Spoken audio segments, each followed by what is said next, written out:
A long time ago, John Lithia, one of Ashland's early founders, bought a stretch of untouched shoreline and locked it away.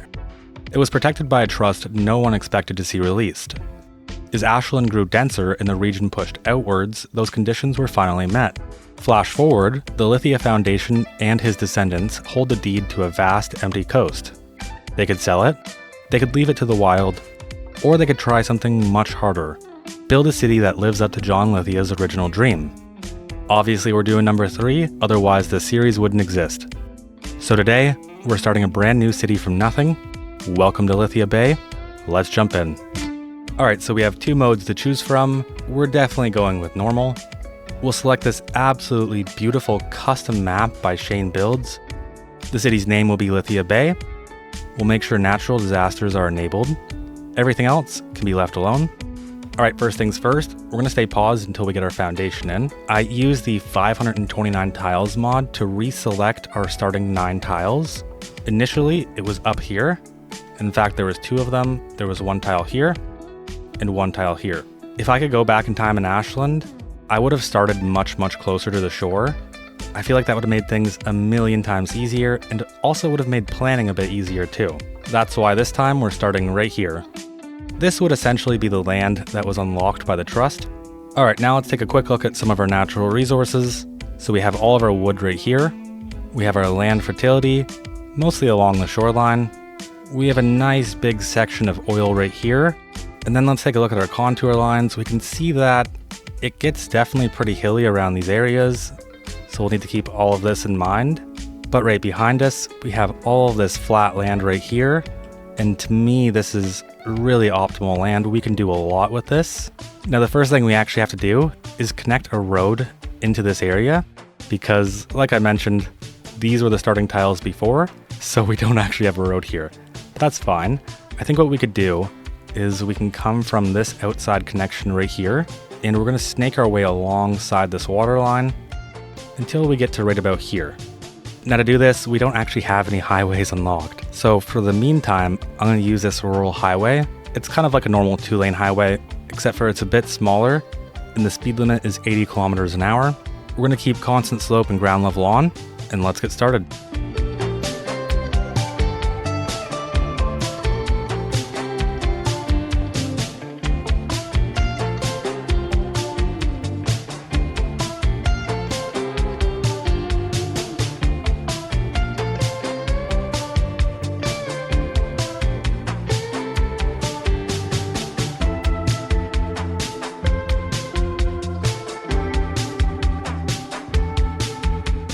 Alright, and there's our very first road. It's a bit curvy, a bit rural, but I like it. Over time, we'll get all of this upgraded. I like to play in a somewhat linear fashion. I don't want to start with a 6-lane elevated highway cutting through the city center. I like the idea of progression and change over time. Now, before we build out any more roads, we need to start planning for our utilities. And I'm going to start with water, because just by looking at the map, I feel like it's going to be the easiest one. Now, the biggest consideration here is that the water flow is pretty much weak all around. So if we take a look, we can see it's mostly stagnant water. I believe the reason why there isn't any arrows yet is because the game hasn't had any time to simulate and to figure out which way the water actually flows. We're going to lose a tiny bit of money doing this, but I figured might as well get the arrows in so we actually know where we're going to place water. In the meantime, we'll get started on power. And for power, I think we're going to go with a turbine. And ideally, that's going to be placed right up here. We're not going to get as much power as if we could go just the slightest bit back. So right here it's 5, right here it's roughly 3 if we get close to the edge. So we'll get that placed in there. And now we kind of do have to pause, otherwise we're going to start wasting our money. And I'm wondering, have the arrows popped up yet? No, they haven't. Okay, so we'll live with it, we'll deal with it. Now I want to get a gravel road that connects from this road all the way to our wind turbine.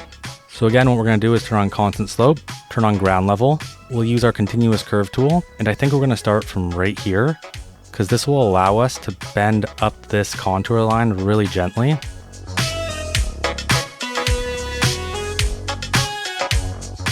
And that right there completes the connection. And now we have power, because these rural highways do have the utility connections underneath them.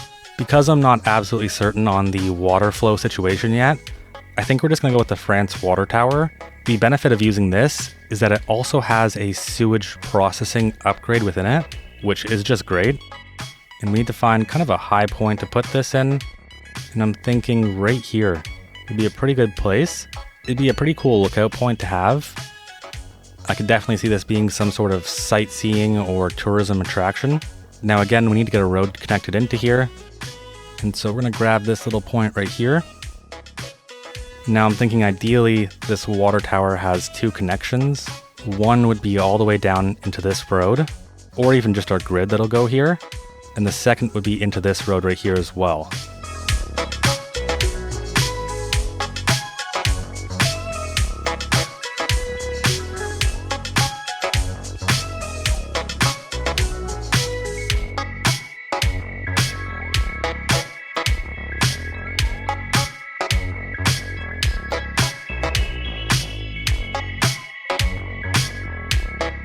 Now we actually have to click on our water tower and we'll have our filtration system. And the best part about this is given how hard these starts can be, especially with your budget, this only has an upkeep of 2,000 per month. Now for the most part, we have water and sewage and power covered. So now we're ready to start thinking about some roads. And I've been giving this a lot of thought. I think I want to take this rural road right here, this rural highway, continue following along the contour line or the water line, and then send this road all the way into here. And this is kind of where it'll end. This road is essentially going to be a very scenic bay type road, and it'll be the backbone for pretty much all of our development in this area. So I'm going to continue this all the way down to here.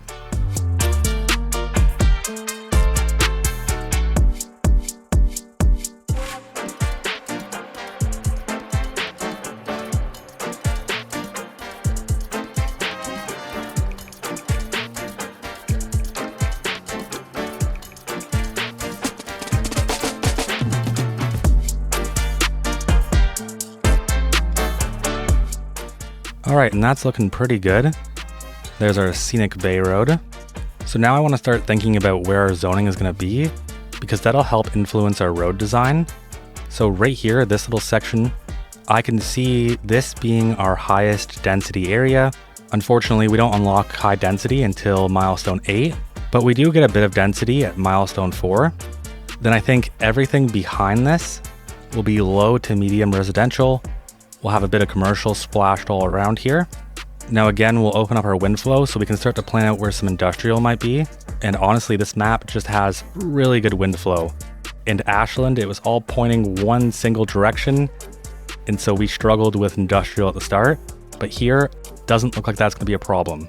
One of the big things we'll have to consider is the ground pollution and the water pollution for industrial. Ideally, we don't pollute the water whatsoever, but realistically, that's not going to happen. So I think we might have some industrial right alongside this area, close to the water, close to where everyone's living.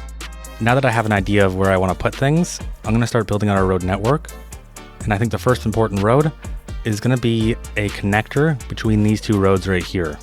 We don't really have any roads unlocked, so we're going to use this 4-lane road, except we're going to have trees and grass on, and we're going to connect from this point down to this point. There's a little bit of grading to contend with, but we're going to try and make it nice and gentle.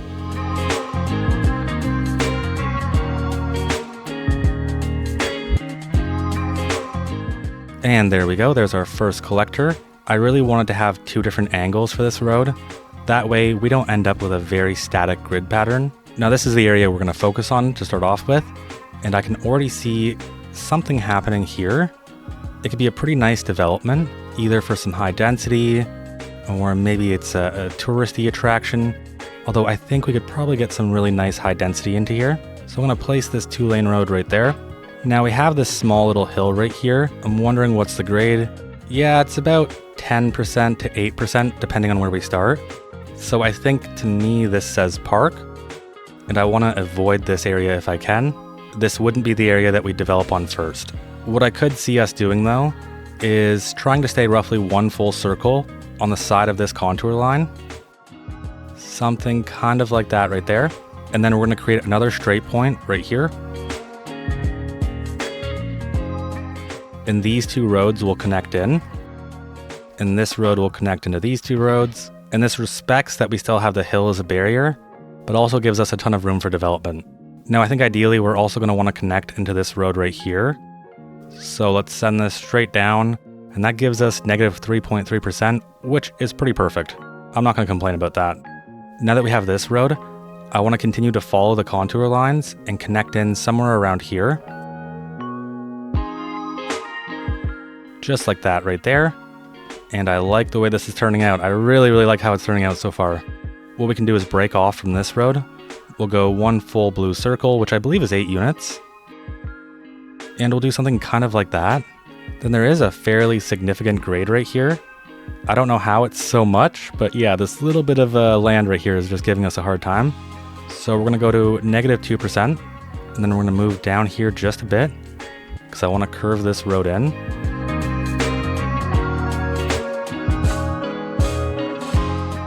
Maybe I'm respecting this hill just a bit too much though. I feel like we could definitely get a bit closer to it, which we'll figure out once we're doing our development. Now we have this road right here, which I think we'll actually want to continue this curve, and maybe it'll connect all the way down to here.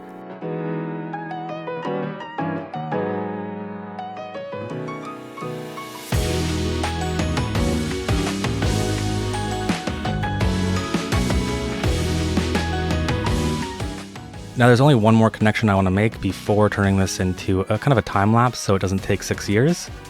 It's just this one right here. And that's because we have really good access to our main arterial, our collector. I guess it kind of functions as both, and this is functioning as a collector, kind of this one as well. But with that in place, the rest is really simple. All I'm going to do is just start building the grid.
Alright, and here it is. Here's the final grid layout for the most part. Now I tried to add in as many connections as possible to our main arterial or our highway, which will probably be upgraded to a 4-lane down the line. If I didn't add the connection, it's probably because it was way too steep for me to even consider it. So for example, right here, it's 6.8%, and that's a bit crazy. Over here, I added another alleyway around this area so we can double up on our zoning and not waste any space. I also just remembered that we unlocked milestone 1 while I was building out the grid, and that gives us a loan limit. Hopefully we won't need it, because we have to be very careful at the start, otherwise we're going to go bankrupt. It also allows us to see our city budget, our taxation, our statistics, our service budgets, but then what we really care about is the row housing. I think that's going to be the big thing that we actually want. Same with vegetable farming, that's another big thing, and everything else is just a bunch of roads, and of course, our medical clinics and our cemeteries, and our garbage management. Once we unlock our medical clinic and our death care, we pretty much have to place these immediately. Now, obviously, we're a small little city, we don't have lots of money, so we want to keep this super cheap. And what I think is interesting to see is this small medical clinic. The upkeep is 10 to 23,000. This one is 7,000 to 62,000, but they have the exact same statistics. Actually, this one has less ambulances. So just based on these numbers alone, we're going to add in this one. Now we want this to be somewhere super central, so I think we're going to pick maybe this area right here. And then for death care, again, we want something super cheap. And I'm actually tempted to go with the Netherlands Cemetery, because then we could make a shrine to John Lithia that his descendants would have made. I think we will go with the Netherlands Cemetery. It's either that or we unlock our crematorium and place one of these in. But I think to start off with, I'd really love to have a cemetery in. It's 150,000 up front, So we're gonna slowly eat away at our budget, but we should be fine. Now, I guess the really big consideration for this one is we need lots of space so we can actually add in our upgrades. And ideally, it's somewhere that's flat as well. And I'm looking at this place right here. We could have tons of room if we want it. It's pretty flat, and yeah, I think this is where we gotta place it. So I'm gonna grab this road right here, and I'm gonna extend it down to roughly right about there.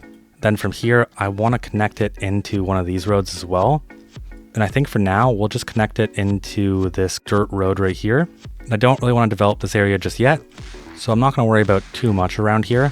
Now we're gonna try and center this. Roughly right there looks good to me. And we can't add any upgrades yet because we're still broke. But I just want to make sure that we have enough room for when we do. Yeah, we're good. We got tons of room, so we'll just need to make sure we don't use this space for anything yet. And that's going to cover our healthcare and our death care. For garbage, I'm not even going to deal with that until it's a problem. And I think we're going to probably place that somewhere over here. All right, now I want to start thinking about our farms, and I may have made a blunder. Just looking at this, we're kind of in our space for our fertile land. I don't think it's going to be a big deal though. I'm sure there's probably a dark joke in there somewhere that I'm not going to say.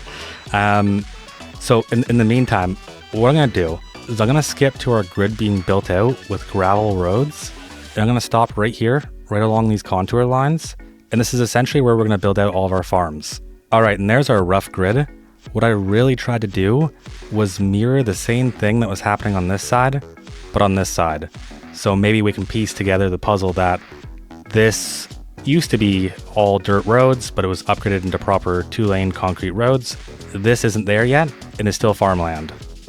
Now I did make some of these plots way too small, like right here, and we're definitely gonna get all of that fixed once we start placing some farm buildings. So let's just get doing it. So right near our natural resources is where we'll wanna make sure we're using our vegetable and our grain. Maybe we'll do a bit of textile. I haven't really decided yet, but I think to start off with, we're gonna have some grain right here. We'll have some vegetable right here. And then we're gonna start separating some of these roads. And I think what we're gonna do is delete these middle pieces right here. And then I think we're gonna do more grain. And I'm gonna place this right on the side of this road. That way we can get a nice little area for it. And we're gonna focus this vegetable farm directly on the connection to the road. And then right here on this road, we're gonna place some more grain on the corner of this one.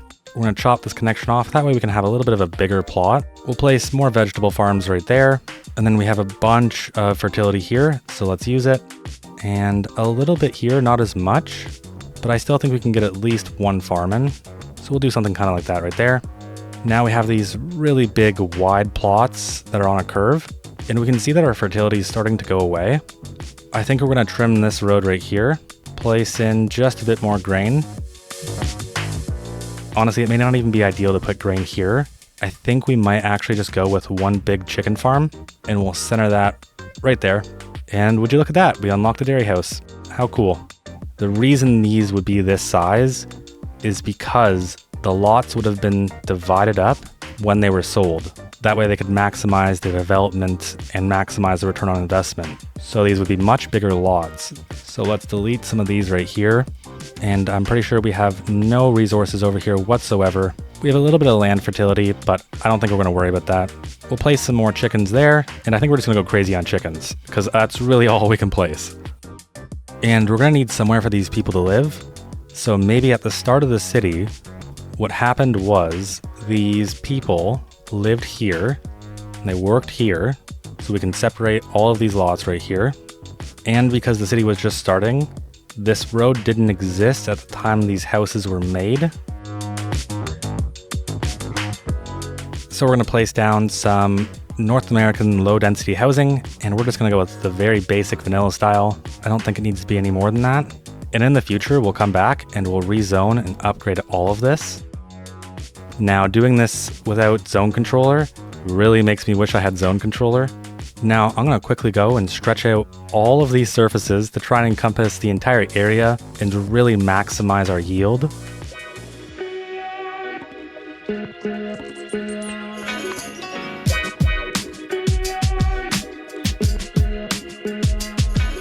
All right, and that's gonna be all the farms for this episode. I don't think we're gonna need any more. This should be pretty substantial.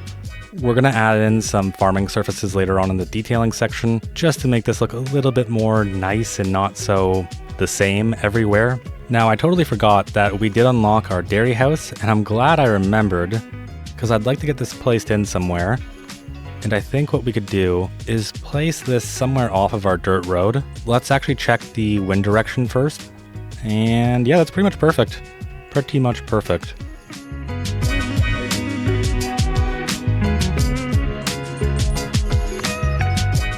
Okay, now I want to start working on our zoning, so I think what we're going to do first is try and control some of this. And now I really miss zone controller. But if we take our path and do something kind of like that right there on both sides, it should break through all of the zoning and give us nice little tidy grids. Now I think we're going to try and mix as much as we can up as possible. I think on this side I'm going to continue the North American vanilla. So we'll go all vanilla right here. Then maybe down here we can just swap it up with some waterfront housing. And I haven't seen the North American low-density waterfront business in person yet. So it's stores, boutiques, gas stations, supermarkets, restaurants, motels, bars, and travel agencies. Most of those sound good. A few of them don't. So we'll have a split between our residential, and I think we'll also do a bit of commercial here as well. We'll have some of it front our arterial, and the rest can go wherever it wants. I don't really care too much. We'll also definitely want some commercial alongside this road, and then the rest of this will be residential.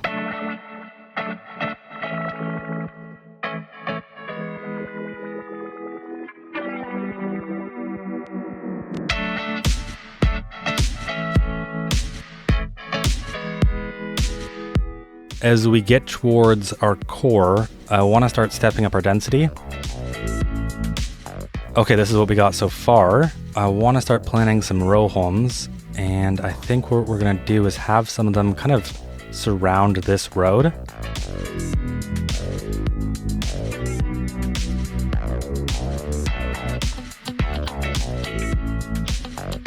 And because these block lengths are massive, I want to try and split this up one more time. 3.7%, I'll take it. I think we might go with some southwestern medium density row housing. I feel like we could probably get a little bit of industrial in here. Oh wait, no we can't. We can't. I forgot that the update changed how close industrial can be to residential. And I think for the meantime, I'm gonna let all of this fill in.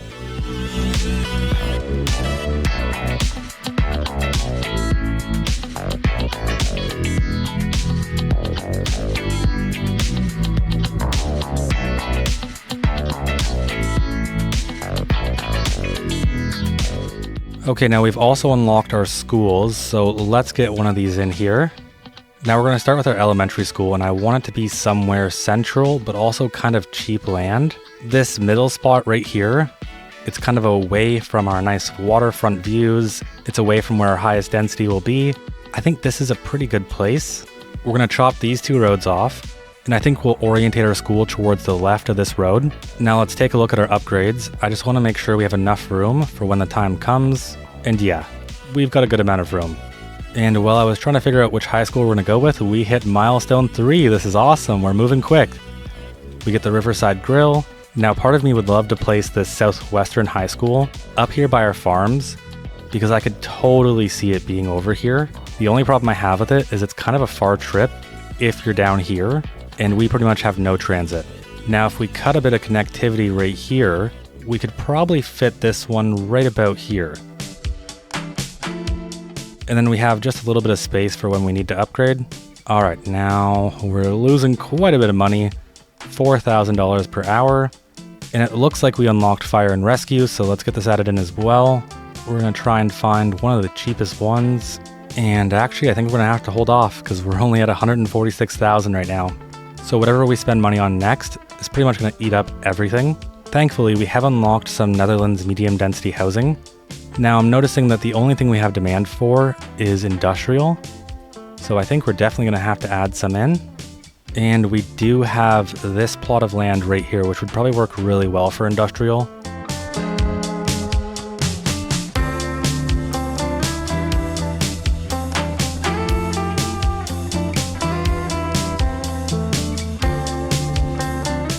It's a bit wonky. It's kind of funny how wonky it is, but we're not going to have a perfect grid all the time.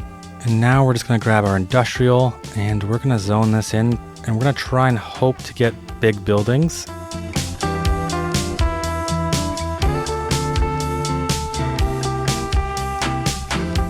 And we're going to need to extend this road down here, but it looks like we're running out of power. Yes, we are. Our first turbine is already at capacity. If we just added in some upgrades, would that help? So we'll get the advanced rotor system and we'll get the solar assist. And let's see, what does that end up giving us? Almost double what we were making before. And are we all good? Perfect, we are. All right, and there's our industrial. We're gonna move some of these around just to try and get a better configuration and open up space for parking. All right, now in terms of employment, how does that look? So we have an unemployment of 11.2%, which tells me we definitely need to get more industrial in. But at the same time, we have 834 jobs and 581 employed. So this actually might be an education problem. Looks like we're also getting some crime happening.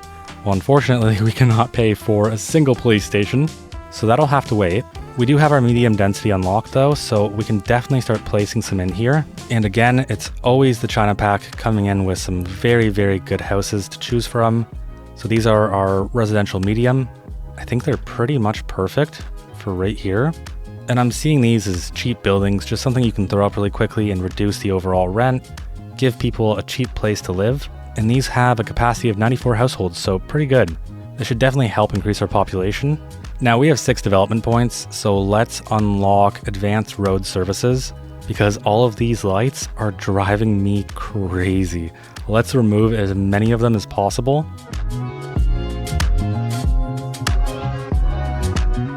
All right, now just ignore the fire in the background with me. There's not a single thing we can do about it.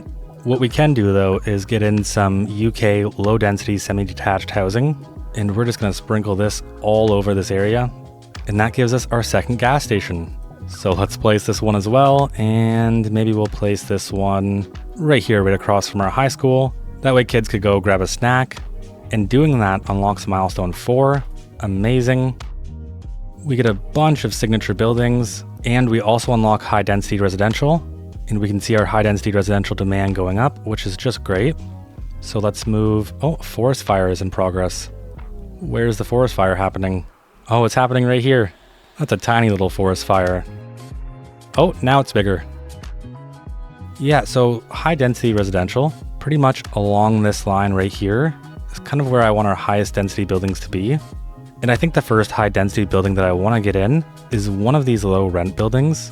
I kind of like this one fronting the water. We'll get rid of that little row home right there. And now I'd kind of like to improve this just a tiny bit.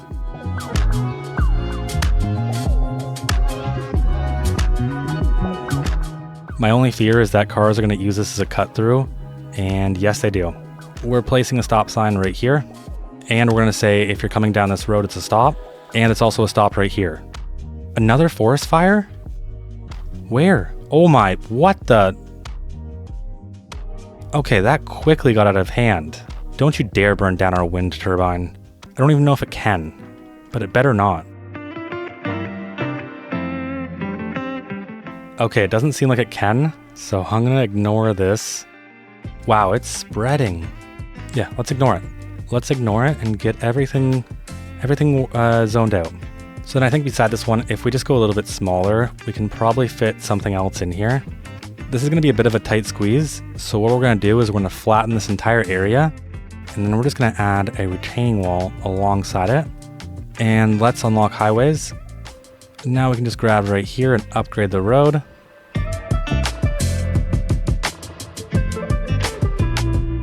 All right, and that should definitely help a lot with the zoning. And also what we can do is we can send a little path around here and just have a nice little space for people to hang out and walk around and look at the water. Just like that right there. That has got to be the ugliest path I have ever seen. And that's not perfect by any means, but that is so much better. All right, let's get a move on. We need a few more buildings to place in here. And this building is a bit big, but I do like it.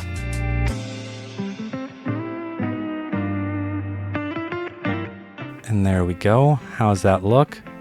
Wow, the forest fire is still going. I shouldn't have looked around. All right, now we've also unlocked offices, so we're gonna get some of these spread around this area, which is kind of our densest area.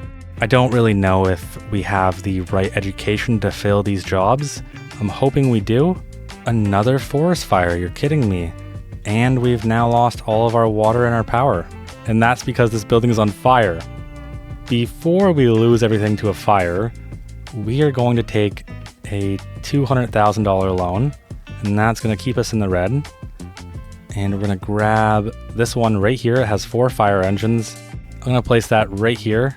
It should have some decent access to our main collector, our arterial. And now please save us. For an extra $5,500 a month, we get 4 extra fire engines. And given what's going on, I think we kind of need it. All right, tell me there's a fire truck dispatched. Where is it? Here we go. You guys need to hurry up.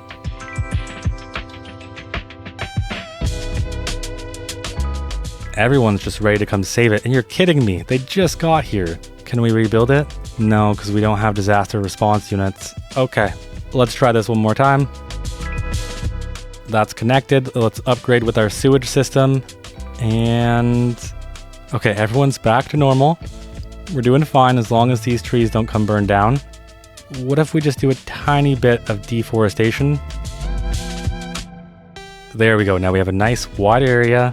Nothing to worry about, nothing to see. Now looking at the average happiness of all of our citizens, high crime risk and lack of entertainment, those are the 2 big levers that we can pull right now.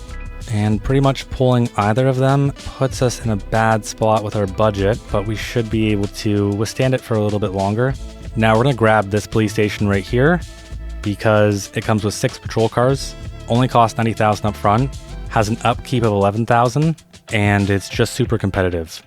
We're going to place it right beside our fire station, and we'll let it get to work. Another forest fire, you're kidding me. What is going on in this map? Forest fires everywhere. All right, and while I've been waiting for everything to fill out, I've just been cleaning up some of our zoning, like right here, but we are out of power. So I think we're going to need to put another wind turbine here. We don't even have enough to pay for another wind turbine. So we're going to go and take a bigger loan. We need 20,000, I believe. And now we better get the absolute most out of this.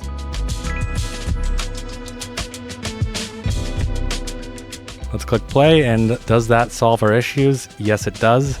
We're producing 9.6 and we're only consuming 6.7. So not too bad. Our forest fires are still raging on and on and on. I'm hoping they're going to calm down soon. What if it rained?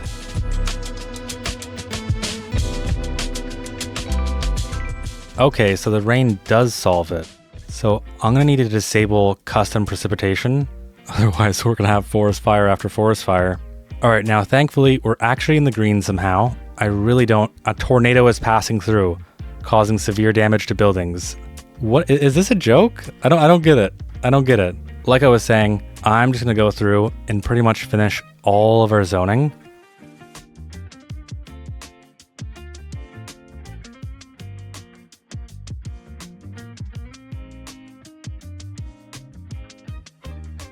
All right, and we're just blasting through our milestones. We're now milestone 5. We're a tiny town, which gives us more money, which we really needed. All right, now I really just want to finish all the zoning. It's taking a lot longer than I expected, and that's mostly just waiting for demand. We're already at 3,000 population, so not too bad. I have some more industrial over here, and wow, that looks crazy. Yeah, let's just ignore that. And the farms also look insane because of all the sub-buildings. Another thing that we're just gonna have to ignore, unfortunately. This is usually why I make farms really small. Okay, I've went through and cleaned up quite a bit of it. So I think what I need to do is stop being crazy and just let it be. So we're gonna move on to detailing. And I know things look a little bit messy right now. We're gonna clean up a bunch of this. I'm probably gonna blow way too much money on trees. And the goal is to just get it unified. That way for the next episode, we have a strong foundation to improve from. Let's jump into detailing.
That took way longer than I thought it would. I was really trying to get to a point where I could be happy with it, but I was mostly just going crazy. I feel like that's pretty much it. The industrial looked really bad. I took a second glance at it and I was just like, what is going on here? So I smashed a bunch of buildings together. Anything is better than just zoning it out and seeing what you get, because I feel like most of the times what you get is a big jumbled mess. For the farms, these two are grass. It doesn't really make sense to have manicured grass, but I really don't like the other green grass texture, and all of these ones overlap other surfaces. So manicured grass, you know what, I'm fine with it, I guess. I see a lot of this changing within 10 episodes anyways, so I'm happy to keep it in for now, but also at the same time, I don't want to get too crazy or too worried about it. Lithia Bay's founding money came from the trust. It was a fixed fund meant to cover only the first few years of development. The plan was simple: build the roads, run the utilities, attract people, and let land sales and taxes pay for everything else. But that math only works if people move in fast. Utilities are burning cash, material prices are climbing, contractors want upfront payment, and the foundation's accountants are saying what everyone else is thinking. The money is running out. Now the founding team faces a choice. Do they speed up construction, gamble on quick population growth, and risk going broke even faster? Or do they slow everything down, cut spending, and risk losing confidence before the city even starts? Now because who I am as a person, they're choosing to move faster, build more, spend now, and hope growth catches up.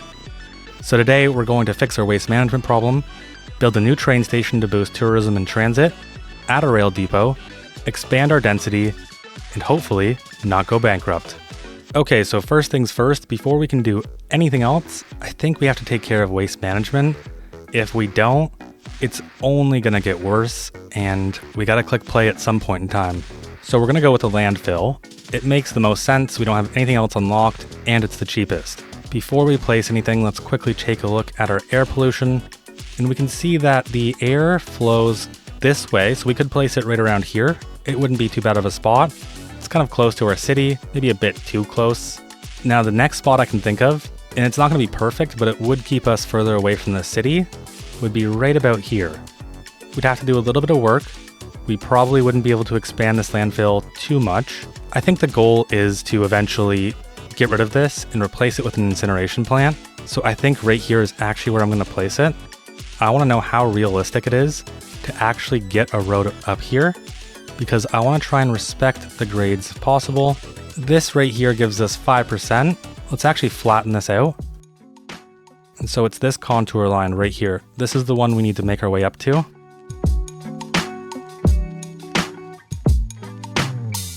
Now we can grab our landfill. And I think we're going to have to place this kind of like this right here, mostly because this building requires the entire road to go alongside of it. And I'm wondering if we could send a road through here. It's kind of hard to see with all the trees. I think we could probably follow this contour line.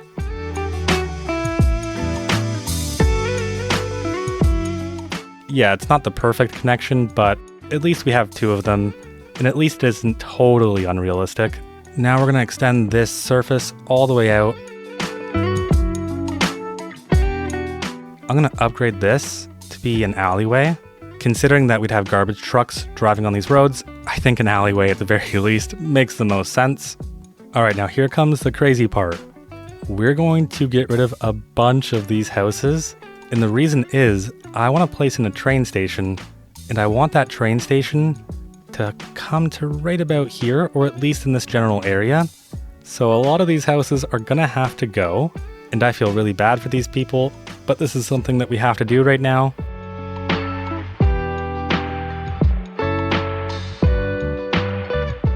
Now with all of that gone, let's go into our progression, and we're gonna unlock trains.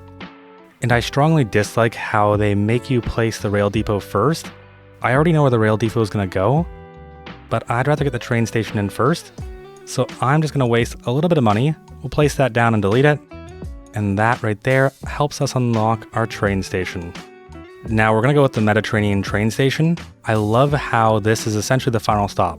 There's nothing after this. And the reason I love that is because Lithia Bay isn't thinking about anything else other than the fact that they wanna boost tourism, they wanna improve transit, they wanna bring people here. They don't wanna bring people anywhere else.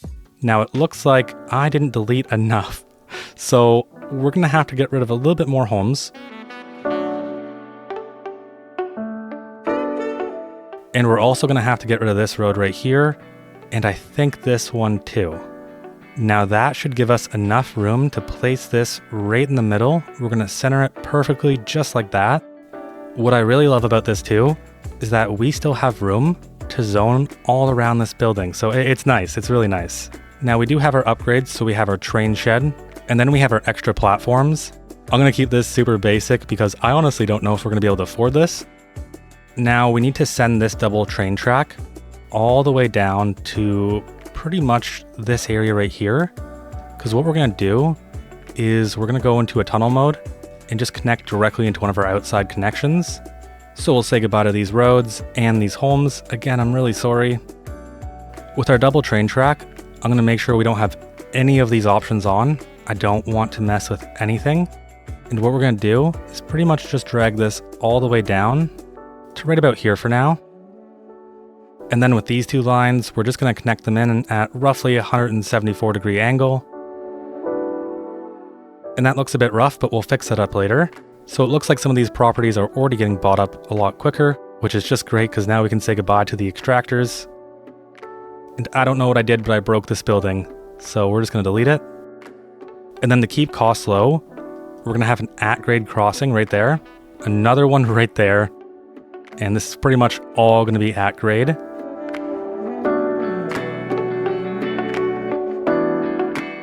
All right, so now this farm is probably not very viable, but we thank you for your contribution. Looks like we're gonna be directly on the angle of both parking lots, or maybe not. I think we can just get rid of this one right here. And we will need to move our dairy farm. So we'll move that right over here for now. And now let's see if we just pull this all the way through. No, unfortunately not. I do want to try and preserve as much as possible though. So I'm going to grab all of this and just pull it a little bit closer. And this is as far as we can go before we need to start grading. So to prepare for our tunnel, we're going to turn on our retaining wall. We'll turn on constant slope, and then we're just gonna send this up a tiny bit, and we're also gonna decrease our elevation. Now we're gonna turn off our retaining walls, and we're gonna drop our elevation even further until we get an underground segment, which is right here. And it looks like we'll have to go even deeper.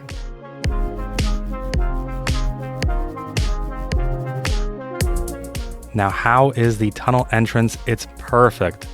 Okay, so it doesn't look super janky or weird, which is really all I wanted.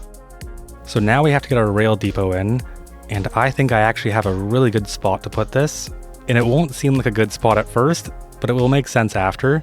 So we're gonna place that right here, right on the side of this mountain. I wanna grab one of these train tracks, make sure constant slope and ground level is both on. And I just wanna bring this all the way to roughly right about here. Once we get -1%, I think I'm fine with. And that's gonna do a whole bunch of things to this little mountain, but we're gonna be fine with it. And we'll get this nice and flat so we have enough room to place our rail depot. And there we go, it's perfect. We have just enough room. So I wanna make sure our rail depot is actually centered. So I'm gonna go up about 10 units, go all the way over. And now we should be able to center this. And there we go. We needed just a little bit of extra space, but I think it turned out fine. Now we're probably gonna have to pull this mountain back even further because we're gonna need 15 units on each side to make these connections. So from right here, we're gonna go to 15.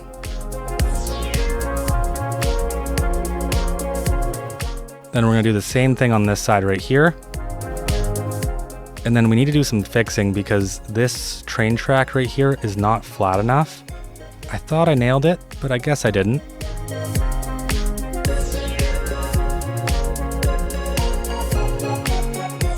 All right, now that should be good enough. Because now all we're gonna do is take a single track, and from this 15 unit measurement, we'll go up at roughly, let's say, 134. Now we can delete these extra pieces, and we can send all of these connections back in. Now it looks like my measurements weren't exactly where they needed to be, so we're gonna try this one more time.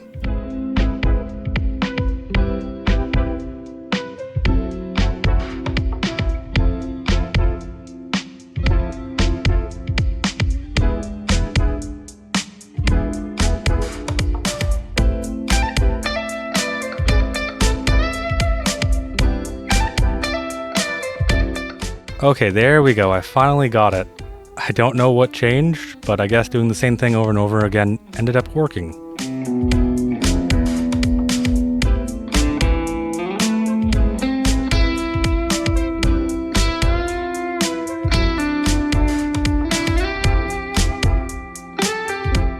Okay, and I think I can take that.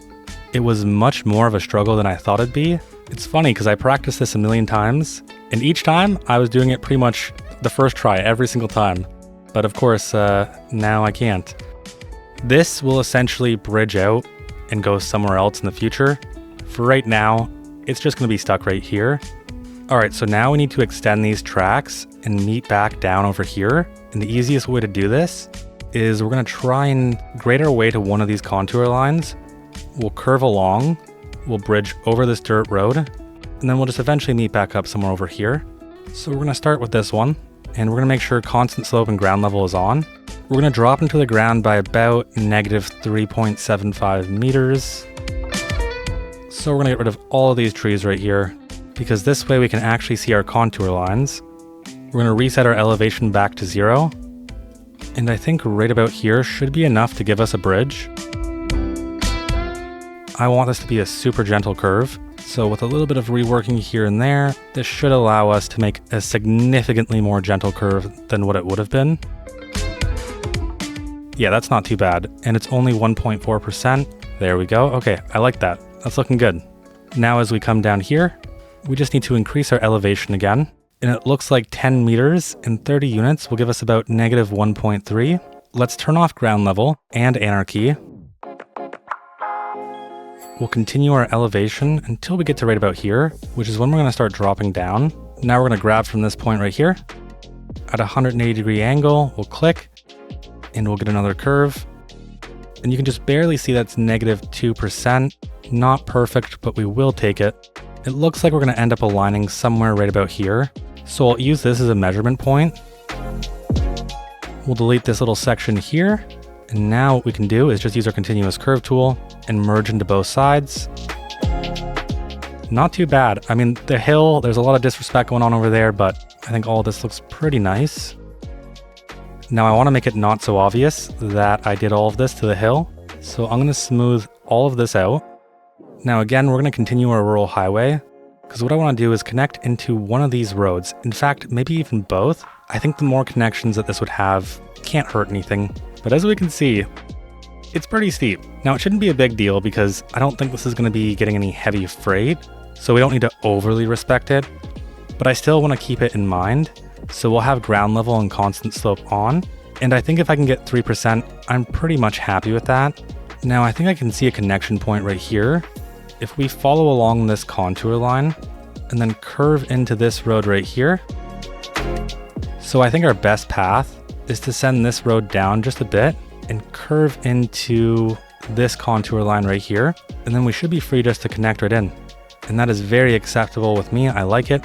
Now, what about this connection? Could we get one more in? So if we grab this point and send it up just a little bit, we can kind of get 4.7% right here. Kind of looks like a question mark. Now that we have all of this in place, we can finally start our route. So let's grab our passenger railway line tool, and we're going to send this all the way into our outside connection, which is Harrington. I think I'm going to rename this to Ashland, and then we're going to send this back in. And given our current budget, I think this is the only connection we're going to have. And in the future, we will expand down once we have a bit more money. So our train station is probably going to look a little bit empty for a while, but we're going to try our best to make sure that it doesn't. Now we can start to work on a train line, and we're going to select our model. And I made sure there was lots of space so we wouldn't have to worry about this. And I think what we're going to do is go with a 6 car for now. We'll call it line 1, Lithia Bay to Ashland. We'll take our ticket price down to $4. Actually, no, we want to incentivize people to come, so let's have it be $2. And for now, we're only going to have one vehicle, and the line can stay orange. I don't mind. And here it is. Here's our 3-car train.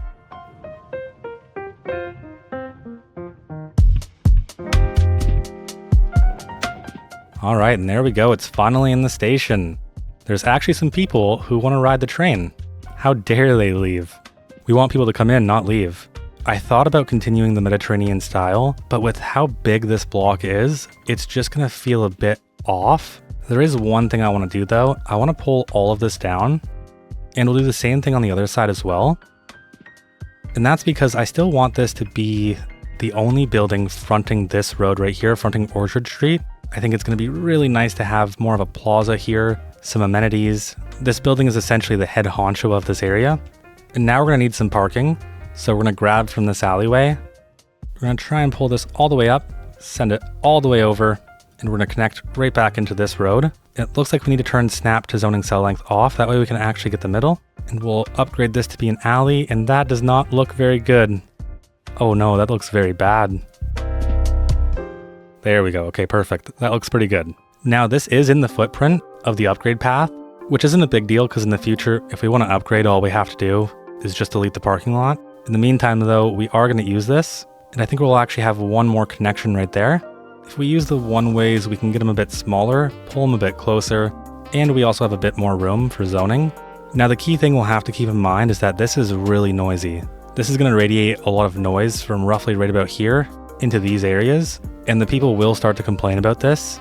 With that in mind, I'm not going to try and worry about it too much, but it is still an important consideration. Now I think for right here, we're just going to have some level 5 Netherlands buildings. I really want to control how this comes out, and I don't want to have to worry about this after the fact. So we're going to set our lot depth to essentially anything under 4, maybe 5. Now we can also filter by corner type, so left, middle, or right. We're going to select left to start out with, and that gives us a few different buildings to pick from.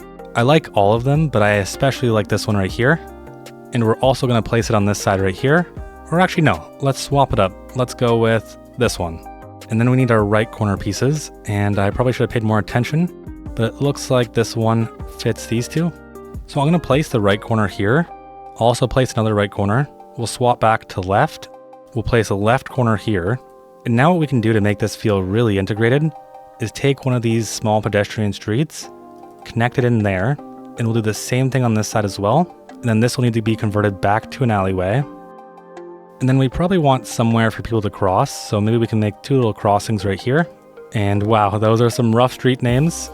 And now we have a nice little plaza that's walkable, and it feels a bit more intimate than just spamming buildings all along here. I wish we could have gotten more fronting the train station. And I think if we adjust it a tiny bit, we probably can.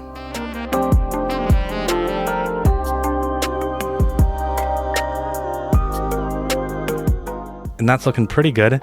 I feel really bad for the people who have to front the train tracks and they also see a parking lot.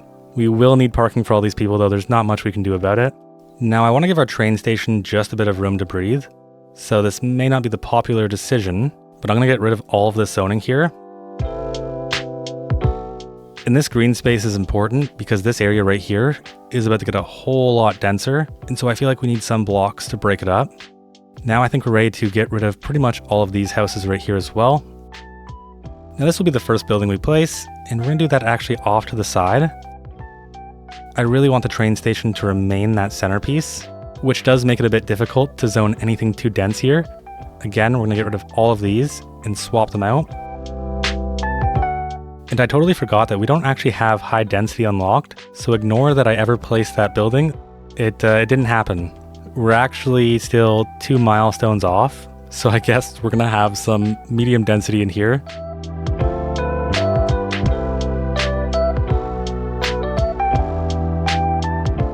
There we go. I like that. I like the way that feels.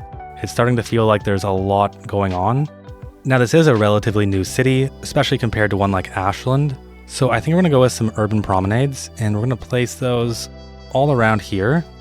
And maybe this is just a really modern block compared to everything else.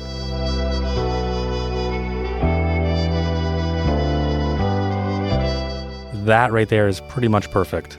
So now we have our super modern block. And if you're still at the train station, you can still see all the way down here. Maybe what we'll do is we'll get rid of a few of these trees. We actually start to see the water, and we'd have to get rid of this office too. So we'll keep the office for now. But we can see the water now, which is really nice. And although this is a relatively new city, I don't want it feeling too modern, so I think this is what we're going to call it for the urban promenades. I think anything more than this would just be a bit overwhelming. Now we're going to say goodbye to these residents, and I think what we need to do is get some more businesses in, because right now we just don't have that many. It's the same story with offices as well. We don't have high density office unlocked yet. Otherwise, I would probably be going a bit more crazy in this area. And while I was looking around, I have seen some of the coolest signature buildings that we got with Bridges and Ports. This conference center, I think would honestly be outstanding right here. It's pretty much a perfect space for it. I don't know if this asset has any parking. I imagine it does. We have to do a bit of terraforming to make it work. But we could definitely place this one right here. There's also this bait and bistro. It's a bit smaller, a bit more intimate. I'd really like this one as well. Then there's this Villa Mare, which again is a super nice asset, like really nice. In fact, I think this could actually work right around our train station. They almost have a very similar style to them. There will be a lot of conflicting styles though. We have our Northeastern, our promenades, then we have kind of just basic vanilla North American. And then adding this on is really going to do a lot of mixing, but I'm okay with that. But now I'm going to show you my favorite. And I think this is the coolest building in Cities Skylines I've ever seen. And that's the Maritime Museum. Just look at this. This is insane. This to me is just beautiful. I love everything about this asset. I really do. Now I think we will place this Villa Mare right here. For our museum, I really want to get this placed in, but I also don't want to overshadow our train station. I have two ideas and I'm not really sure if either of them are going to work, but if we place the conference center right here, and it doesn't look like it comes with parking, but then we grab the Maritime Museum and we place that one on this road. How does that end up looking? Now I think this is okay, but it feels a little bit cluttered, and this building specifically does not feel like it's getting the treatment it deserves. So we're going to remove this. I also think this building right here should front this road. To me, it makes more sense to have it front the water rather than front all these single family homes, an elementary school. So this to me already makes more sense. Then I think what we want to do is get it a little bit more centered, kind of like that right there. So I'm trying to center these two pillars with this block. Now what we're going to do is grab some parking, because there's no way this building doesn't have its own custom parking.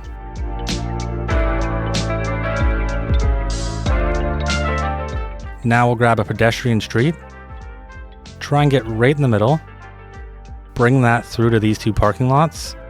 We'll snap onto this road right here, because I want to pull this all the way into here, just like that.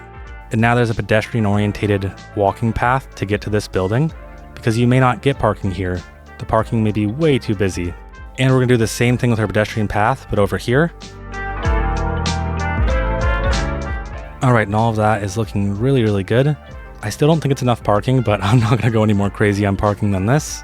And this is a conference center, so if we can bring in a bunch of people to come stay in this area, I think that's going to do a lot for our tourism, and it actually would be massive for this train station because it get more use. And if you want to stay at a rustic motel, well, here you go. There's one right here. And I think what we do at the museum is center it right here, right on this bigger road. Have a bit more access, much more connectivity, and it has a really good view of the water. So it'll be fronting the water directly, and there will be a tiny bit of overlap. That's fine. I don't think there's any important assets except for some lights. And there we go. I think that's a really, really cool building. It's a great addition. And actually, you know what? The people in this conference center probably want to eat something else other than the conference center food, because I'm sure the conference center food is not all that good. So let's place this bistro right there. And then I think what we're going to do is we're going to remove zoning from all of our parking, and we'll add some commercial alongside the front and the side. And this is just going to boost that tourism level even more. So we'll have even more people coming in to visit this conference center. And when they're here, maybe there'll be a few hotels, a few places to grab food. And yeah, not too bad. I'll get a little bit more crazy about this during the detailing section, but for right now, that's perfectly fine. Now, some of these single family homes are gonna have to go. So we're gonna get rid of all of these right here. And instead, we'll have some row homes, and it's gonna increase the density around this area pretty heavily.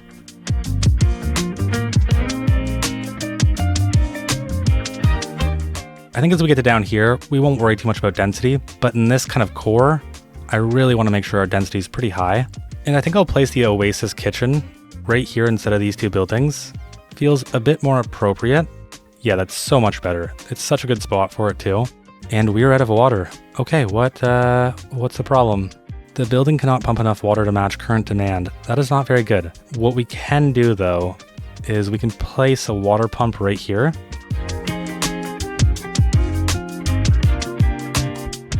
Now we should be completely good on water, and yes, we are. Perfect. This building still has garbage piling up, and I'm kind of confused why. So apparently we have 7 vehicles in maintenance, and let's check our efficiency, and it's not enough employees. Definitely a bit rough, not much we can do about it though, until we continue to zone things out and work our way over there. I'm gonna get finished on this area right here. It's pretty much all that's left, and a bit of zoning down here. So we'll go with some row homes or some medium density.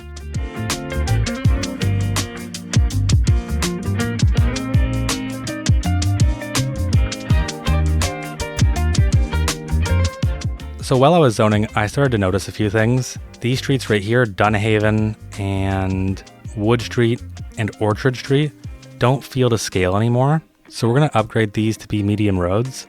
And I think we're gonna go 4-lane divided with trees, a median, and grass. And that should give us just enough room.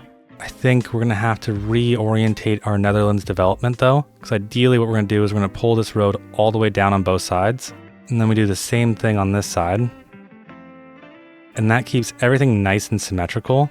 Pretty much immediately I regret that. And I regret that because I should have pulled it to the right, not the left. Now for the last road, we're gonna have to be even more careful because our train station is on it, and I don't want to disturb it in any way. It seems like that right there is pretty much the perfect place to be. So let's pull it all the way through and see what damage it does. And I think we're going to end it here. So this will have a turning lane, we'll have a through lane, and then a right lane. Now let's take a look and see. Our train station is pretty much fine. A few of our commercial businesses need a bit of a rework. So let's delete these and let them spawn back in. All right, and that should get most of that sorted except for our Netherlands. I don't see any big conflicts or any issues. So yeah, we're good to keep this in. I'm gonna go through and fix up all the lights because they're gonna drive me crazy. Okay, and we just had a quick pop-up that said we didn't have enough electricity. How's that looking?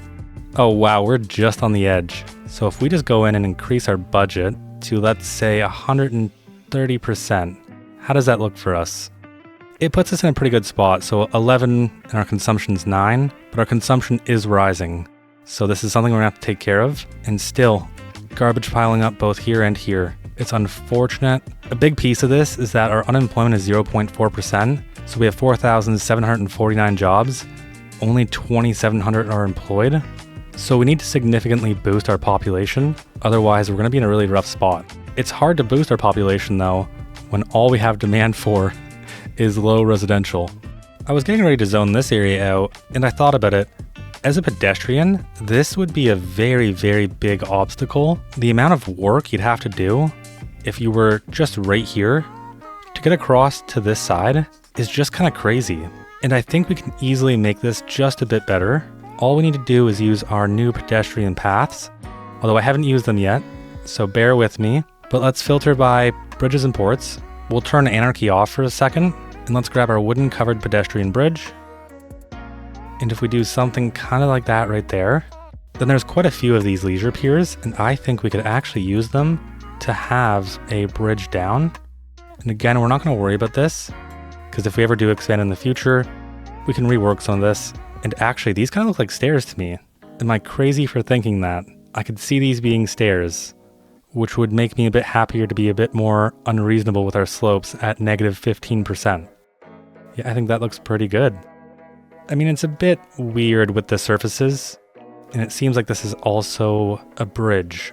So I think what I actually want is one of these wider solid concrete leisure piers. Our medium seems pretty good to me. Yeah, I think the medium solid concrete leisure pier is definitely the one we're gonna go with. Now, I already forgot how far we went out, but I'm just gonna take a guess and say 8 or 9. The only thing that kind of bugs me about it is how we transition from this lighter concrete to a more dark concrete. We could use one of these, or even this one. This one's actually really nice. I could definitely see people coming to watch the trains. In fact, we could make this even worse by giving this railings and having this weird little split here. And then we can delete the pillar. We can do the same thing on this side. And I think at the very least, that looks a lot nicer. I don't like this kind of key wall part right here. So we could just convert the entire thing into the leisure pier with metal pillars, which I think is what we're gonna do. Now we're just gonna move this pillar over a bit.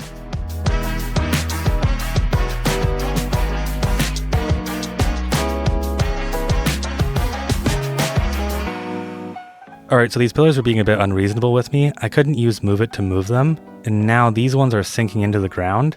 This is kind of a janky fix, but what if we just fill it with bushes? And now aside from this one, at least it looks somewhat better as long as you don't look too close. I mean, from far away, it looks reasonable. There's my fix. From here on out, I'm going to ignore this area. All right, now I want to start moving a bit quicker on our zoning.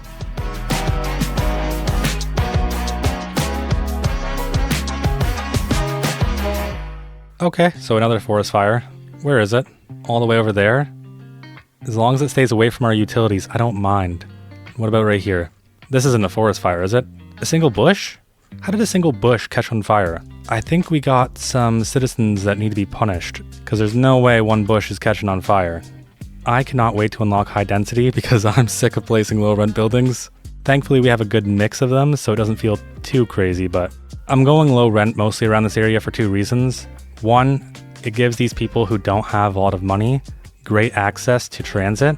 2, this would be very, very noisy, and I can't imagine the richest people, at least in this area specifically, wanting to choose to live right beside here. I feel like they'd probably want to live down here It'd be a bit of a better area. Wouldn't be as noisy. And you're kidding me, another fire, come on. Where's our fire trucks? Oh wow, we got a good amount of traffic down here. Oh yeah, we got tons of traffic. And our fire trucks are getting jammed up in it. Are they gonna be able to put this out? You're going the wrong direction. Oh yeah, just keep doing loops. That's fine, you know. There's not almost an entire city burning down because you're just going in circles over and over again. Okay, they were actually putting out fires. I take back my criticism. Oh wow. I shouldn't have looked over. And we're out of power? Okay, first let's solve power. We're gonna upgrade this one right here. It's gonna have the solar assist, and it'll also have the advanced rotor system. Given that we have the money and this is only $1,000 a month, we're also gonna add on the battery storage. All right, now that should solve power. Oh no, all my hard work. Okay, where's our fire station? I'm starting to panic again. Okay, here it is. Yes, they're all coming out. Do we have our maximum upgrades? Yes, we do. It's only 8 out of 8. Please, go full force here. We can do this. We can take care of this.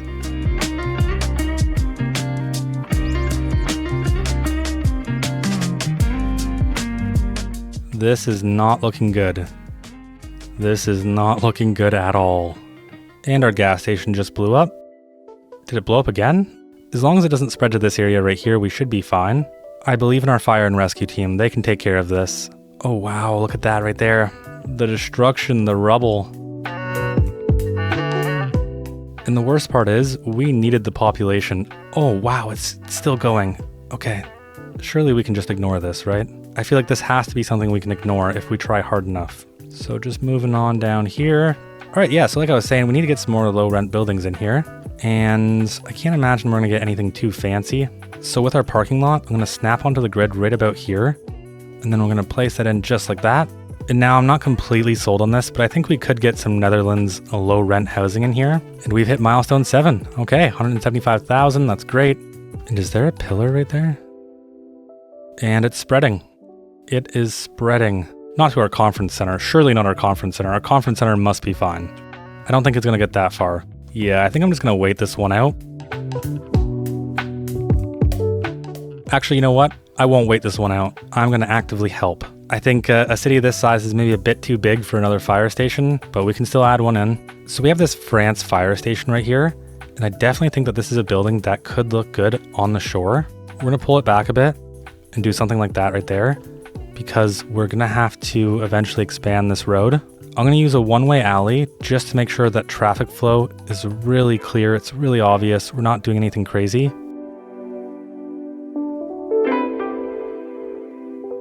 Another forest fire. Seriously, give me a break. Oh, not the conference center. What upgrades do we have for this? We have a garage expansion, done. A quick response depot, quicker preparation and increased equipment storage, done. We have the rapid response garage, done. We have the firefighters dormitory, and now I really don't like the colors of that building. Yep, all right, come on guys, we can do it.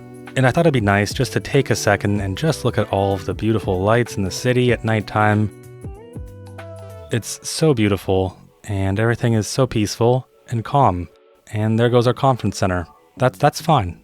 It's not even a big deal, you know what? I can roll with the punches. All I want to see when I close photo mode is that there's no more fires. Oh no. Oh no. So thankfully this one we can rebuild. It's back, bigger and better. Everything else we're just gonna delete. The Great Fire of 2025. It took many lives and they will not be forgotten. I think we're gonna need a shrine to that. And this right here is where we're going to honor those who are no longer with us. We'll have a nice little obelisk right here. And then around it, we'll just have some of these sculptures. And this is to represent the twirl of the fire and how, even though it was hot, our hearts were cold from all the people we lost. Yeah, I don't know, something like that. Everything else should eventually come back. Well, I've got good news. Everyone seems to love our conference, or at least love our conference parking. I'm just slowly cleaning up some of our mess over here. It's almost done. Another forest fire. Seriously. Show me where it is. Let's see.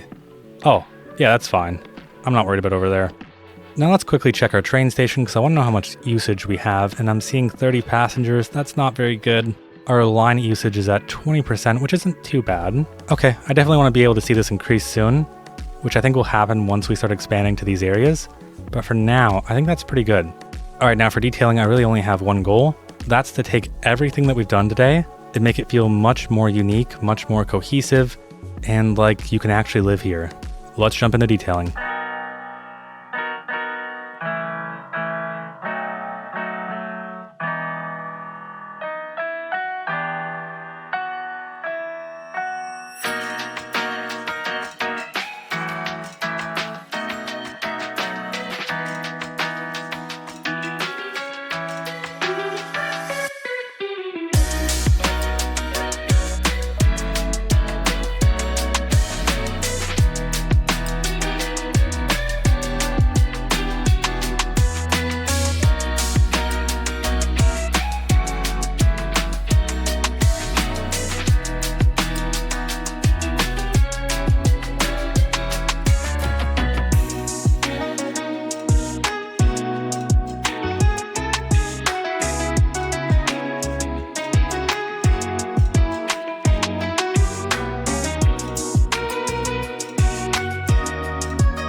Alright, and that's going to do it for detailing. Looks like we have a bit of a health crisis. We'll get to that in a second. Two big things of note. Here is our new shrine for all the people who passed away in that fire. I really tried to make it really pretty. Everything else was your standard detailing. Now to address this waiting for ambulance, where is our medical clinic? I think it's right here, right? Yeah, it is. So this is definitely way past its capacity. I think at the very least we can definitely justify another clinic given how dense this area is now. And I think we could probably do that right here. And there isn't too many that really fit well in this area. So we're just gonna go with this modern medical clinic. We're gonna orientate it towards this road, keeping it off our super busy road. Now, does this have any upgrades? Yes, it does. So higher patient capacity, we'll take it. Ooh, it's a sub-building. All right, never mind that. What about the specialized treatment wing? Yes, we can. Perfect. Okay. And that right there should make a really big difference. There's definitely going to be a lot of problems to solve next episode. For now, Lithia Bay is running out of time. This might sound dramatic, but the city is starting to collapse from the inside. Despite years of investment, there aren't enough people left to keep it growing. Right now, Lithia Bay has over 5,000 jobs and fewer than 4,500 workers to fill them. Unemployment is at 1.4%, which looks healthy until you realize it means that the labor market is pretty much empty. Almost everyone who wants a job already has one. And with twice as many people dying as being born, the city is slowly getting older and smaller. If nothing changes, Lithia Bay will become a ghost town. The city council knows they need to act immediately. This isn't something that can be solved over the course of a few months. Their long-term answer is drawing as many people as they possibly can from other cities and regions. To do this, they want to create a highly desirable place to live, shop, and spend time. So today, we're taking this empty stretch of shoreline and turning it into a beautiful, vibrant waterfront where everyone wants to live. So before we do anything else, I think we need to solve this trash problem, or at the very least, try and fix it. I don't know if we're going to solve it today, but what we're going to do is we're going to drag this space over just a tiny bit, and we'll get something just like that, which gives us a little bit more stored garbage capacity. This isn't a long-term fix, but for the meantime, this is going to have to do. Since the last episode, it also seems like we have enough employees here, which is just great to see, because that means we're operating at 105% efficiency. Given our budget, we're also going to do a little bit of service boosting. So let's go into our garbage management, and let's just crank this to, 130%. I feel like that should help a lot. Okay, now that's not as high as I wanted. I was hoping for way higher than 124. So we have 324 tons of garbage per month, and we can only process 127. That's pretty rough. So what if we boost this all the way up to 150%? We only get a 25% service efficiency bonus. Is that enough to keep us going? It definitely doesn't seem like it is, so what if we also add on one of these hazardous waste collection points? This essentially gives you an extra 20 tons per month of processing capacity. Looking at how hilly this area is, I don't think there's really anywhere super ideal to place this, so I think we will just place it right here. Now before we can start working on our waterfront, we're going to need to use Road Builder to create a variation of this road right here. So we're going to use this as a template, and then all we want to do is duplicate the amount of lanes. So an extra lane going in both directions. I'm going to call this the 4-lane rural highway. And then from right about here, we're going to drag this all the way back right here, right into our outside connection. And I'm going to aim for the middle. I think that's a pretty good place to be. Now we need to upgrade this road as well. And the more I think about this, the upgrade probably wouldn't start from right here. It would probably start from somewhere right around here. The challenge with upgrading this road really comes down to the fact that we're using a lot of this space already. So even if we pull in the middle, we'll still eventually hit some properties. So I think we will have to pull towards the right, just like that right there. And then we'll finish this little segment by upgrading this to our 4-lane highway. It came out a bit janky, so I decided to clean it up just a little bit by redrawing the connection. Now the only reason we needed to use Road Builder to create a duplicate road is just because it has the utilities, the power, the water all underneath the road itself, which makes life just a little bit more easier. So now we're going to come down to here for a second, and the first thing we're going to upgrade is our highway. I'm going to try and get in the middle and just drag this all the way down. Probably a bit overkill, but I think it should be fine. And wow, that does so many things that I really don't like. Yeah, I really don't think that's fine. So I'm going to bring this all the way back down. And maybe we can just leave it like that for now. This is where we start to run into problems though, because this transition starts to become really weird. Either way, we're going to take our 4-lane boulevard and we're going to drag this all the way down. We're just going to keep upgrading. Right here, we're going to make this a key wall. That way we're not overly disrespecting this. And we have a retaining wall right here. So let's get that added back on.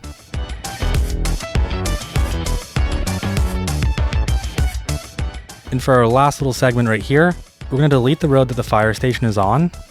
And that should allow us to upgrade this nice and clean. Just like that. Perfect. Now for our waterfront, I really want to try and mirror everything that's happening with Cornflower Street up until right about this point. But I also really want it to be terraced, so I want to have at least 2 levels. I think the goal would be 3 levels, but I don't think I'm going to get to that point. I really don't think there's enough land to work with. And I want to try and terraform as little as possible. We'll definitely need to terraform, probably like crazy, but I do want to try and avoid as much terraforming as I can. So the easiest way for me to do this is to start measuring. And I think to build our waterfront, we're mostly going to use the pedestrian street. And the reason for that is it's the only one that'll actually allow zoning, is a decent size, and doesn't have these key walls. Now I would much rather prefer to use these key walls, but what happens when we add the key wall is we do a whole bunch of terraforming that we can't control whatsoever, and the water right here just isn't really that deep. So we can see a dramatic change from the height here to the height here, which means we only have one option left, and that is our small pedestrian street. Okay, now I've been thinking about this a lot. I think what I want is 4 units of zoning space here, so we could have zoning that fronts the road, and we could have zoning that fronts the pedestrian road back here. So we're gonna go out 4 units, and that only gives us 3 units of zoning, so clearly I haven't been thinking about this enough. But if we go out 5, we should then get our 4 units, and we'll stretch that to both sides. Now looking at our contour lines, it's definitely really steep here. We're gonna do all of that after. For right now, I just wanna get everything measured out and all of our pedestrian roads in. Now next up, we have a curve right here, and we need to measure essentially the point of 5 units out from these roads. So I can take a guess and say the curve roughly stops right here, or actually more like right here. If we follow along this grid right here, we should get kind of a straight pattern, and then what we can do is take this road and just curve it into this point. And it's not perfect, but that does give us roughly 2 units on each side, so I'll take it. Now we're gonna move to this side over here, because we're also gonna need to find the straight point for this one. So I'm gonna start making measurement points, essentially 5 units out from this road. And now we should be able to connect our pedestrian road in and get something that's roughly similar to this curve right here. And yeah, it's definitely not perfect. We can see it kind of starts to fail right here and pretty much right here as well. So we'll need to rework this spot right here.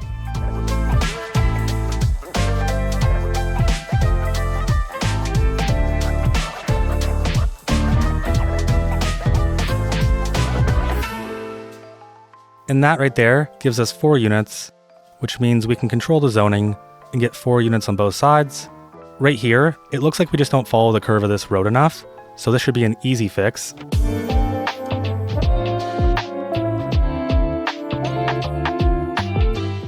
And it really doesn't want to give me the 4 units here no matter how hard I try, so I think I can live with it. It's not too big of a deal, and then we're going to drag this all the way out until right about here, and then this is where this will stop. Maybe we'll continue this down later on, but for right now, this is pretty much the scope that I want to work within. And from here, we're going to do the exact same thing, but we're going to go out 8 units instead. And the reason for 8 units is that it gives us more space on our water than our normal land, which is really what I want. So I'm going to go through and just try and mirror this, doing the exact same thing I did before with all the measurement points.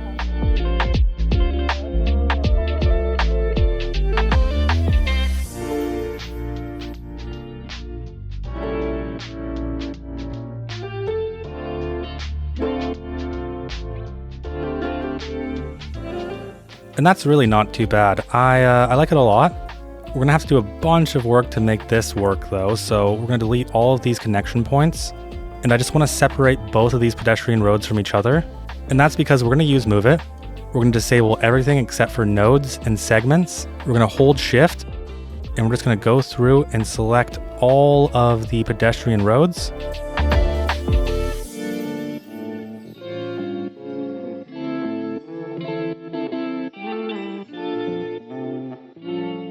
And the reason why I'm going to select both, even though these two will be different heights, is because it helps establish a baseline where both of them are roughly at the same height, and when we move this one down, we'll have a good idea of kind of that difference of height.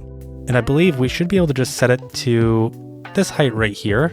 Now I'm going to go through and just start filling all of this in before I start terracing the next pedestrian road, just because it's so much easier to see and actually know what you're doing. And come to think of it, I guess the best reason is so we can get rid of all this water here.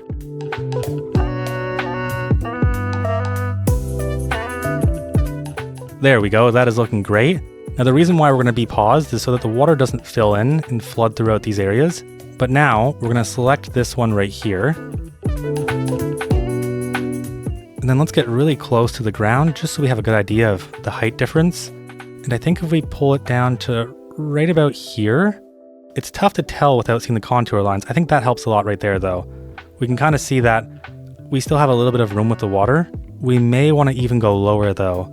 Let's click play for a second, and wow, the water just instantly changed. It didn't even have an animation or a flooding. It's kind of funny. I don't think this is as low as I want it to be though. It just doesn't feel like there's that much of a terrace between these two. So can we get just a little bit lower? And I think that actually right there is pretty much perfect. The easiest way to verify this will be to add a key wall on this side. And we're going to pull it all the way down to right here. And we got a little bit of flooding going on over here. But how does that look?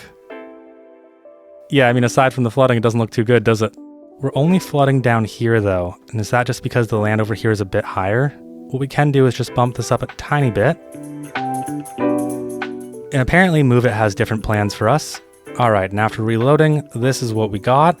Thankfully, I had an autosave that was a bit close to where it was. I still had to do a little bit of extra work to get it back to where it was, but yeah, we're back. With this, we have a fairly decent terrace. I wouldn't say it's anything too crazy. There's an option to have another terrace right here in the middle. I guess it really just depends on how the development looks like once it's in. But with just this, I'm honestly pretty happy with it. Now we have a lot of things to add in here, so let's start finding some buildings because this is kind of the exciting part. And you're kidding me, a forest fire? Where's the forest fire? Okay, there's no forest fire near us. I'm not going to worry about it. Now, I do want to start with some signature buildings or some of the parks that we got. So let's unlock parks. So we'll get park maintenance, large parks, sports parks, large sports parks, and tourist attractions. And that's kind of spending all of our points, so hopefully we don't need them in the future for anything else. And I've just realized something that should probably be a sin. I don't think I've placed a single park. What in the world is wrong with me? Okay, so we have one park. We have one tiny little park here. How did everyone let me get away with that? That's crazy. I can't believe that. Okay, so yeah, we're definitely going to need to compensate pretty heavily here. And I think we have a lot of cool parks that we can work with. I don't think we'll have the haunted house, but I definitely want to get one of these Ferris wheels in here for sure. And I kind of like this one, but I also like this small one. It's got a lot of charm to it, a lot of character. So I'm thinking about taking the Spin Vista Park and moving that more so over here. I think this would be a really cool area for it, mostly because it's already closer to the water, instead of kind of over here where we still have the water, but we don't have like the actual water. So with that in mind, we might do a little bit of reworking right here. There's really two ways we can place this. We can place it directly fronting this road, or we could face it on a slight angle, but it doesn't matter because we take up the exact same space anyways. And I didn't mean to do that. Oops. Let's just pretend that didn't happen. So I think what I'll do is I'm going to get rid of a section right here. We'll extend it out by about 2 units and then connect back in. And I believe 2 units is what we need.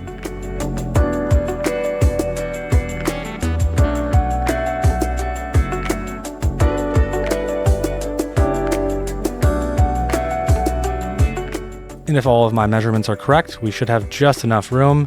And of course, they are not correct. Not even close. And now they are. There we go. So I think what we're going to do is we're going to place our Spin Vista Park right here. We're going to grab our merry-go-round. Merry-merry-go-round? We're going to grab our merry-merry-go-round Carousel Park. Either that name is weird or I can't read. And we're going to place that right there. And we have this little piece of room right here, and nothing else will fit in within this confined space. So let's expand this out by 1 more unit. And I think we're going to add the Pavilion Restaurant. The only problem is that it has parking, and I really, really don't want parking. And for some reason, the snapping on this is weird. It's not perfectly aligning with the rest of the buildings. So I'm going to delete this and this for now. I'm going to try and see if I can get this to work.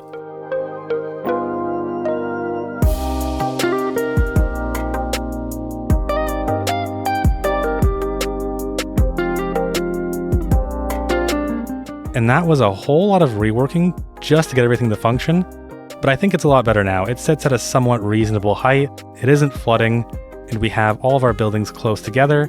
They're aligned, the paths are connected, I think at least. Yeah, they're kind of connected in a janky way, and I don't know if that's just because the heights are different. And after placing and replacing these and deleting them and moving them, I've wasted a whole bunch of money. I don't really get what their problem is, but they won't snap to the correct height of the key wall. So I think this is something that detailing can fix. I'll just have to go through and delete these little paths and then reconnect them in afterwards. But I really wish I didn't have to.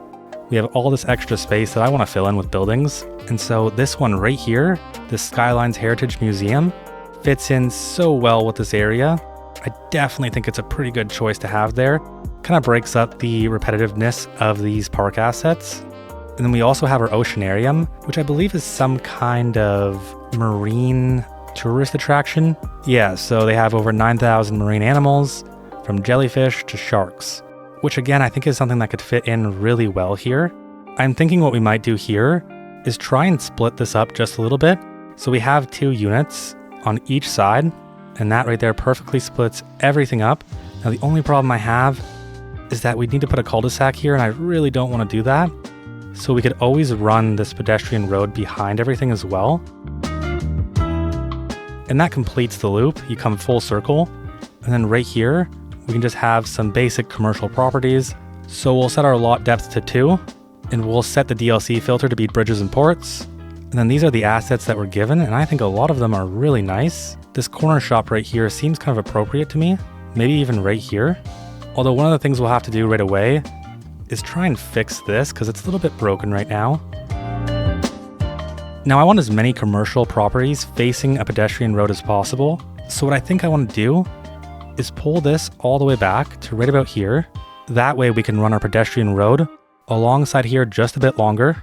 Then we can turn ground level off and start sloping our way up to here. Now it's probably not going to be perfect. Let's apply the quay wall on the right side, and that is much better already. Now we actually have some room to add in way more commercial, and it's going to make a bunch more sense to me at least. And I really like these buildings. They almost feel like they could be mixed use. So I'm going to delete this one right here. We'll have one right there, and then for the right side we'll have another one right here. And I don't imagine there's a middle piece, is there? There is, but we don't have enough room. I actually think these Netherlands row homes fit almost perfectly into this little area right here. So let's just go with that one right there. Try and get some matching color schemes going on. And yeah, this reminds me of one of those orange creamsicles. Now I already want to rework this because I think what we can do is get way more development in and really just make this a bit more profitable. If we just bring this ever so closely to it, and then we delete this pedestrian road right here, and that gives us 3 units of zoning, which is going to open this space up so much more, and I think that's already a lot better. Now we don't actually have any commercial demand, so let's try and stimulate it by reducing our taxes for commercial to 8%. And if our budget's still going strong, maybe we even reduce it down to 7. And we're not seeing any demand rebound yet, and that's just because we don't have any local demand. So I'm going to stop placing these buildings in. Otherwise, I'm going to destroy the demand by having empty buildings. And instead, let's get to work on this area over here, because this is where I want to get some waterfront development in. So we're going to want a lot of housing here. And I don't see this entire area being filled with density. I do see a lot of density, especially more towards this middle part, closer towards the amusement park. But on this side, I could definitely see a little development of row homes. So we'll need to split these plots up because we're going to have 3x3 spaces.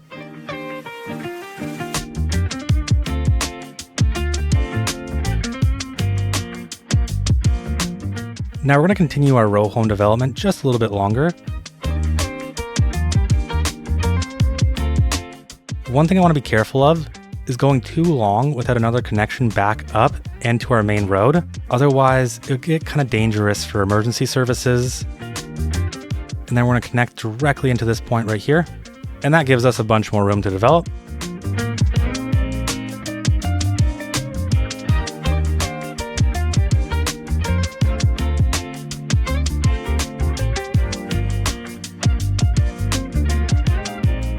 Then right here, I think we're really due for some density.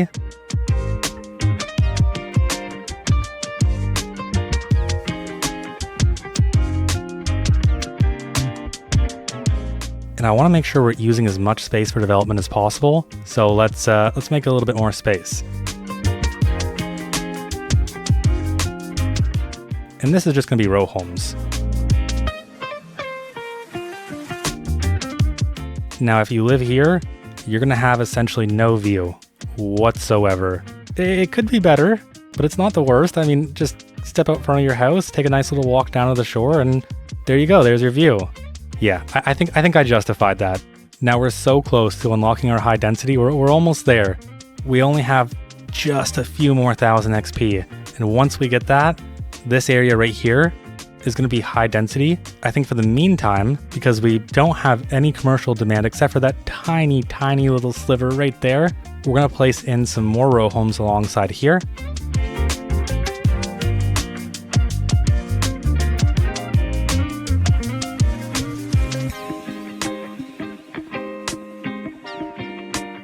And we finally have some commercial demand. Let's go crazy. Have these businesses filled in? Yes, they have. Okay, perfect. Again, we're going with the waterfront commercial, and I just love these. These look so perfect for what we're doing. Now, unfortunately, there really isn't all that many buildings with double-sided architecture, so they all need to be pointed a specific way. Although it looks like this one actually does. It's mostly just that there's some props and some stuff happening in the back, which I really like. Gives just a bit more dimension to the area and makes it feel like both sides are actually being utilized. And I think what I love most about these buildings is you can place them side by side, yet they still feel really integrated. I could almost believe that this is one building. Anyways, I'm getting too hung up on each individual zone. I'm going to try and move a bit faster here.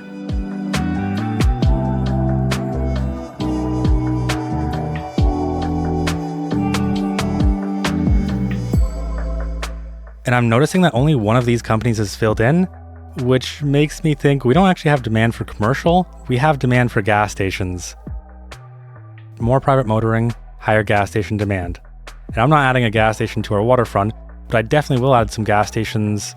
Let's say we can get a gas station fronting this street.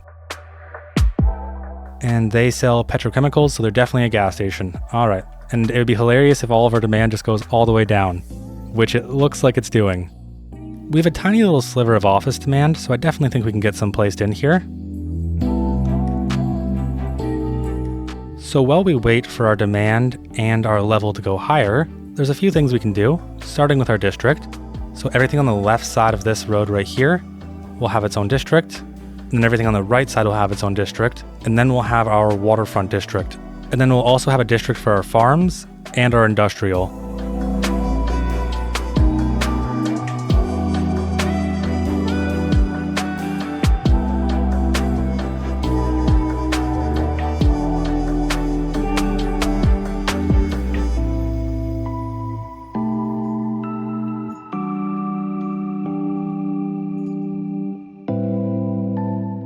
We'll call this one City Services.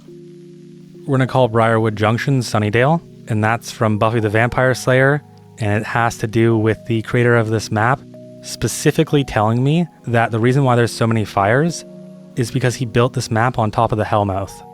And then we still need names for Sunrise Ridge, Pinewood Acres, Heather Way, and I guess our industrial park too, which for now I'm just going to call Industrial Park. So if you have suggestions for either of these areas, let me know. I'm happy to make the change. Naming is not my strong suit. Another thing we can start to do now is remove these trees and get some more zoning on these roads. And let's also get rid of all these lights because there's way too many and it's probably destroying traffic.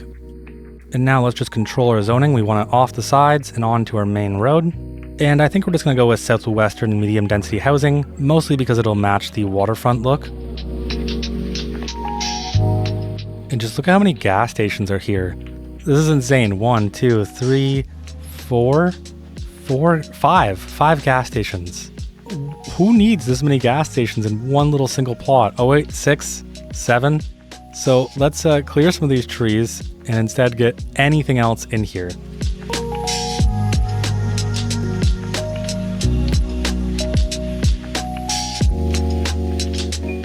And there's nothing like adding something that's very high demand directly off one of your biggest, most important roads.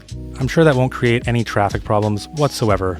And then finally, the last thing I can think of is to just clean up our fire station a tiny bit so we can pull some of this water back and create a bit more space. We can grab any one of our leisure piers.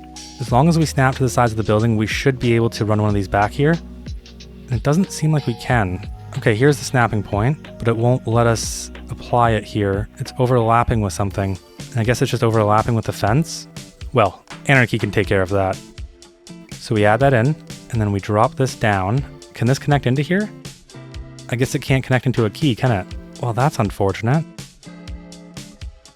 We finally got it. Yes, we are milestone 8. We get a bunch of signature buildings. but all we ever really wanted was some high density buildings, and we have officially unlocked them. Let's get some in. I'm going to start with the southwest pack because these are going to be the ones that fit the most into this area.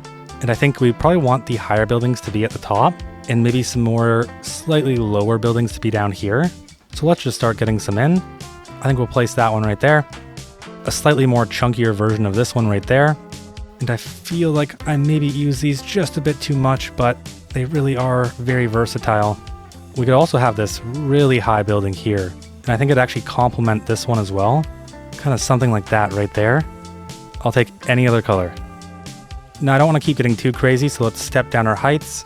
We'll do that right there. And then I want some different architecture styles, so I think we'll go with this European building. And our space to work in is getting a little bit smaller, so we're going to drop our lot depth to 3, and it still gives us tons of room.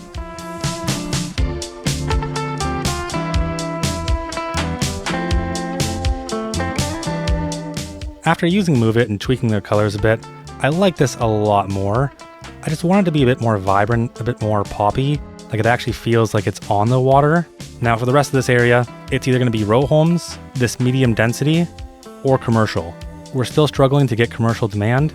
All we have is gas station demand for some reason. I don't get it, but I'm going to quickly fill this area in so we can move on.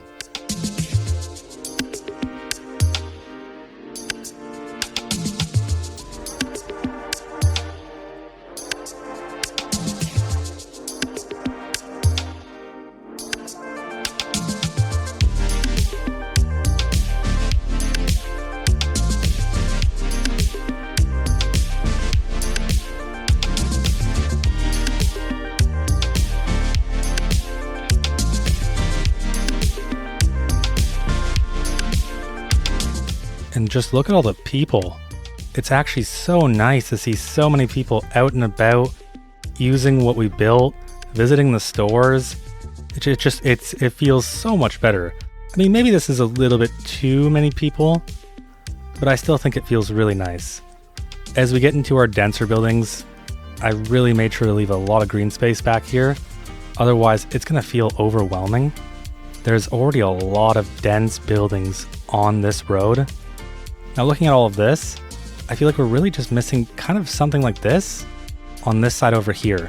Because we have a big section of residential, a big section of high density residential, this little commercial building right here, some more medium density residential, and then we just have commercial and office all throughout here. And I feel like that's what this side needs as well. And I don't really like moving city services once they're already placed. So I'm gonna try and work around this rather than just bulldoze it. So we'll take our pedestrian path and we're going to connect directly into here. Now we're going to send this road, I think just at a 180-degree angle. Maybe we'll just curve directly into here. It's either that or we pull from the middle of this road, right about there. We go out our 5 units, that way we can get our 4 zoning blocks. And then we go out another, I believe it was 8. And now we should be able to just pull this straight and curve directly into here. And then just do the same thing on this side right here. And now all we have to do is just align our heights like we did before. But I'm noticing there's a little bit of weirdness going on. I want to turn just this little section into a key wall. And it seems it'll only be a key wall if it faces this way. So I guess we'll just flip this road around. And then we're going to grab all of these nodes right here, along with this one, and we're going to align it to this node right here.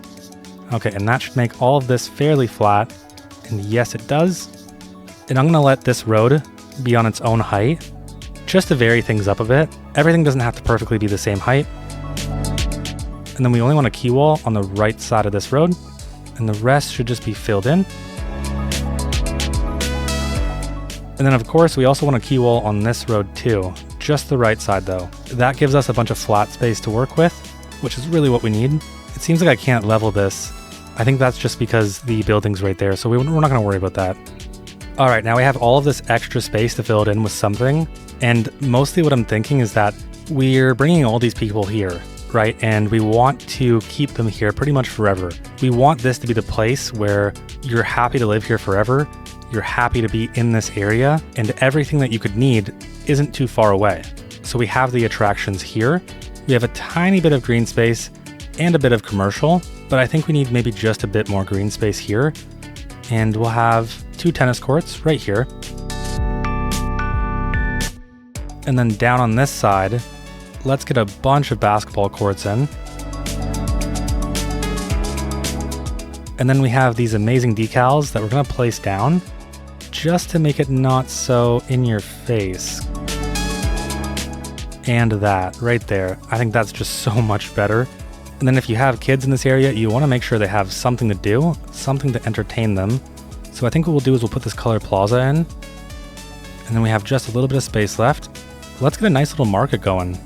So we'll have a few of these placed in, and we'll also throw some of these square pocket parks in as well. Give people a place to sit, to eat, just to get away from the sun. And then during detailing, we're gonna really make this feel way more alive than this, because this just kind of feels dead. Right here, we're missing a big opportunity for commercial or office. And right now, the only thing we have demand for is commercial.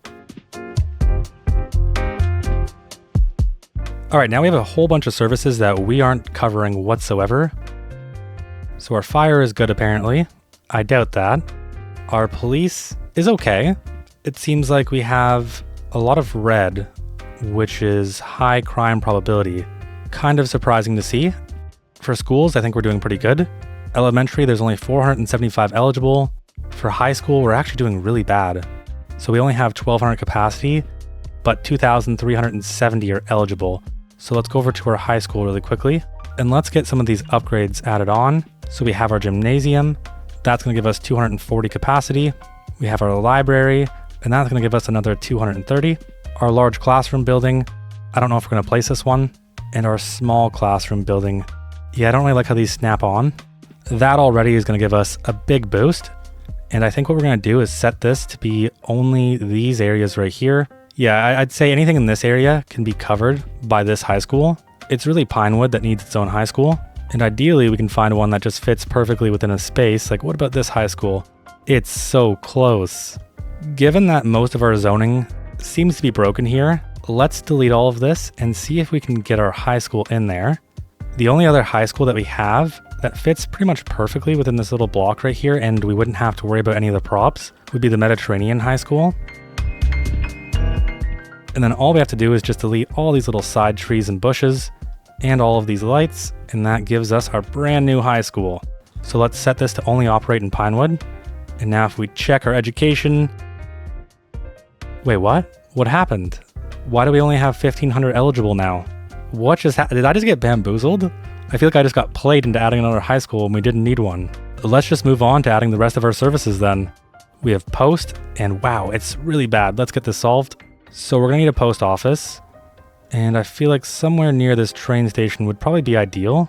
And with the Netherlands post office, I kind of feel like we could place a post office almost anywhere without even warning at all. Right here, this is perfect. I don't even have to consider it. I'm gonna let this operate kind of wherever it wants, because we're not gonna go too crazy on post yet. We will need to add some mailboxes though. I'm gonna work my way backwards.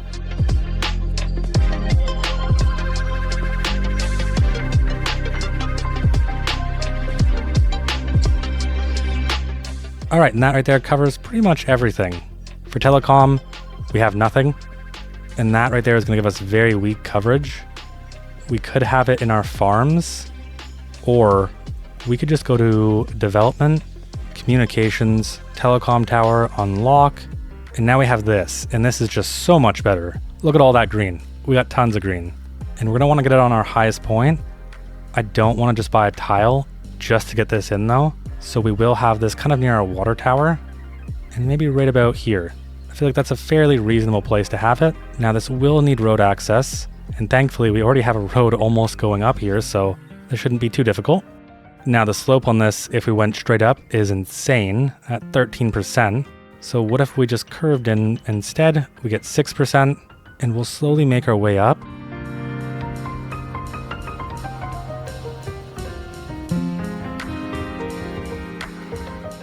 Well, that is just unfortunate. We just barely missed this spot right here.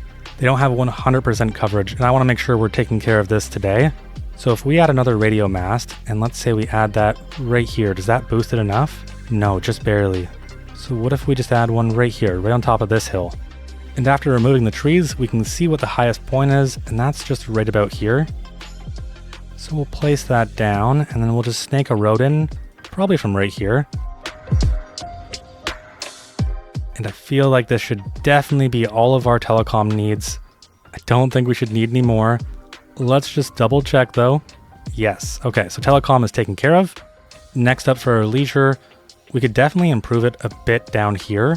And the good news is we have this open spot right here with no development on it. And I really don't like the idea of putting a children's park on a 4-lane arterial. This won't be much better, but at least it's a 2-lane, and we're gonna put it closer to the store. That way you're not running out into a 4-lane road. A 2-lane's slightly better. Now I wouldn't mind putting a dog park here, but we don't have the room. And just to be clear, most of the dog parks that I typically see have gates on them, so dogs just can't run out. I would expect the same thing to happen with this asset, but I actually don't think it does have a gate. We do have a bit of room here, and then we only just need a little bit more coverage right here. So we'll place another playground right there, delete this tree so we can actually see what it looks like. And there we go. Our happiness is pretty much perfect. The only problems are unreliable mail service, high crime risk, traffic, and poor garbage services. We will solve all of them. Unreliable mail service, we can pretty much check off. High crime risk makes me believe that maybe our police station is just doing a little bit too much heavy lifting. So let's give it 8 more vehicles. So now if we check our crime probability, does it change? I think this is something that'll need a bit more time to bake in the oven, but we did add 8 more cars, so should be an improvement coming soon. All right, now there's 2 more things I want to check in on. Our electricity. So we're consuming 18.95 and we're producing 15. How is that possible? We're not importing and we're not exporting. The math really isn't mathing right now. Is it because of our battery? So this one isn't charged, and this one is barely charged, and our efficiency is really low too, due to low wind speed. So I think at the very least, to try and have these numbers match up, we're gonna place 1 more turbine. Otherwise it kind of just feels like cheating. And right about here we can get 3 to 5, so we'll take it. Okay, is this all functioning? No, it doesn't seem to be functioning. It's funny to me because now we're producing more, yet now we're in a problem. It's like the game just realized, oh no, we don't have enough. I want to see if we're in a bottleneck, and it doesn't seem like we are, although we probably still could run some extra lines down this road.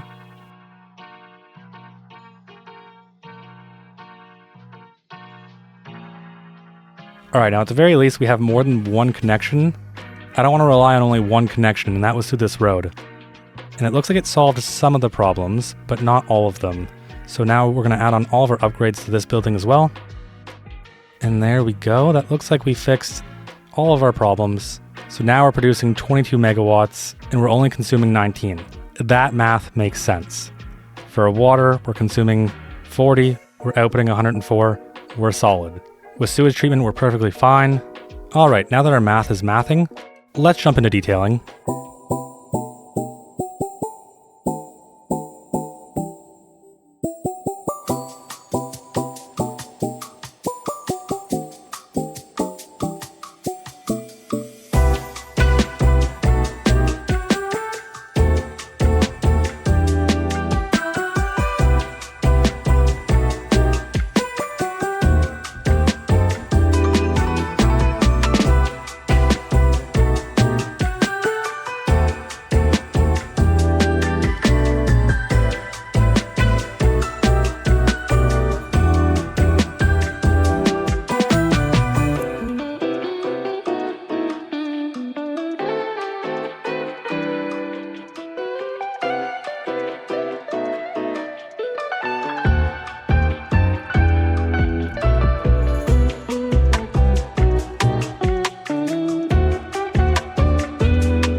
Alright, and that's going to do it for detailing. Figured I'd keep it nice and simple.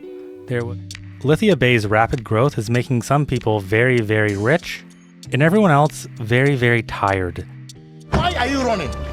Why are you running? One new citizen has capital, contracts, and plans drawn up for a fishing company. He's betting that a growing coastal city will eat anything he can pull from the water. Another sees a different opening. Lithia Bay imports almost everything it needs to function. Stone, oil, minerals. If the city uses it, it probably arrived on a truck. With only a few small warehouses, the demand for storage is sky high. But for most people, growth just means their day keeps getting worse. Every trip starts with a car, a line of brake lights, and a fight for somewhere to park. Without transit, the city has become a nightmare.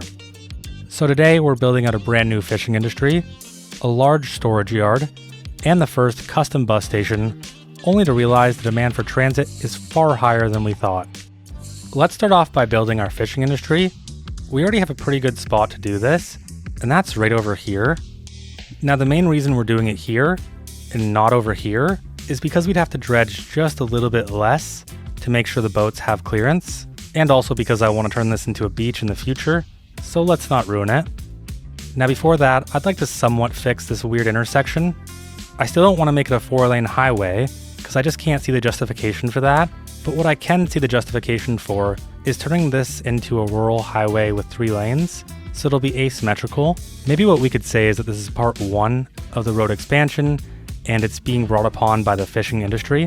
Either way, let's turn off snap to zoning cell length. That way we can get directly in the middle, and we're going to drag this all the way down here, and I'm really hoping it doesn't turn out like last time. So we'll get this right in the middle, and that is pretty much perfect. Definitely not like last time where it just destroyed the side of this mountain. Right now, I'm going to leave the asymmetricality the way it is, and down the line, if we need to, we can adjust the direction. Now let's open up our development tree. We're going to go to transportation, and we're going to unlock water. And while we're here, we might as well unlock parking too. And that leaves us with 7 available points left. Now we're going to need to do a bit of land reclamation, and I always like to do a bit of measuring first. That way I don't do something I'll regret.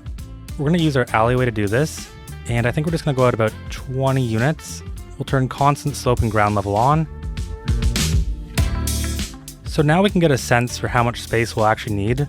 Let's open up our zoning menu, go to specialized industry, and we're going to select the fishing and open water fish farming. We'll place that right here on this side. Looks like there's an issue with the pathfinding. All we had to do is pull it out. Now I want to grab our storage buildings, and I think we're going to place as many as we can up until the road.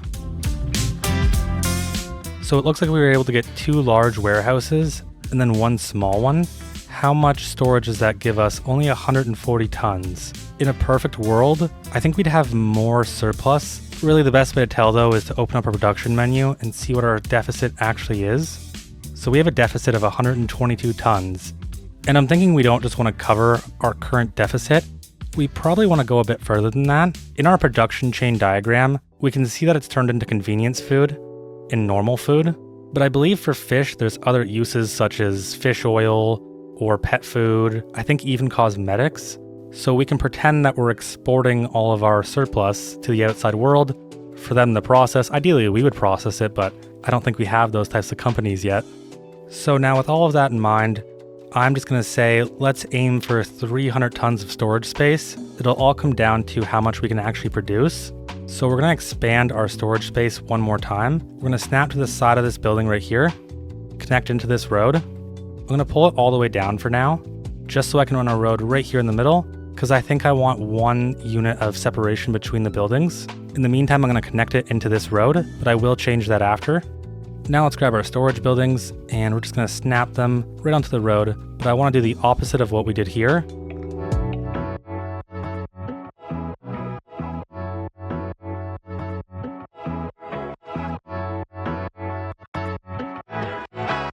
Now I still want to place 2 more buildings, and we're going to do that right here.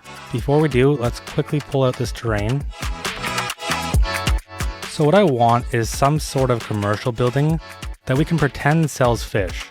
So maybe you drive down here from the city to come pick up fish in bulk, because maybe it's cheaper. Whereas if you buy it at the grocery store, it's pretty much top dollar and you're spending way more money.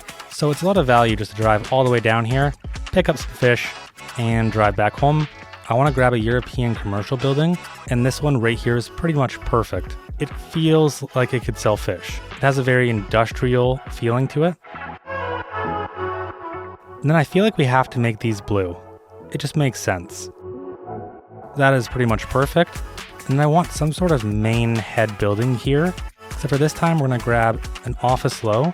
And really, there is a lot of industrial feeling office buildings. I feel like I'm leaning towards this one. I'm going to move this all the way over because we need one more thing, and that is a little bit of parking. I think we're ready to add in our pier. Now, this might sound silly, but I really don't want this to be a straight 90-degree angle. I feel like that's just a bit boring, and we could probably do a little bit better than that. So if we attach onto our main pier, and then just go out at, let's say, 135-degree angle, and we'll only go at 10 units, and that's because I don't want the routes to spawn there. And now what we can do is go out, let's say 15 on each side. Now we're ready to grab our narrow boatway, and I think what I'm going to do is send this straight, and then for no other reason other than the fact that I don't know what a boatway would look like, I'm going to curve that in. We'll send it out straight a little bit more. We'll connect this one in, and we're going to do something similar with this one, but we'll curve from here. It looks like we're getting clearances too low, and that makes sense. There's not a lot of room here, so this is where we can dredge a tiny bit. And our clearance is still too low, so maybe we just have to redraw this in. And actually, it looks like we have overlapping items here, and that's what you get when you use Anarchy. And we still have overlapping items somehow, and that is, you're kidding me. It's this static ploppable. That's the only reason why we have those issues. So if I just move this all the way into this building for now, do we still get that issue? Okay, we don't. So now we're good. I guess it was just that building it didn't like.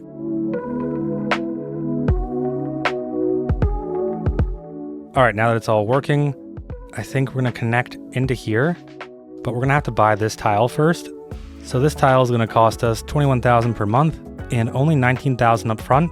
That's pretty much nothing. So we somehow have $6 million in the bank. I feel like I'm stuck in pre-patch mindset where everything at the start was such a grind and you had to be careful with your budget like crazy. Now it doesn't even feel like we have to be careful at all. It feels like we could just spend, and there's no real consequence. And we have two types of fishing areas. I think we're gonna start with the fish farming area. I'm gonna have one right here, real close to home, and a second one right here as well. We'll take our narrow seaway and just slap that right across.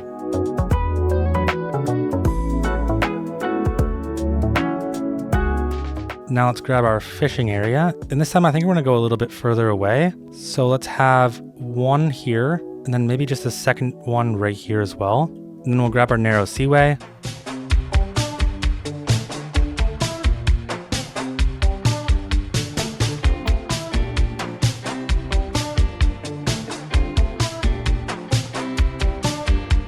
So we're already losing money, negative $98 per month. I'm hoping to see a massive improvement.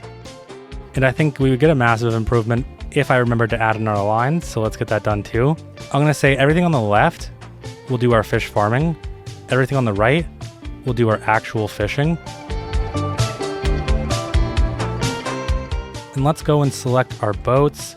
And for each line, I'm just gonna allow every single boat. I'm not really too worried about which boats spawn. And just like that, we are already making a profit of $30,000 per month, which is great, you love to see it. Okay, and we're finally seeing a boat now. I was starting to get a bit worried because I wasn't seeing one, but we have this nice little boat right here, and we could change its color if we wanted to. A nice muted red with a dark gray. It looks pretty good to me. Our production right now is 164 tons per month, and we're making a nice little profit of $45,000. Now, if you have a name for the fishing company, or the person who owns it, let me know in the comments below, and I'm happy to come make the changes. Maybe we can work them into our lore moving forward. Now, the next most important thing that I think we really need to do is add in a connection from here all the way down to here. I really think it's sorely missing, and right now our fishing industry would have no real good way to get down here. They would have to follow down this road, turn left, come down this dirt road. It gets crazy complicated for no reason. And do we actually have traffic? Yeah, we have a taxi driving up this hill at what seems like 5 miles per hour. I don't know why they're going so slow. More taxis. Oh, we actually have a truck. Where are they going? It doesn't even make sense, the routes that they're taking. This, by all means, would be a significantly faster road to take, yet for some reason they turn up here just to go down here. It makes no sense. I thought about just sending this road and continuing it down, but after looking it over, there just isn't enough room to bridge down at a reasonable height. So even if we start from right here and we slope all the way down, that gives us negative 12%, which is just a bit too crazy. So we'll have a secondary road that all of this is attached to. Now I always like to start with my bridge because I find it makes things a little bit easier. Now we'll drop our height back down to 0. And let's see, can we get 5%? That's pretty long for 5%. We don't really have much of a choice though, so we'll take it. I want to do our sloping a bit earlier, because if you were coming down this road, the last thing you want to do is have a crazy slope, and then boom, you're in the ocean and you're gone. So we'll do a little bit of sloping here, just to make things a little bit easier on the people driving. That right there gives us negative 1.8%, pretty much perfect. I couldn't ask for better. Now we're just going to come in at a 90. Now I want to make sure we're giving very nice and gentle turns here, because this will primarily be industrial and heavy freight traffic. And I think ideally we would connect into Rosecliff Lane, but it's not exactly possible. So for now, we're going to connect into this road right here.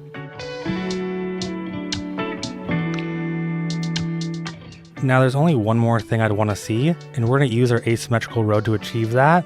And thankfully, it looks like the road's already split up perfectly.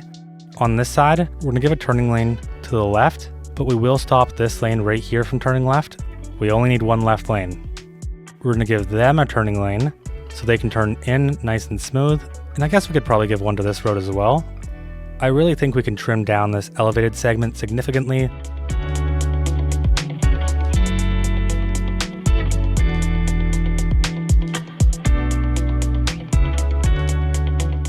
Now we're gonna have to continue our way down here, and I think we're actually gonna start from this side right here. And from what I can see is it looks like we're doing a bit of unnecessary sloping, and we're gonna fix this because it's gonna be important.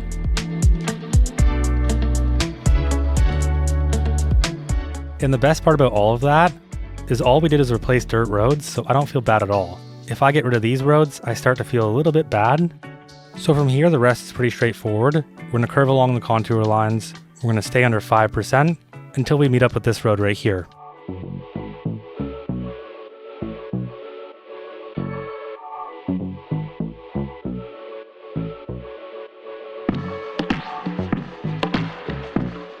Now I had initially thought about connecting this road into this one, but this road is just on a significantly steeper plane. I don't exactly want to get rid of it, but you can imagine if you were a truck coming down this road, you have a very short time to stop before you're heading directly into the water, and there just isn't that much flexibility with the terrain here. But right here, what we can do is we can flatten this little road out right here. And again, that's to give more time to have flat space to stop. We can slope up. At a 90, we can take our road, and we'll go out a little bit just to make sure we have that flat spot. Then we'll slope up. That's 2.6%, so it's not bad at all. We're going to sever this connection. And I think we're going to have to sever this connection as well. Now we're going to take our rural highway and just continue it down. If we can, we're going to want to start sloping pretty early. So I think what we're going to do is start curving down a bit. We're going to make sure our step is set to the lowest one, because then we can click page down and we can get 3%. Now we're going to use our continuous curve tool to make a switch back. Once we get that 90, we know we're in a good place. Now our elevation is negative 6.1. So we want to increase that until we get at least 0.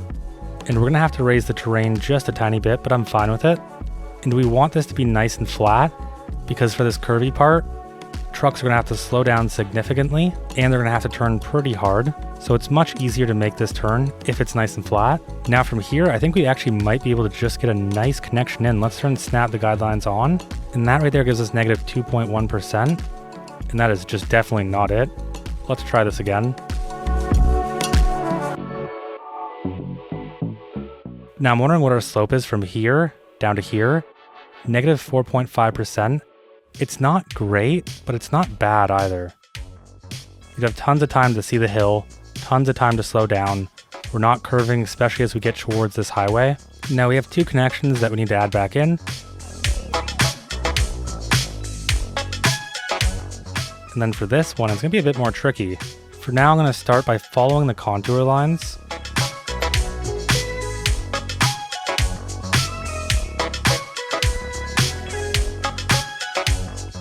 I don't really worry too much about these roads. There isn't any heavy freight traffic going down here. Now with all of these connections in, I'm ready to move on to our custom storage yard, but I also want to add recycling. There's a few things about a recycling center. The ground pollution is medium, the air pollution is low, and the noise pollution is also medium. So we want to have this somewhat far away from our residential and with other noisy uses. Now, one of the best places I can think that kind of fulfills all of those requirements is pretty much right here. It's already noisy because the train and the industrial, we don't need to worry about pollution, and the air blows that way. So this is pretty much the optimal spot, and it looks like we're having a tornado. Okay, so it's all the way over there, not a big deal. Now there is one trade-off with this area, and that's the connections. There's only really the connection here, and I guess if you can count these ones, I don't really expect the recycling trucks to drive on dirt roads. So before we get this in, let's actually make a few upgrades.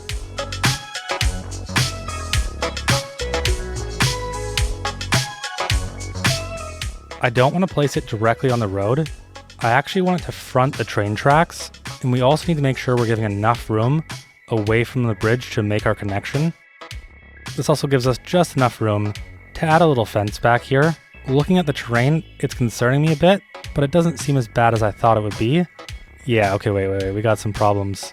Yeah, that's definitely concerning. And that's way more flat. And also at the same time, that unlocks milestone 9. We are now a great town. We get a bunch of signature buildings. And we also get high density commercial. Nice. I am actually really excited for that. Now, like I was saying before, we're going to snap onto the sides of this building.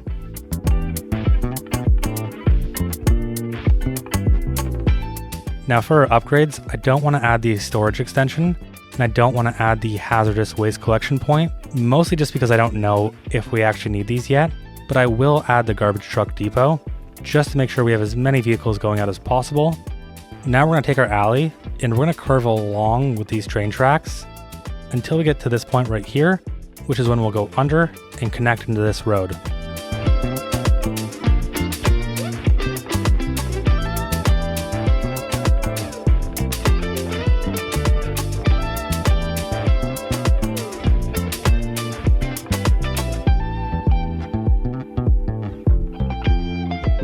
Now right here is where we're going to make our custom storage yard. And similar to our recycling center, we're going to need to flatten most of this out. So now we have a few different storage buildings that we can work from. So we have this small storage yard, the medium storage yard, and the large storage yard. I think for a city like ours, we could probably get away with 2 large storage yards. I don't think we'd need more than that. Now I definitely don't want to dump any more traffic onto this highway. It already has a recycling center, all of our industrial, our fishing, and all the people deciding to take a shortcut for no reason. I'm going to want to keep it off this road, and we'll have the entrance be from this road right here.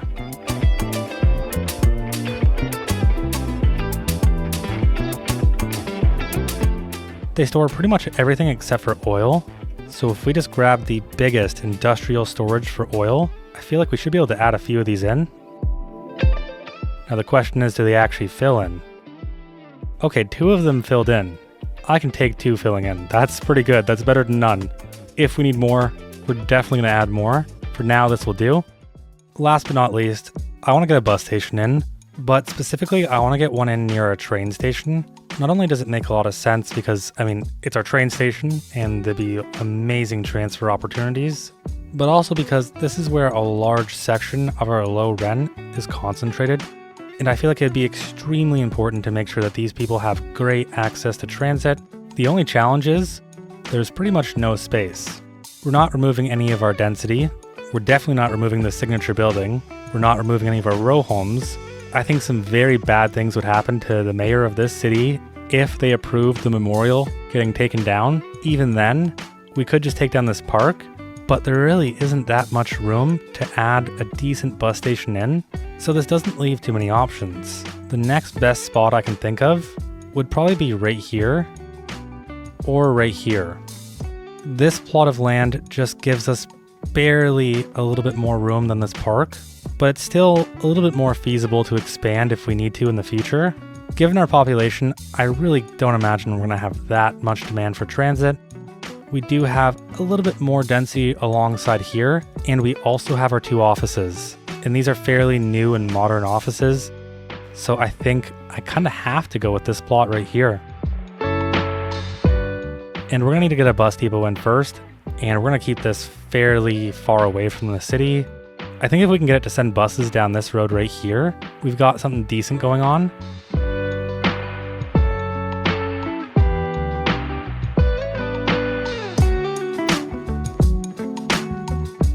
And now we need to figure out which way we want our bus station to front. I think I want it to front Hamilton Street, mostly because it'll give us the most opportunity for our buses to come in, out, and then they can spread out from all the different directions.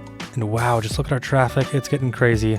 All right, now we're gonna keep this fairly straightforward. We're gonna grab our bus lane from right here, and we're gonna go at roughly a 70-degree angle. Now we're just gonna send this directly down, and then back in. And now we just need to make a few more of these roads right here.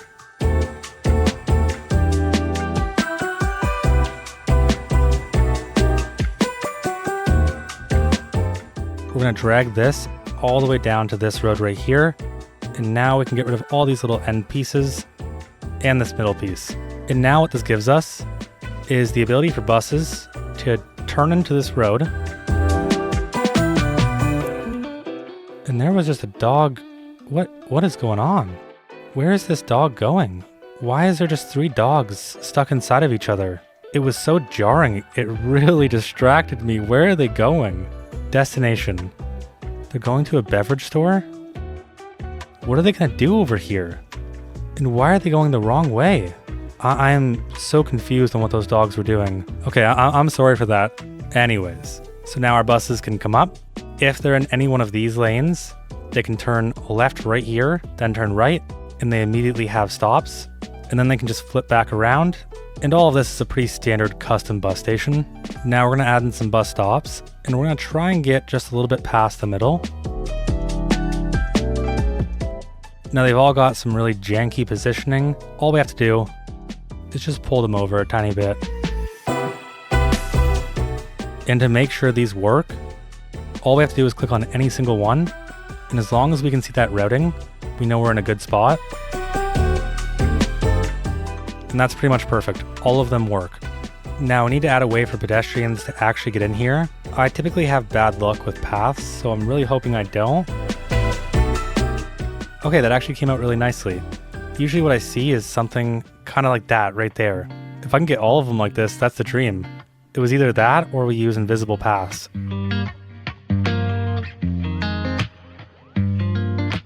And that is beyond surprising. They all came out perfect.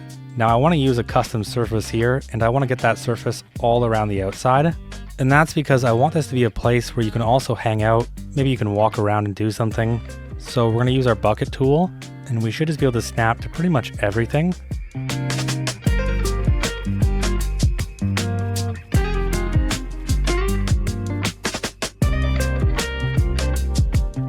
I think for the insides, we're just going to have a really manicured grass. We won't have electric buses yet, so anything to really just brighten this area up, make it feel less polluted.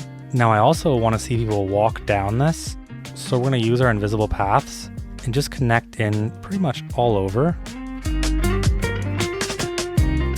There we go. I love seeing people walk on these surfaces because it makes it feel like it's actually a space. Now we have 5 stops to make routes for. Let's go with our easiest one, and we'll go to our outside connection. For some reason it's called Carphilly. That should be Ashland, so we'll have to change that. We'll call this line 1, station to Ashland. We don't need 9 buses. I can't imagine needing that many. And we want transit to be accessible, but considering this is going to an external connection, it won't be as cheap as our other lines. We'll set this one to $4, and we'll make it red because if you're leaving, that's bad. For our second line, we're gonna have it start from here. It'll immediately leave, go all the way down this road, make a stop in front of these houses, and we'll make some stops in front of the high density. We'll keep swinging around. We'll continue down here, and then we're gonna make a nice little loop.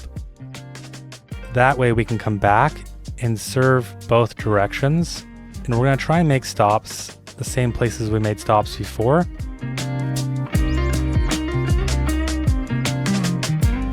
Now when it comes back in, ideally we want all of them to come from one of these roads, but the only way to make that work is to make them travel just a bit further, which I guess is what we're gonna do. And then they'll come back to here. And for the second line, let's call it Station to Pinewood Acres. And these names will change very soon. I'm waiting for all of the comments to fill out, and then I'll run a poll on YouTube. Again, we want transit to be accessible, so $2. And I think we're gonna go with 2 vehicles to start. We really need to measure how much demand is gonna be for each line. And because this one goes to our water, we'll make it blue. I think what I really want is a line that goes up both of these 4-lane roads, turns around, and then comes back down, and just goes right back into the bus station.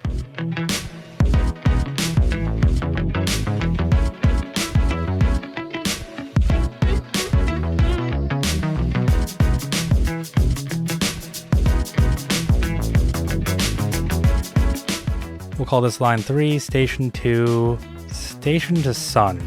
All of our internal city routes will be $2. And again, we're gonna go with 2 vehicles for now. And we actually will keep the color orange because the sun. I guess we could go yellow if we really want the sun. Now I would say in terms of density, that's pretty much all of our routes covered. There's not really any more super dense buildings outside of our current lines. So now I'm trying to think about the shops. We have a lot of shops down on this road. We also have our farms, and we have our industrial. So we'll have a line that goes down to this area, and we'll have a line that goes down to our industrial.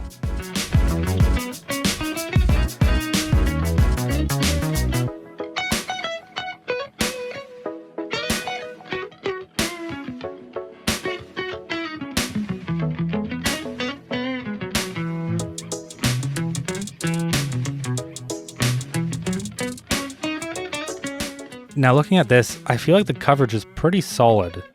We can get people to jobs, we can get people to shops, we can get people to our high density, and we have transfer opportunities. All of this seems like pretty much solid to me. So let's add in our stops now. And we're gonna start with line 2, Station to Pinewood Acres. Our first stop, right in front of these buildings.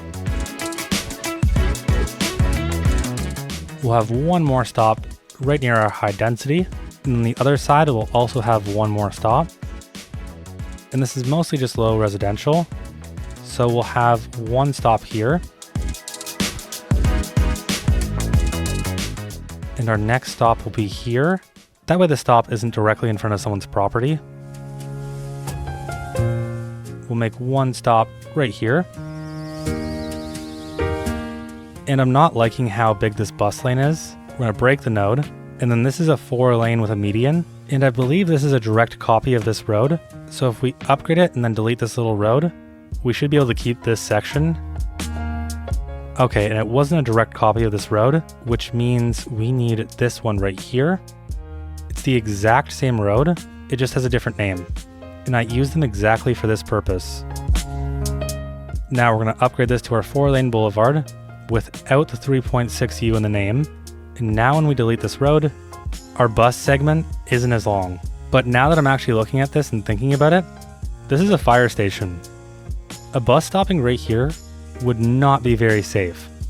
What was I thinking with this?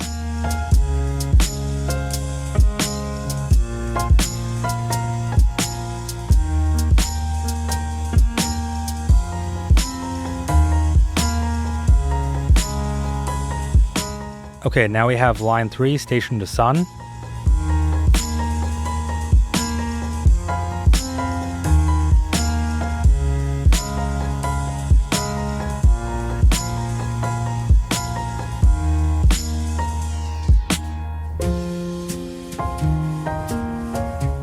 And that is Station to Sun done.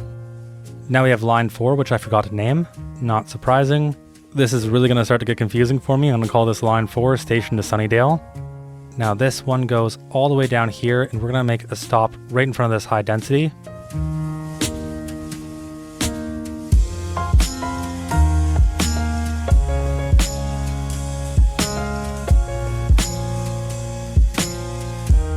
I really want to try to avoid any stops in front of houses, but given that this is kind of essential for our transfer to work, we're going to have a stop right here.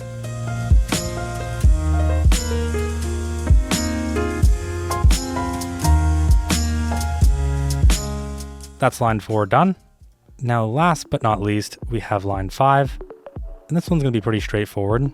So I think at most, we will actually pick up a few people from this area, mostly because we don't have a line that covers directly in front of it. We'll place our first bus stop there, and we'll move it off to the side, and we'll have to monitor traffic for this one because it's kind of the most important road right now for this area. And that's it. That's the only stop we're going to have, just one. And that is all of our lines done. Now I'm pretty much ready to click play, and for fun, I'm going to wager that line 2 is going to have the heaviest usage, and because Lithia Bay is so great, line 1 will have the least usage.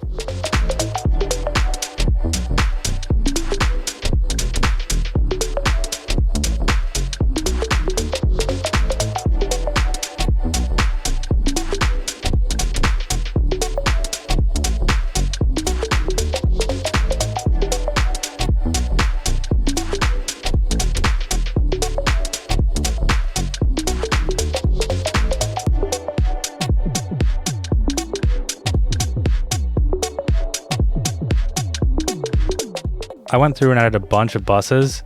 This one ended up with 7. Just about 2 minutes ago, it was at like 150% usage. This one was crazy busy at the start, but it seems to have calmed down significantly.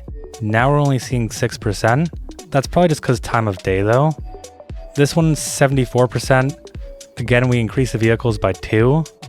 Line 4, we increased it to 4. It was pretty crazy as well. And then surprise, surprise, the industrial line did the worst. Now I've went through and made a few adjustments. I stretched out the nodes here, added in some asymmetrical roads alongside here and here. There's a bit of work that needs to be done. What is this car doing here? I'd love to know. I would love to, honestly, goodbye. What's your name? Dylan Tucker. Now Dylan's name is I drive cars on bus roads. I'm going to add him to my followed list because right now he's happy and I want to figure out how to ruin this life. No, in all seriousness though, I'm quite happy with how it turned out. There's clearly a few issues that I think I'm going to fix next time. This is just a result of how many buses we had to add on to the line and the amount of pedestrians that we have just walking across the street. One of the easiest solutions could be a pedestrian overpass. The easier solution would be to get all of this aligned and in the right place. If Pinewood's going to have 0% line usage, then maybe we drop this down to 5 vehicles because we won't need all of it. Although this will probably skyrocket once it gets to 12-ish PM. One of the biggest pieces of feedback I got last episode was that we needed parking, and I completely agree. We have all of this high density, and a lot of these buildings do have parking garages in the back. Some of them don't, but most of them do. But really, the biggest issue comes down to these buildings on the pedestrian road. I'm trying to pretend that we don't have cars driving down this road because this would be a pedestrian road, nothing else. So if I actually want to pretend that, then I need to give adequate parking. Right here, looks like a massive opportunity to get rid of all of this low residential. We're going to take this multi-level parking building, and unfortunately their property value is about to decrease very significantly. I honestly feel really, really bad. We could always just use the Netherlands assets, but I think that kind of takes away some of the fun. There was this great comment on screen right now about how the parking could be a very big contrast to how manicured the downtown and really Lithia Bay is in general. So although this is going to hurt, I'm going to do it. We'll add in one right there. And then I just want to see some more basic parking. This right here works for me. So altogether, we have 300 spots. Now, if we want to get even extra crazy, we could add a bit more parking here too.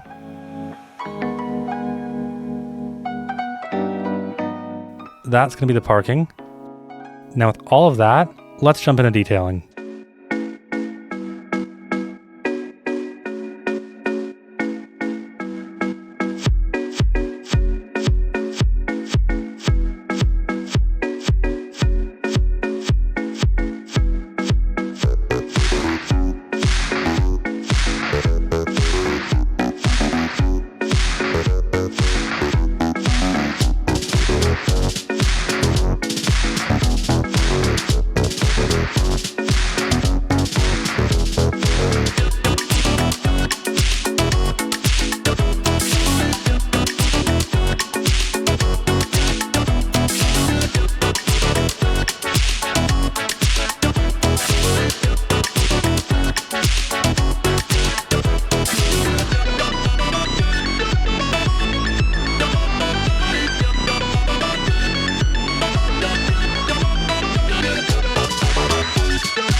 And I really love that this bus station came out. Growth has pushed land values near the core higher than anyone predicted. What started as a gradual rise has turned into a surge, and that surge is financially squeezing long-term residents. Taxes are climbing, day-to-day costs are rising, and for many households, the numbers simply don't work anymore. When someone finally decides to sell, listings disappear almost instantly. That acceleration is exactly what larger investors have been waiting for. They're no longer buying homes one at a time, they're assembling entire stretches of single-family parcels in long, continuous runs, perfect for teardown projects and large-scale redevelopment. At this point, it's obvious which direction Lithia Bay is heading towards. So today, we're going to bulldoze and rezone a large section of single-family residential, lay out our first commercial district, and continue shaping the urban core Lithia Bay is growing into. So first thing we need to do is start bulldozing some of these single-family residentials. I think I'm going to start with this one right here just because they have no pedestrian access and it's kind of bugging me. But also, we're going to bulldoze this farm because for some reason, this building has collapsed due to the lack of maintenance, which is kind of interesting. I have a feeling that it's probably just because the farmland itself was way too small. Really, the reason why it's so small is because I didn't want any of those sub-buildings to pop up alongside this property, but it looks like it doesn't work. So we'll delete it and we'll rezone this as well in the future. So we're going to start with this block right here. It really doesn't make sense given the fact that we have this giant conference center. We're really starting to expand. We have our museum. There's really a bunch of reasons why. So we're going to delete all of the single family residential here. With all of that cleared, I think we have a very good foundation to have somewhat of a commercial district here. We'll need to rework the roads just a little bit because we don't need the sidewalks at this point in time. Plus, we're going to make this a bigger lot. So we'll get rid of these 2-lane roads. We're going to delete the alleyway in the middle. We'll also fix up the terrain just a tiny bit because it seems like it dips for pretty much no reason, and it'll make it much easier to work on if all of this is somewhat stable. Now that gives us one massive plot to work from. Really, there's 2 key pieces driving this. We have our conference center, and we're hoping that tourists and businesses fly down to Lithia Bay. That way they can come do their conferences here and have a bunch of beautiful things to look at while they're not doing the business side of things. And because the conference center and our Maritime museum are so close to each other, the goal is to drive mutual traffic, and I think that should be the same goal with this shopping center. So there's a few buildings that I'm looking at. We're going to set our zone type to signature. And for starters, I do like the auto center, although I don't really see us selling cars here. It's not really what this is for. What I could definitely see is a cinema. So for now, we're just going to place that down right there. I could also see the square center being our focal point for a mall. And the interesting thing about this building is that if you place two of them, you can really get them to feel as if they're part of the same building. Now I just need to know how long this building actually is, and from this point right here, so it's 10 units. So if we just go 10 units to the left, we get this spot right here, then we can send this up. We can delete this road, and all we have to do is copy and paste this in. And the zoning grid's a little bit off, but that right there gives us one kind of massive mall, and I like that. It feels grand, but not too grand.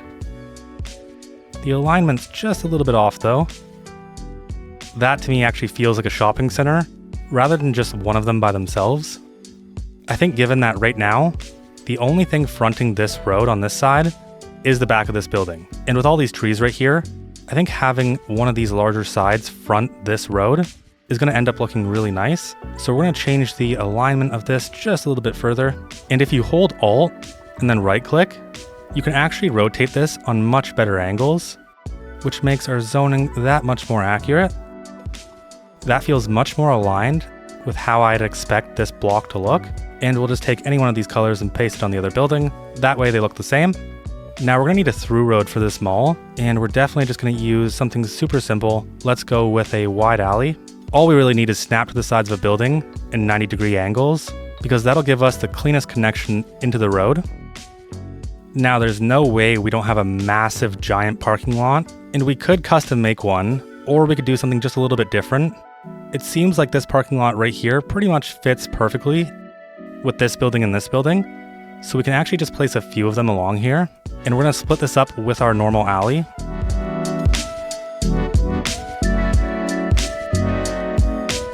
Even this right here only gives us 180 parking spots, which still feels small for this mall, and I also don't really like the way it looks, so let's try this one more time. We're going to get rid of all of these parking lots. We'll also delete all of our alleyways. To maximize the amount of parking we can actually get, we're going to start extremely close to this little intersection right here. Same thing on this side. Now the perpendicular parking alleys are just way too wide, so we will use our one-way perpendicular parking alleys, and I think if we can get at least 3 in, we should be in a good place. Now this is a bit too long, so we're going to grab the middle and split it, and now we can delete this.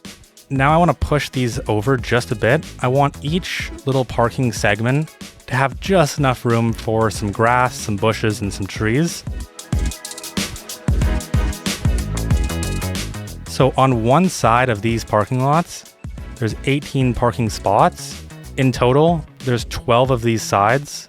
So roughly 216 parking spots, which means we beat the other parking lots by a small margin. And in the end, I think it actually looks a little bit more nice. Now, I don't want our theater to actually front this road. I want all of our commercial to front inside this lot. And of course, there's a tornado. Where is the tornado? Okay, it's all the way over there. And we have a fire too. By the time we start developing over here, this entire area is going to be burnt down. But all of that is besides the point. Like I was saying, I want to flip this around. So for now, we're going to point it that way, just so we know how much room we have here. And now with our alleyway, we can continue this down, but we'll also make another entry point right here, and we'll send this one back into this alleyway. And just like that, our cinema is now fronting this lot, which is exactly what we wanted. Now looking at this, I think I actually have an idea about how to get just a bit more development in. If we squeeze these over even further, all we need is 2 units. It doesn't seem like we got it, but let's open up our commercial. We'll turn off signature buildings. We'll set our building level to 5, our lot depth to 2, and then we'll just swap to the southwest pack. And that gives us these right here. I actually think these smaller ones can work, but not these bigger ones. They take up a slightly wider footprint. But let's see, if we grab this one right here, and then we just pull this forward a tiny bit. Does that take up space on our parking?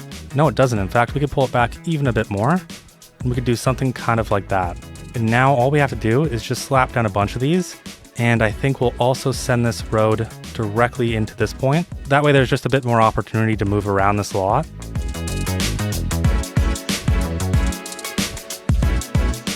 we'll center these in the middle and we'll add walking paths on the side to make it slightly more safe for pedestrians.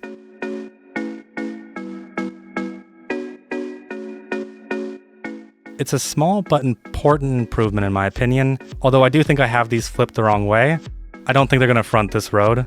I think they'd probably front towards the parking, because you're going to park here and then you'll walk to the stores. So I'm going to quickly flip all of these around. Now I really wanted to like the cinema here, but it almost feels like it should just be somewhere else entirely. It doesn't feel like this is the absolute best spot for it. I was looking at this commercial building right here. It does feel kind of big box retail. This could be a grocery store. This could be a hardware store. This could be almost anything. It could even be a boat. Now, given how rough the back of this building is, I do want to leave at least half a unit of separation just for some trees, because this would not be a very pleasant sight.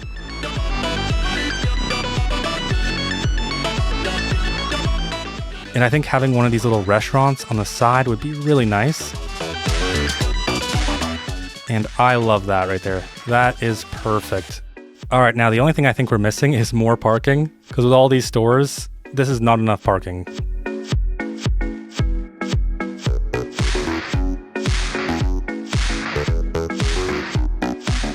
I tried to align the alleyways with these pedestrian walkways, really just thinking that the pedestrians are going to cross the street here, then they'll walk down the alleyway and then find wherever their car is.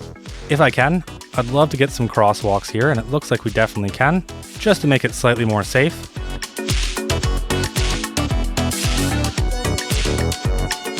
And that's about as far as I can take this crosswalk thing before it probably starts to confuse the AI. I'm going to get rid of all the lights alongside here, just to make this part of traffic a bit easier. And let's also do a bit of crosswalk work here.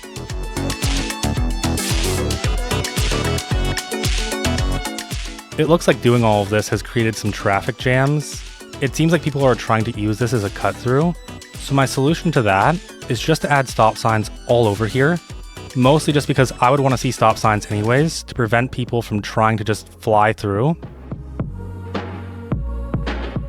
That should make the AI a little less willing to travel down these paths. Then what we can do is set all of these exits and entrances to be a stop, but only on this side.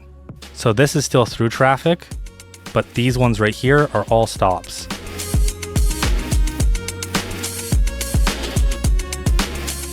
All right, now we're ready to move on from this area for now, before I start getting way too crazy about the traffic. Next up, we have all of these homes right here in these lots. We also have our bus route that comes down this road too, so it's pretty prime opportunity to get a bit more medium density in here. Right here, we're going to continue our southwest low density. In this one right here, we have our Netherlands housing right across from it. And I always think this looks really, really nice and can fit in pretty much anywhere. And it doesn't get too tall either, because I don't see these being skyscrapers. So with all of that in mind, let's go with the Netherlands medium density housing.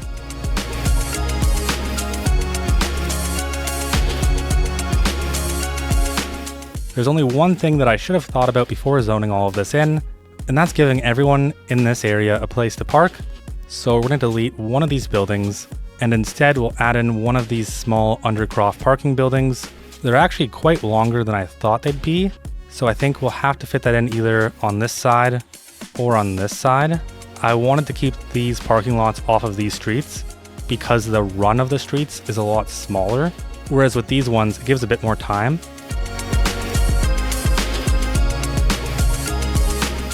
And we already have one vehicle in here. It actually has a capacity of 61 vehicles, which isn't too bad.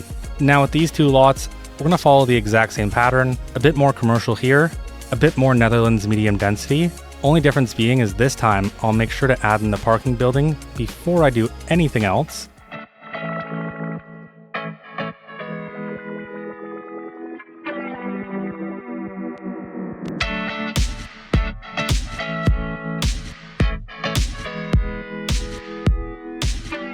Okay, and for the most part, I'm pretty happy with how everything turned out. I did move some of these buildings to align either their parking lots or the roads like this. That way it feels just a bit more continuous.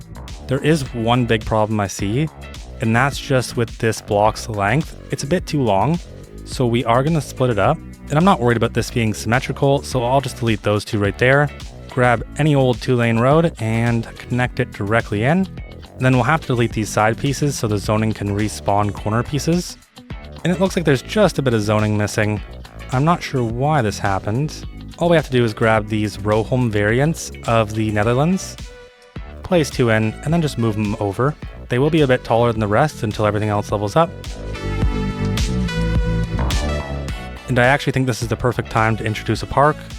And as always, our options are kind of limited due to the space we're working with. Maybe we could get one of these large playgrounds in. It doesn't seem like there's actually any issues, so I think this will do. And we have a fence, which is super important because I don't want any children running into these parking lots. And right here, we're still pretty limited. Although I guess we could add 2 of these modern pocket parks in. If you have Asset Variation Changer, if you click Shift-V, it turns it on. And then you just use the right and left arrow keys to change the variant of the asset you're placing. I like this one right here. And we'll just replace the surface with something a little bit more warmer. And then we can actually connect these 2 paths into each other. And I love that. It makes this feel much more continuous. Now I'm going to try to stop detailing before I get too crazy. Last but not least, we have this little area right here we could fill. And just given all the stuff behind it and around it, I think all we're going to do here is just one simple path. And I've been playing around with the colors a bit to try and find something that doesn't feel so overly repetitive.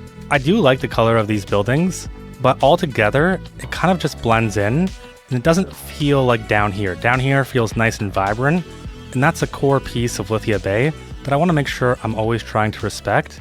So I'm thinking a nice little light blue color for these buildings could really brighten this area up and just overall improve it. Now, I don't know about you, but this blue kind of makes me feel sad or melancholy. I would like to change this. Can we get a brighter blue? And that's definitely a bit better. I varied it up ever so slightly, so some will have a slightly lighter color, just to make it seem like the paint's fading over time. And then if we just go to our vibrant area and take some colors, let's say this one right here, and start pasting them in. Yeah, I like that. Definitely feels way more vibrant. Feels a lot more inviting and friendly. Then we just have one left. Let's go to our southwest and see if we can take one of these colors. Maybe even this creamsicle color right here. I had a feeling that I wouldn't like it, but I actually do. And then I took these colors and added them to our other Netherlands housing as well. That way it didn't feel like this was just one long continuous chain of colors changing. It makes the entire area pop just a bit more. Now I want to start picking up the pace. There's a few areas I have a problem with, and that's these arterials right here. These single-family residentials, I'm not a big fan of them on this big street. We don't have any more demand for commercial. We do have a tiny bit of office, but with that in mind, we can still come through and take out some of the zoning like this right here and replace it with some row homes. So we'll do that alongside Hill Street. We'll do that alongside Deku Drive. We'll do that alongside Middle Avenue, Ganger Street, Gary Key Boulevard. And I want to save Marine Drive for either commercial, office, or parks. Then these 2 lots right here by Moorman Gardens. Anything that's not medium density or row homes will go. And if we have any existing commercial within these areas, we're going to keep them. Let's get started.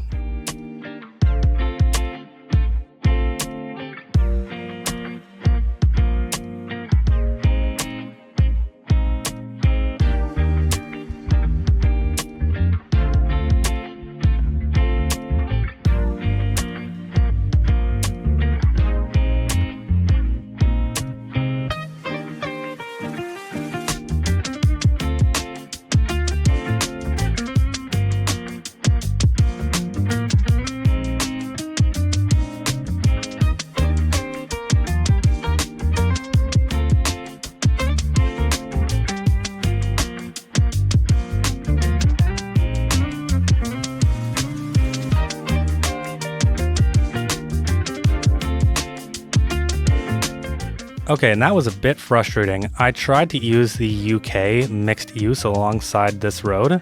What ended up happening was I started crashing about 5 minutes later. I don't know why, but the UK mixed use does not like me. I've reinstalled the pack multiple times at this point. No matter what I do, I can never get it to work. I really would have loved to see the mixed use down this road. It pretty much would have been perfect. I also put some vanilla row homes alongside here and here.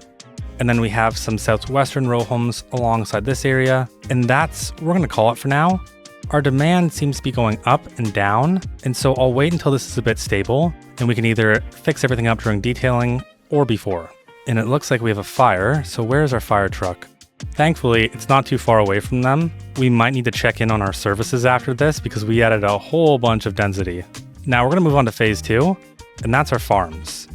The land right now is just far more valuable than what any of these farms produce, and we're going to strategically go and redevelop some of them. In order to know which ones we can actually redevelop, we need to open up our pollution menu. So these ones right here will have to remain, otherwise there's not really a good use, or depending on our unemployment, which is 6.1%, we could add in some more industrial. Now the problem is when we added more industrial, we decrease the space from where we can develop. The Bridges and Ports update definitely made this a little bit more tricky, which is fun because then we get to work around it. So everything along here we won't touch. All of these farms are pretty much good to go though. And we're going to start by deleting all of our farms. I want to grab one of our smaller 2-lane roads. I believe it's called a suburban 2-lane road with no markings, because we're going to upgrade these roads and we're going to try and aim to get right in the middle.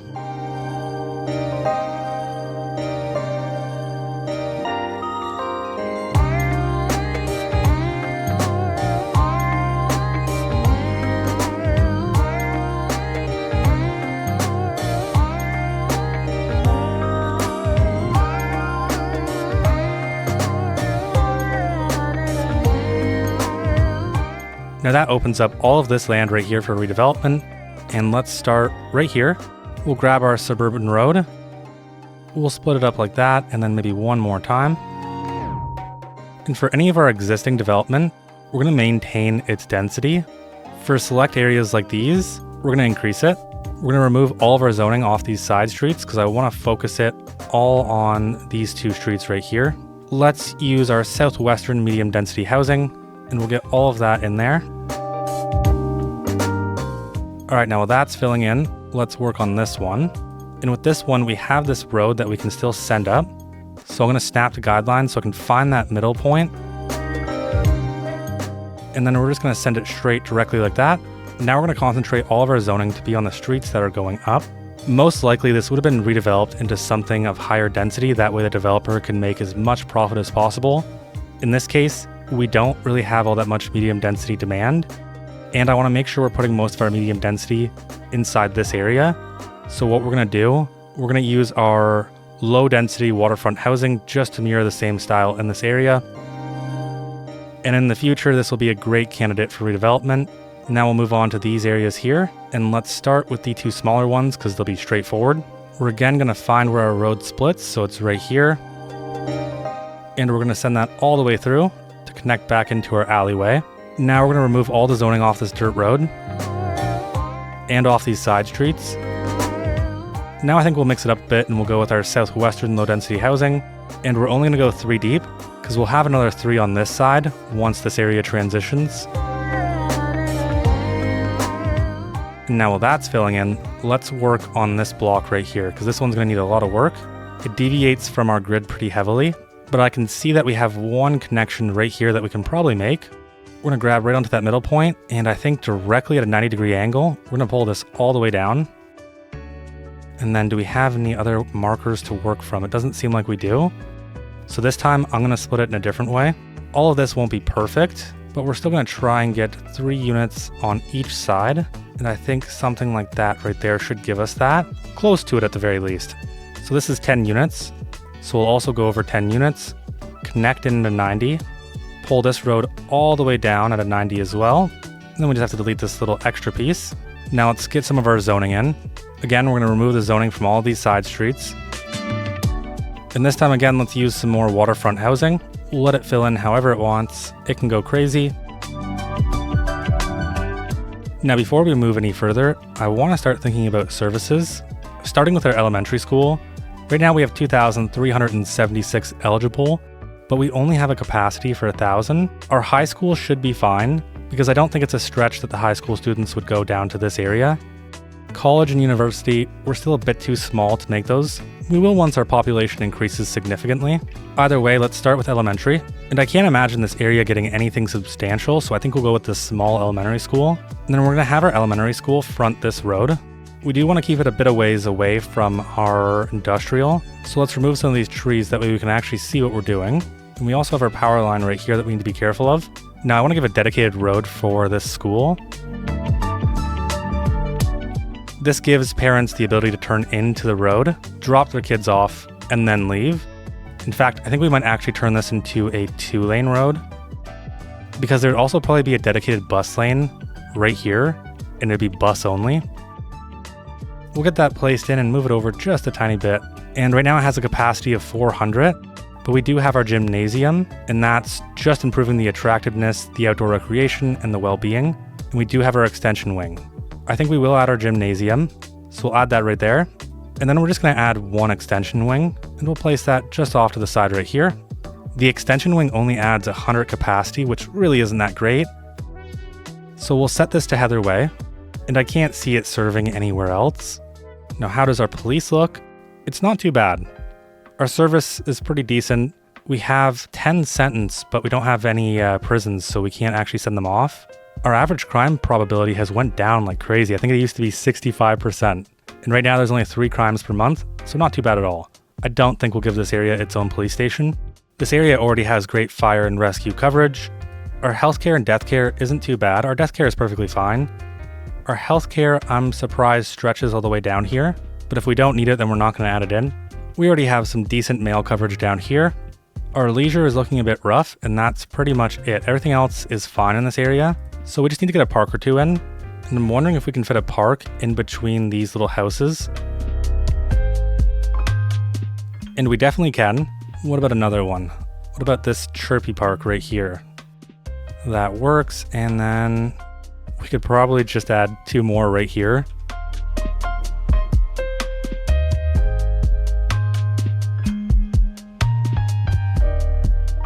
We do have this open space right here.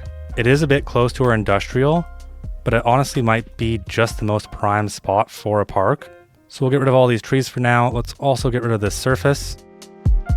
We'll need to upgrade this to be our suburban road. And now what I'm thinking is we could probably get some tennis courts in here. Although, would the train disturb that?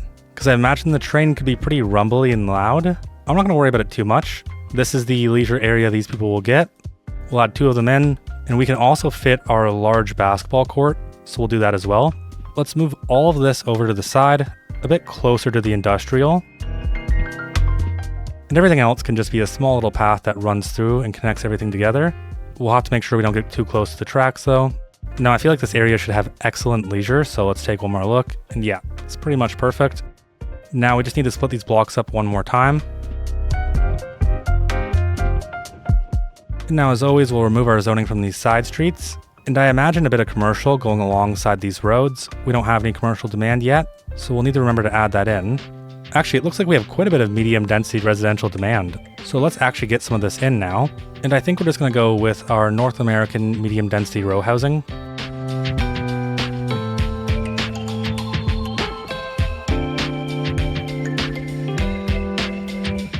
All right, and there's all of our row homes in, and there we go. There's a problem. So we are out of power. And yeah, that makes sense. We're running off of 3 turbines.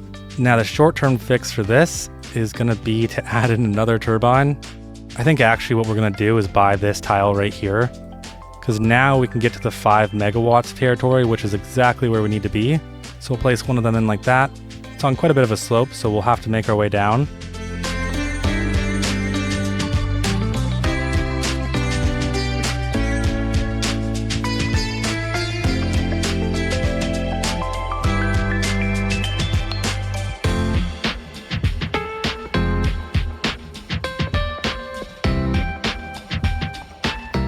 And that right there solves our problems.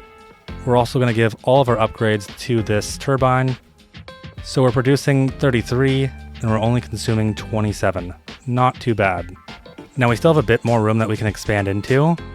We'll need to be really careful with the side of this road, but this road can pretty much go all the way down, probably run parallel with our train tracks, connecting to this road, and then we'll just make all of our other connections.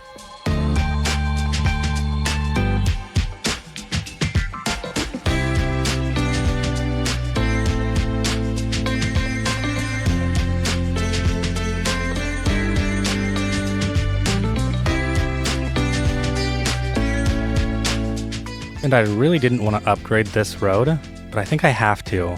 It kind of looks out of place if it's not. So we'll find the middle point, which is right there. And that's going to break some of our row homes, which we'll have to fix in a second.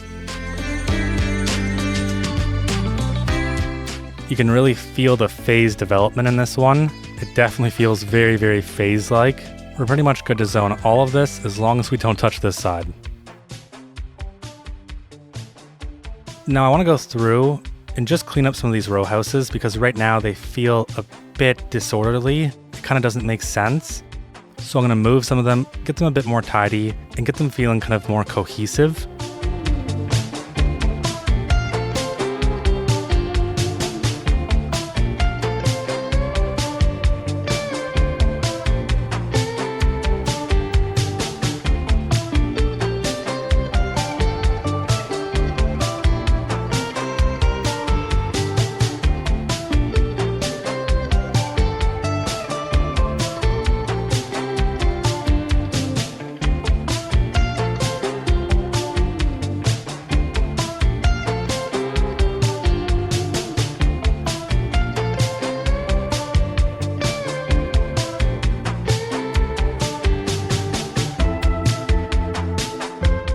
Alright, and after a significant period of time, I am finally done.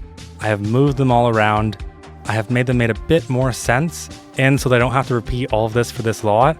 I think what I'm going to say is that one of the conditions of development was to add in a slightly bigger park right here. So let's add in one of these pavilion restaurants, because it kind of functions as a park and as commercial. At least visually it does. And then we'll also add in one of these large playgrounds. And on the other side, let's just add a few basketball courts, or better yet, let's add in a community pool. I've noticed the citizens really love the community pool. Plus, honestly, it's a great amenity. As long as we pull it back a bit, it doesn't mess with things too much. And then over here, now let's add in the basketball courts. Alright, and let's check to see how many people are actually in this area. So 945 total households, 1,600 residents.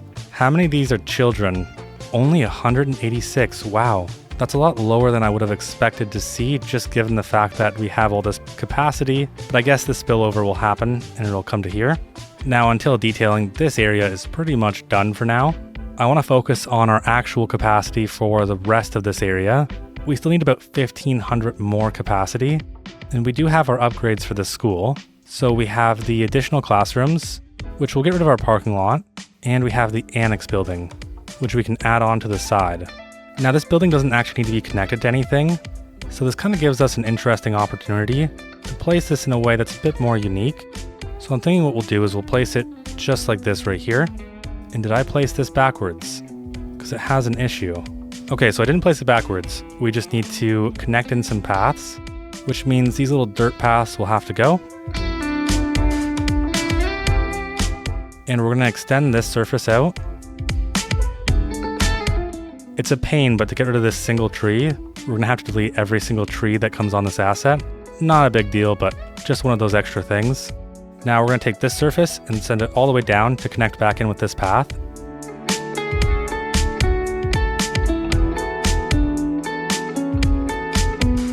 And then all we're missing is the invisible pedestrian connections.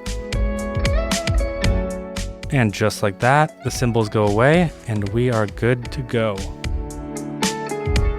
Now we still need about another 750. So let's add on our additional classrooms. We'll also need to get rid of this surface and the net lane as well.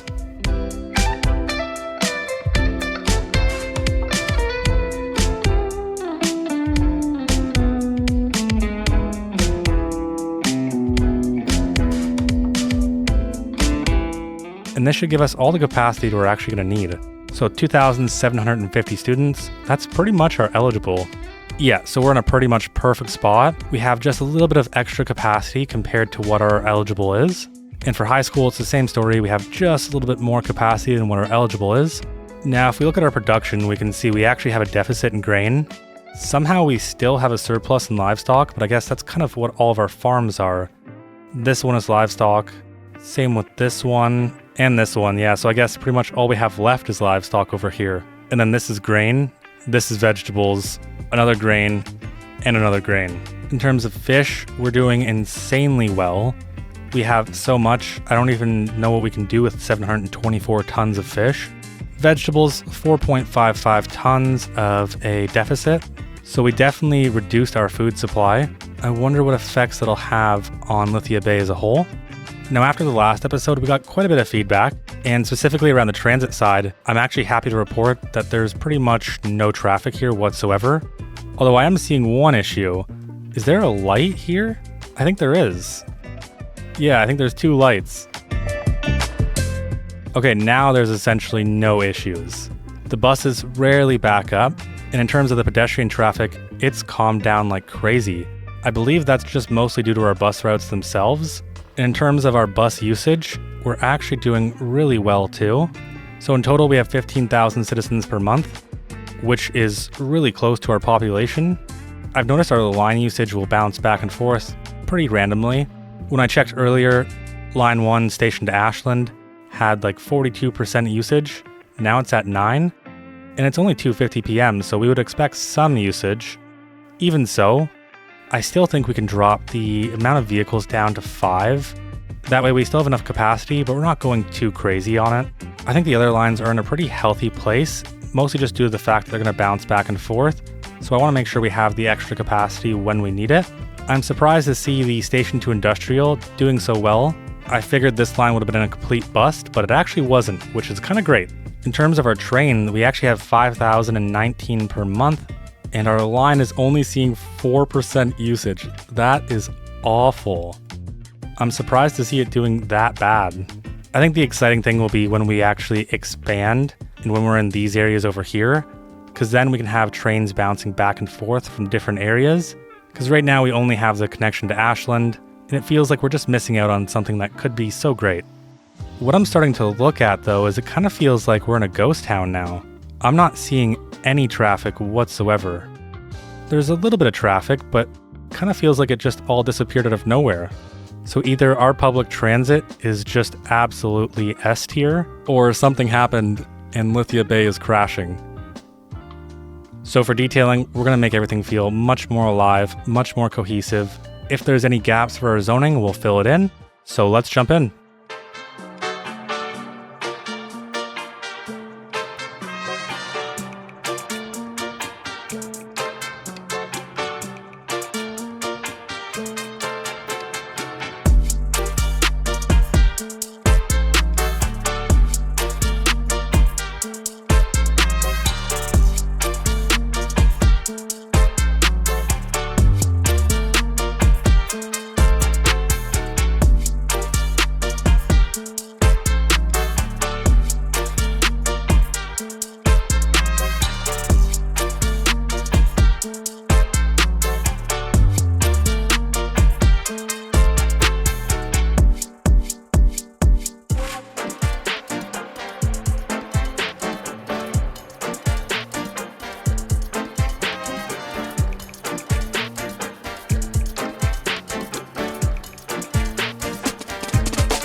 Alright, and that's detailing. There's a few things of note.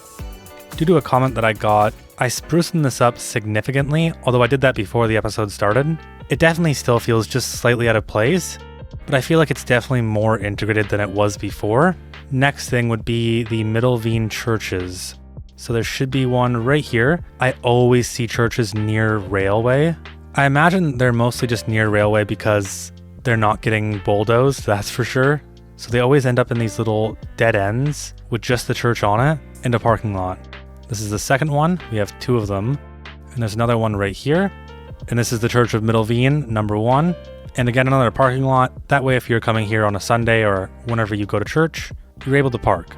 Next up, we have our mall. And I decided to go a bit crazy on this one. Ignore this billboard because it doesn't really make sense. But these other ones, Rogers. If you're not familiar with Canadian Telecom, really there's 2 main service providers. It's Rogers, and on the other side, it's Bell. And you will always find these in malls, every single mall, no matter where you go. I decided to add a bunch of these decals just to show the companies. We have Tim Hortons, we have Harvey's, we have Pizza.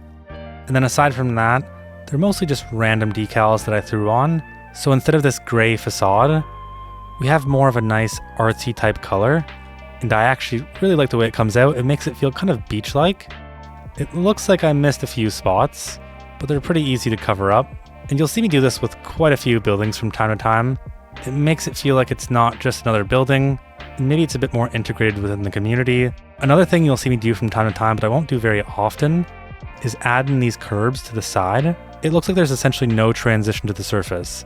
So adding these curbs in really just helps with that. Although again, it's probably a bit overkill. Either way, that's pretty much the gist of it. A massive partnership that could change Lithia Bay forever is in the works.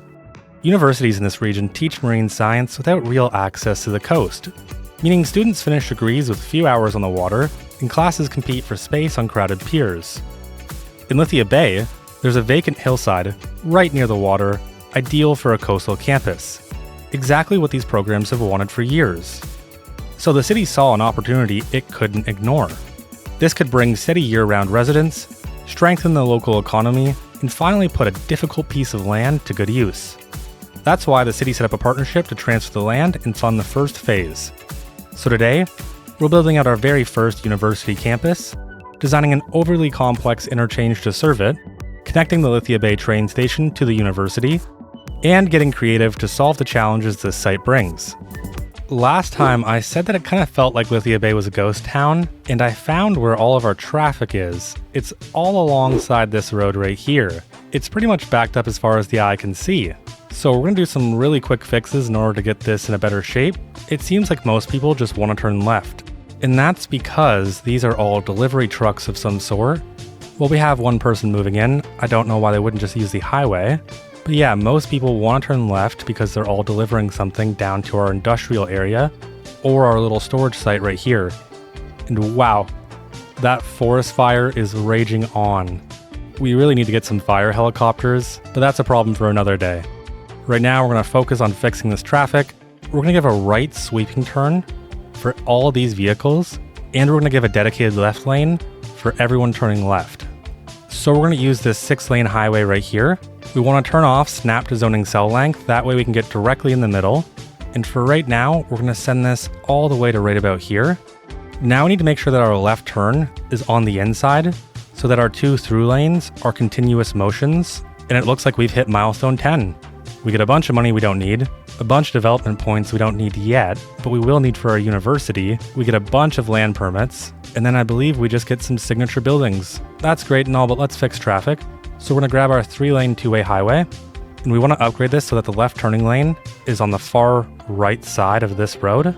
Now we're going to grab our 1-lane highway, use our continuous curve tool, click from right about here, go up at a 90-degree angle, and curve directly in.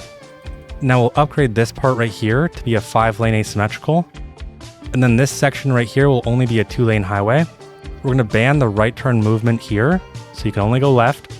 And now we're going to manipulate these nodes right here to make sure that we have 2 through movements and 1 lane for turning left that you merge into. And that's not very pretty, but it does the trick. There's only one more thing I want to do, and that's remove all U-turns. And with that, we should be in a pretty good place. I want to make sure our traffic is actually going to solve itself. And oh no, what have I done? Right, the road that I upgraded had utilities underneath it, but this one doesn't. So let's get all of that fixed.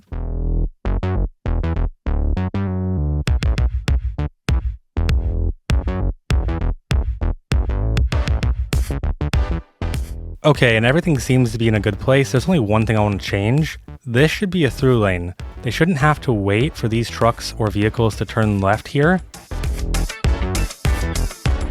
Now for our university, this right here is our site. And if we take a look at it, we can see that there is a lot of terrain to contend with. It is not going to be an easy site to work on, but I've noticed that universities are on very weird and awkward sites. So I think this is actually a really good site. Now, we need to do a few things in order to make this work, and we're going to start with our train connection. We're going to take our double train track, make sure constant slope is on, and for now what we're going to do is grab right here, send it all the way across. We're going to turn on anarchy and make sure we're at least under 2%. Negative 1.4% is perfect with me, and we need anarchy because we don't actually own this tile, but it's going to be a lot easier to plan this out if we have this all the way down here.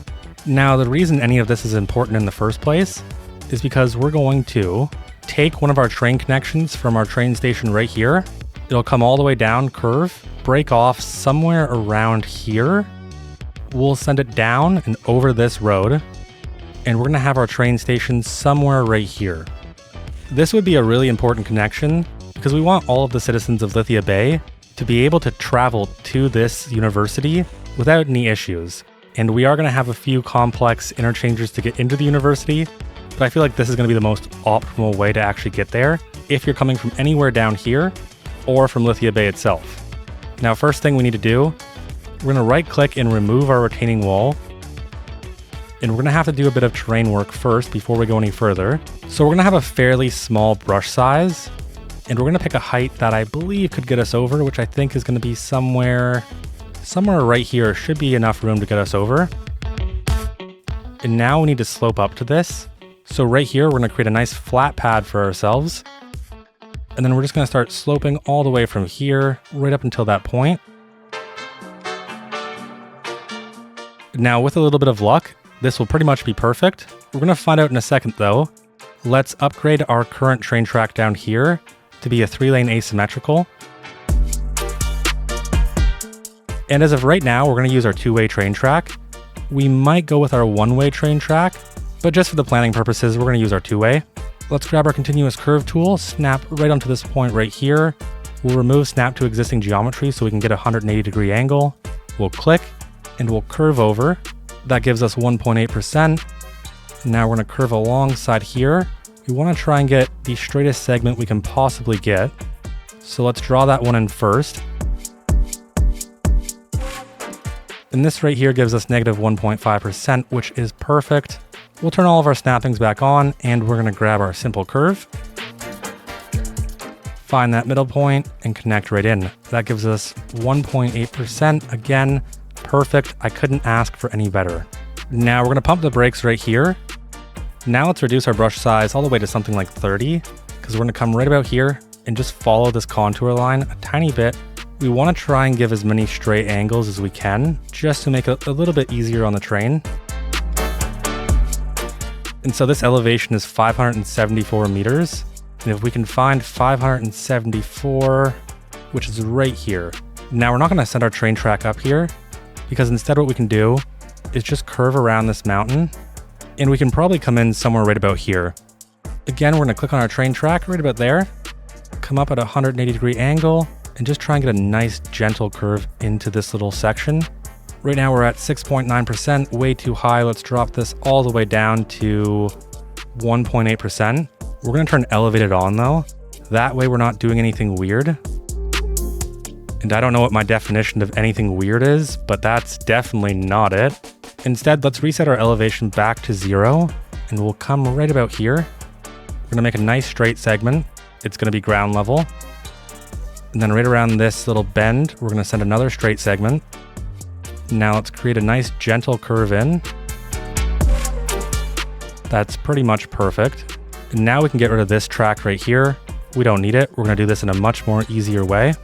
Again, we're going to use our continuous curve tool, come all the way up at a 180-degree angle, and just see if we can get a nice gentle turn into this track right here.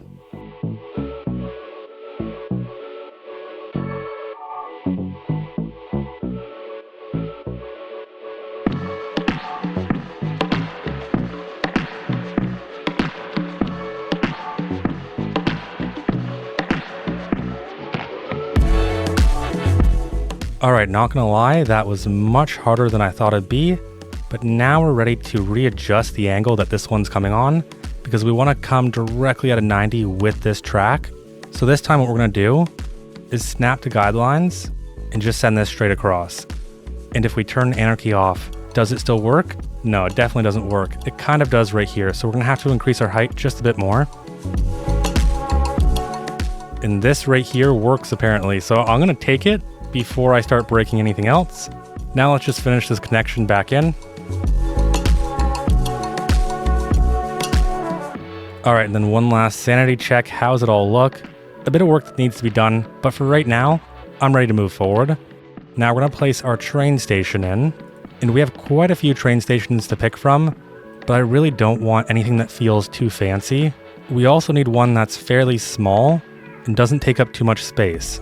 And I really like this Eastern European train station. It doesn't feel overly fancy, but it still does have some personality to it. Now we're going to connect it just like this right here. And actually, I'm wrong. We want this building to front that way. Now I'm going to connect the passenger line in right away. Otherwise, I absolutely will forget. So we're going to grab this right segment right here, bring it all the way down to our train station. And then we're going to send this all the way back. And then we're also going to have one more line that'll go from our train station to Ashland and back. Now I'm going to name these lines, otherwise I will get them completely confused. So this is University to Ashland. We're going to take our trains all the way down to 1. In fact, we're actually just going to turn this line off for now. And for Ashland, they will have a slightly higher cost at $4. But for Lithia Bay's connection, we'll make it $2. And for the meantime, we're also going to deactivate this train line right here. I really hope I don't forget. So now we need to start working on our road layout. First thing we're going to do though, is add a road directly to our train station, just so it can stop blinking at me. And that is definitely not right. Let's flatten out a pad this time. In order to see what we're actually doing, we're going to do a crazy amount of deforestation. And that helps us get a clear sight line on what we're actually working with. And we're going to have an interchange from right here. So here's what I'm thinking. Let's start with a 5-lane asymmetric highway, and we're going to upgrade right about here. And we want it to be pointing that way, just like that. Then we're going to grab a one-way, and I want to start branching up and over pretty much immediately.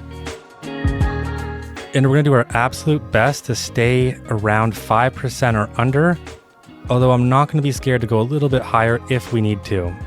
Now we're going to branch right, and we don't own this tile, so we're just going to enable anarchy, and I want to try and get a nice 90-degree curve. Now this will be one of our first branches, and this is essentially going to be serving as a guide. So we know that we need to get somewhere around here to connect into our train station, and then start building out a road network, but I find it easier to have this first ramp ready to go, so you can see where the next connection needs to be made. And we can see that that's right about here. So this time we're going to make sure ground level and constant slope are both on. And if we wanted to connect directly into our station, it'd be 2.2%, which is perfect. That's exactly what I want to see. So we're going to start following around this contour line.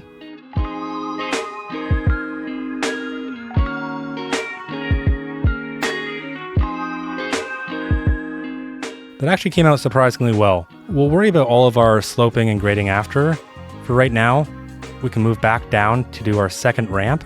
Or I guess it's going to be hard to do our second ramp if we haven't even finished our first one yet. So we're going to finish our first one and then we'll do our second one.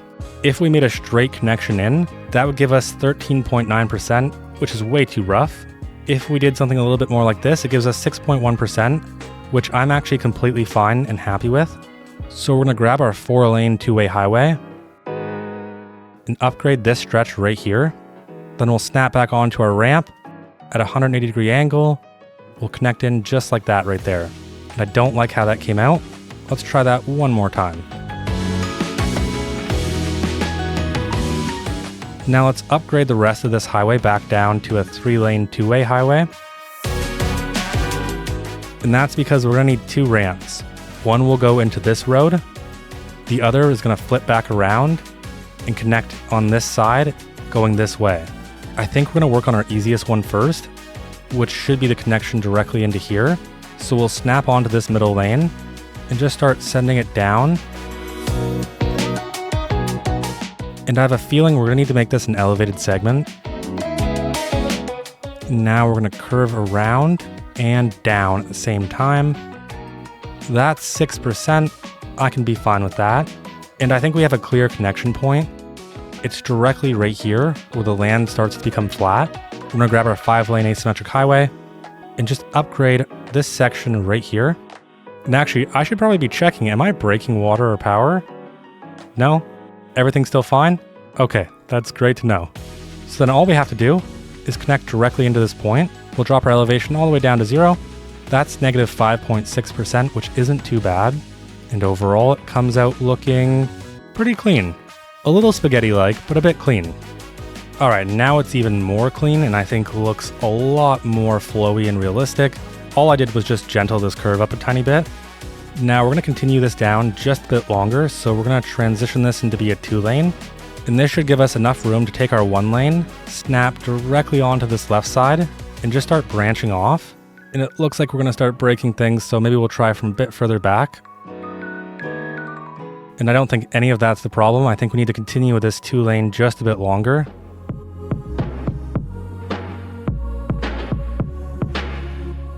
That gives us 0.2% on our curve, which is important to make sure people aren't doing anything too crazy. Now we're gonna swap back down to ground level, and that right there will give us negative 5.7.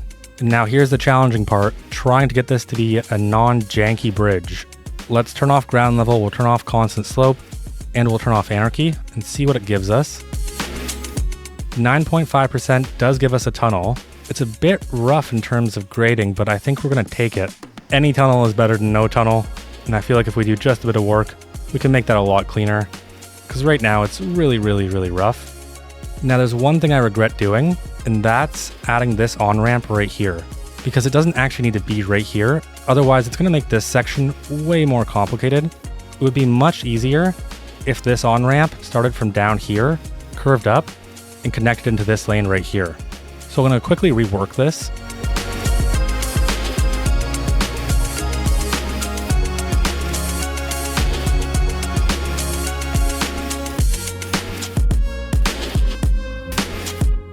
All right, and so now we go from this to this, which is gonna make everything else so much easier.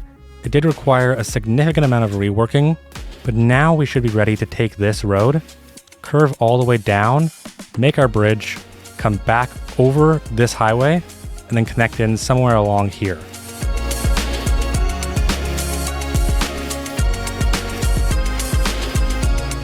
Okay, now we want to curve around and start to come out right around here. I don't actually know where we are in terms of the mountain.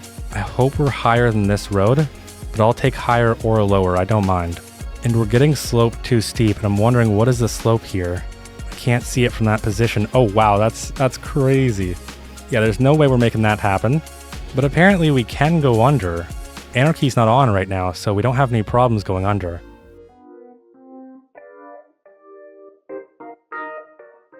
And now all I want to see is that we have enough clearance to clear this road.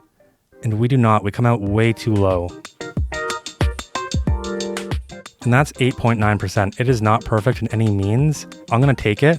I really find tunnels in Cities Skylines 2 to be overly complex and difficult, and they're always a bit unpredictable. I might come back and fix this though. Knowing me, I probably will. But anyways, from here, we're gonna start sloping downwards. And that is an absolutely awful curve. And yeah, that gives us enough room just to add in an asymmetrical highway right here. And just connect this directly in at 1.2%, pretty much perfect. I couldn't ask for any better. Now overall, how does this look so far? Not too bad. I really do like the idea of doing the tunnel. I like it a lot. It just needs a lot of love in order to make sure it's going to come out right. This one is the one that scares me the most because I know it's going to require so much work. So I'm going to start by leveling this area right here. Ooh, I already feel like I've done something I shouldn't have done. I hope it comes out fine, but then I'll take roughly this height right here and just start sloping upwards.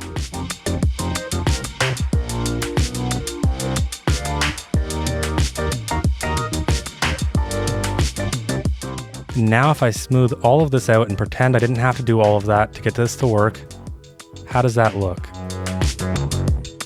Wow, that looks awful.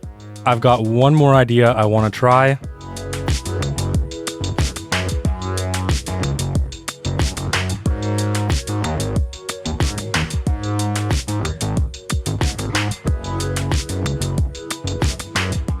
Okay, and is that perfect? Definitely not. Can I live with it? Yeah, I think I can. I think I can, and I think I'm definitely going to have to. We have one more movement to make. Let's start making it. We need a road that comes from this highway and connects into this one. So let's grab our normal 2-lane highway, and we're going to convert this back down into a normal 2-lane highway. Then we need to think about where this is actually going to come from. And so again, there's a nice little flat spot right here. So we're going to grab our 3-lane 2-way highway and upgrade this right there for now. Then we'll grab this point, and we really need to decrease our elevation pretty quickly. So we're going to do a nice flat curve right here. It's going to be fairly sharp, so we're going to make sure the grade is 0%, and that's about as close as we're going to get.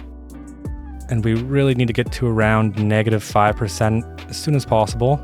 And I need to improve the alignment of this because going that way doesn't really make sense. We're already doing all this work. We might as well just start going straight pretty much immediately. And somehow that actually worked. I was only doing that as an example. I think I might be able to live with this though. It's 6%. Okay, and overall, how does that look? Not too bad. You're going to have a very, very sharp turn here, so you're going to have to slow down very quickly. All I want to do is get this a little bit more aligned with the actual road itself.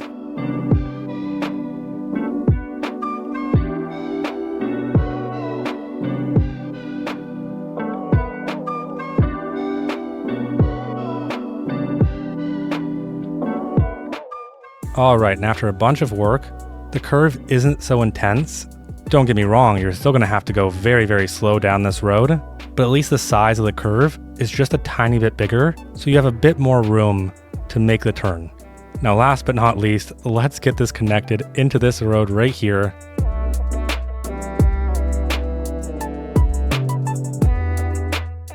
And overall, here's our interchange. I kind of like it though. It feels crazy in a good way. I'm seeing a few issues that we're going to clean up. This right here should only be a one-way. And then over here, we don't have a lot of time to actually merge on, and we're already merging into a hill pretty much immediately. So we're going to upgrade this to be a 3-lane 2-way highway, and we're going to maintain this extra lane all the way until there, maybe even a bit further. I think we could actually continue this pretty much all the way down. Although before we worry about that, I think this easily needs a rework because it's looking a bit rough. What I wish I did instead was actually to move this down just a bit further, because that'll give us a little bit more time to make this curve more gently, and we'll have more time to slope up as well.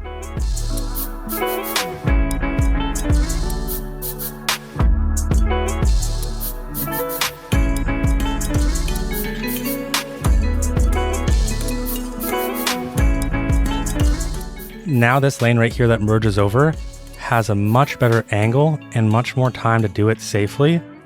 They're no longer merging on the angle, they're merging before it.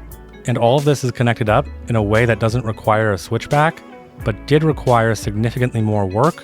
So we have a key underneath here. I tried to raise the terrain just a bit. Really all I want is these little side rails right here. Otherwise, this doesn't feel very safe if we don't have it. I want to start building out some sites, and so what we're going to do is we're going to take some of this land and flatten it just a bit. So this will be one main lot, and then let's see, we'll have another one over here, and that'll be our second lot. We're going to need at least 3, so maybe our third one will be right here. I feel like this is pretty much perfect. and this one will need a bit more work to feel integrated. Now that we have all of this in place, what we can do is we can grab our 2-lane road, and from this point, we're going to send it directly up, and we're going to go up 5.8%. It's not going to be perfect, but I'm not going to worry about it. Then we're going to immediately curve, and we don't want to go down, so we want to increase our elevation. And now we want to meet up somewhere around here, and we want to have a road that goes up here. I'm going to drop our elevation back down to 0, find this flat spot right here, and just try and follow it a little bit longer. Now we can curve directly into this road right here. And that gives us negative 4.2%. So we're going to fix this because we don't need to go this high. And that right there gives us our main road into this area. And now we're going to curve back alongside this contour line. And now the reason we want this is because we're actually going to meet back up right here. So we're going to send this all the way down until right about here. We can see that little circle at the end is starting to go up to the next contour line. So right here will help us stay nice and flat. Now we're going to grab onto this contour line slightly higher and send another straight segment. And now we have somewhat of a circulation road. I am tempted to formalize this though and make sure that people actually follow this. So we could make this entire road a one-way. I don't know if this will stay. We'll have to see how everything flows first. Now this right here, I believe, is our highest point, unless they're roughly the same. So this is 588 meters, and this is 588 meters. Okay, wow, that worked out too well. I did want one of them to be higher though, because then we put one of our bigger buildings on there, but it doesn't even seem like we have to. I think given that this is the more premium lot, if I had to pick, we're going to put our most important building on here. Now we don't actually have any colleges, universities, or research unlocked, so let's unlock it all. College is done. University done. Technical university, I think we'll also unlock just in case. Our telescope, why not? A geological research center for sure. And our medical university, maybe. And now let's take a look at some of our buildings that we have. So the China Pax University has a very, very specific style that I don't really want to add. Our modern university is pretty nice. It feels a bit flat, a bit bland and boring, and it's not exactly as grand as I want it to be. This university just takes up way too much space and feels a bit ancient. Our modern technical university isn't too bad. It's not as high as I'd like to see, but I think this one has upgrades which could make it worth it. The parking is a bit crazy. The vanilla technical university is just way too big. And our medical university, I don't think we're fitting this anywhere. Not on this terrain at the very least. And then we do have 2 more left. We have our Netherlands University. It feels kind of modern. Feels like something I could see in this area. And then we have the Japan University, which to me feels more like a hospital. So I think what we're going to do is use a mix of the Netherlands, the modern university, the modern technical university, the modern community college, and maybe the Netherlands College Auditorium. So let's first work on our modern technical university. And I just want to know right off the bat, if we put this in, can we get it to fit in a nice way? Let's try right there. And in terms of our upgrades, of course, they snap to the side of the building. The Technical Academy building snaps to the side. The Modern Student Plaza is actually within the footprint, which is just great. Let's add that on right away. The Extension Wing is also within the footprint. Awesome, we're going to add that. And our last Extension Wing is also within the footprint, so we'll add that too. We might revisit these upgrades later, but for now, that'll be this building. We're going to need a road to connect into this building. And with our train connection, it's not going to be easy. So we really have a few options. Branch off, make an at-grade connection, or we can bridge over. Those are really the only 2 options. Going under probably isn't going to help us very much, because if we go under, then we have to make up all that extra height when we're coming back up. We obviously need more than just one connection into this area, so I'm thinking we could actually have multiple. Let's start with the most straightforward one, and that'll be right here. We're going to branch off with a one-way alley, and we're going to start making our way up to our train track connection. That right there is 6.5%, which really is not good enough.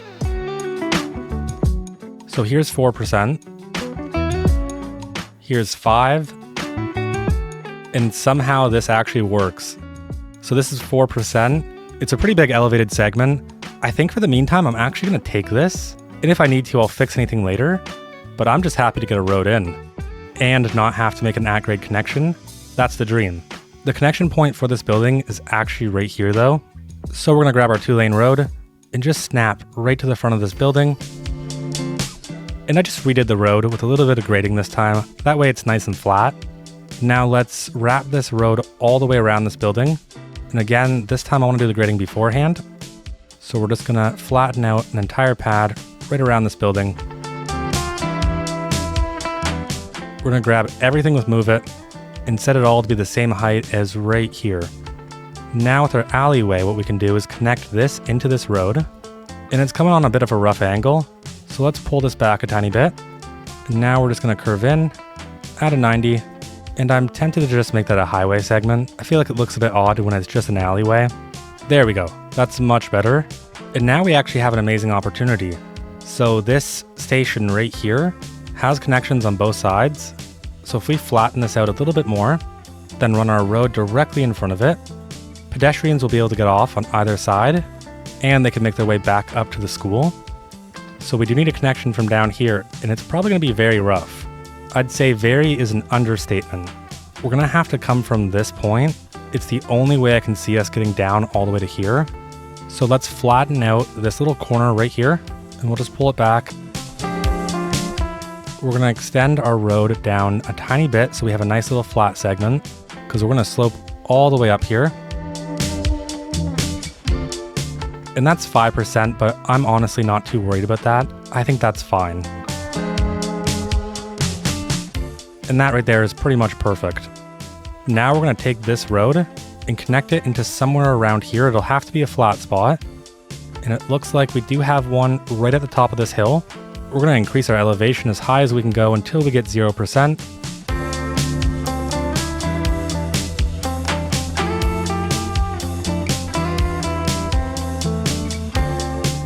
And now we have two big issues. We have a very sharp turn that we need to make almost immediately, and a bunch of terrain that we need to make our way down from. It actually doesn't come out too bad at negative 6.8%, and I think I can accept it. What I can't really accept is this curve. It just looks so bad. And I honestly don't know if that's any better, but it feels better. Now we're also going to branch two connections into these roads right here, because as it is right now, we only have one connection into this area, and that's just not good enough. So right here should give us enough room to branch up. That's 3.8%, that's not too bad at all. So we're gonna use our parallel road tool. We'll have about 0.5 units of separation. This spot right here is fairly flat, so we'll pull it down. And right here gives us negative 4.1%. We're gonna work with what we got, and this is what we got. I think it's time to finally give water, sewage, and power to this area, because we have 553 students in this building alone who are somehow doing their schoolwork without any utilities. I can imagine one of the university professors giving some sort of lecture in a completely dark, pitch black classroom, and the idea of that is just kind of funny, so let's try and help them out. To make things fairly straightforward, we're going to grab our Netherlands substation. We'll place it in right there. Now this building also has a fiber optics box that we're going to add on. Now I don't actually think we have any other substations in the city, and no, we definitely don't. What that means is we need to actually build out another transformer station, and I think we're going to build that right over here by our city services. For now I'm going to place it right about here, so let's make a little bit of space for it.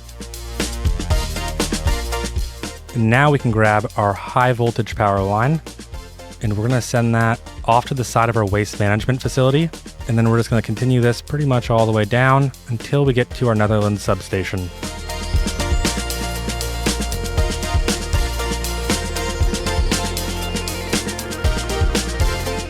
Now finally we can take our electric cable, and we're going to put them right underneath the road to connect into our grid. And we'll also take our water and sewage and do it along one side just like that. Alright, there's our utilities in. We shouldn't see any more issues. Now these 647 students can learn in peace. Now I believe to satisfy all of our schooling needs, all we really need is a college. Yeah, we have a capacity of 17,000 for a university, and for our college, we have 3,276 eligible. So we're gonna grab our modern community college, and we're just gonna slap this down right here. And I think we're gonna face it towards our university. And that unlocks us the round office and the Eastern European office. Now in terms of our buildings, this is pretty much it. This has a capacity for 5,000 students, so we're pretty much perfect on that. We don't have to worry. All of a sudden, we only have 1,300 eligible. The game is bamboozling me. Let's actually connect in the road. So we'll have our main road that goes across right here. And then we need the road that actually connects down into here, and that's negative 5.2%. And that looks pretty good to me. Down here, let's see if we can try and get one more connection.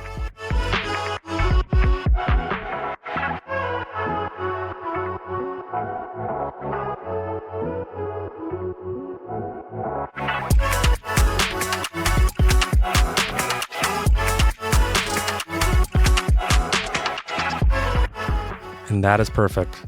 A little bit complex, a little bit crazy for no reason, but I think it works. Now on this building, we have the extension wing. We're going to add that right away.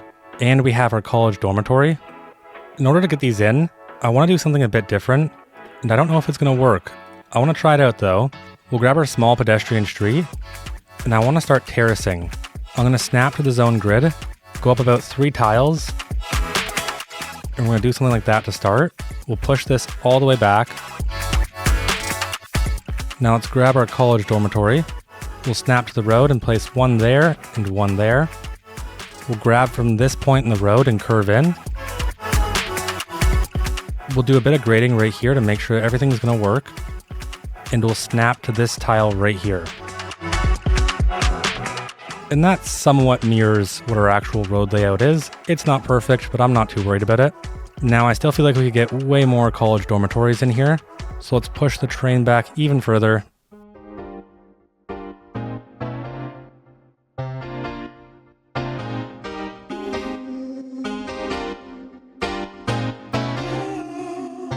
And that is one shiny building. Now we still have our sports field, and I thought about having something else here, but I think the sports field might be a better addition. We'll have to watch out because our tunnel is down there.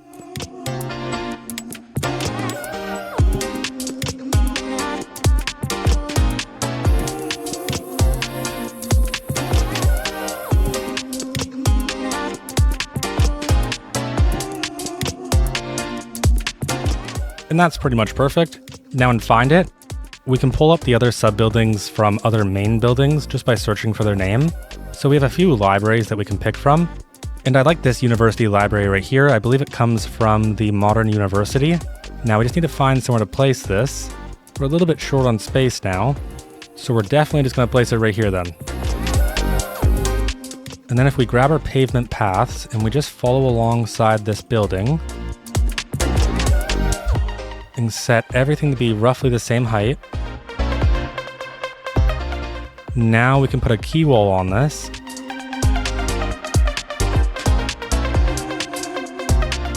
And that's not too bad. Then let's put a retaining wall alongside this road. Bring the height back up. And that's so much better. I don't know why I didn't think of the retaining wall first. Let's get rid of these pedestrian paths. We don't need them anymore. And that right there is looking much better than if we just use the key walls and the pedestrian paths. Now I'm just going to go through, make a few fixes, clean a few things up.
Alright, and so I cleaned a lot of stuff up. I tried to get the quay walls and the retaining walls in a somewhat decent place, and they're much better than they were before.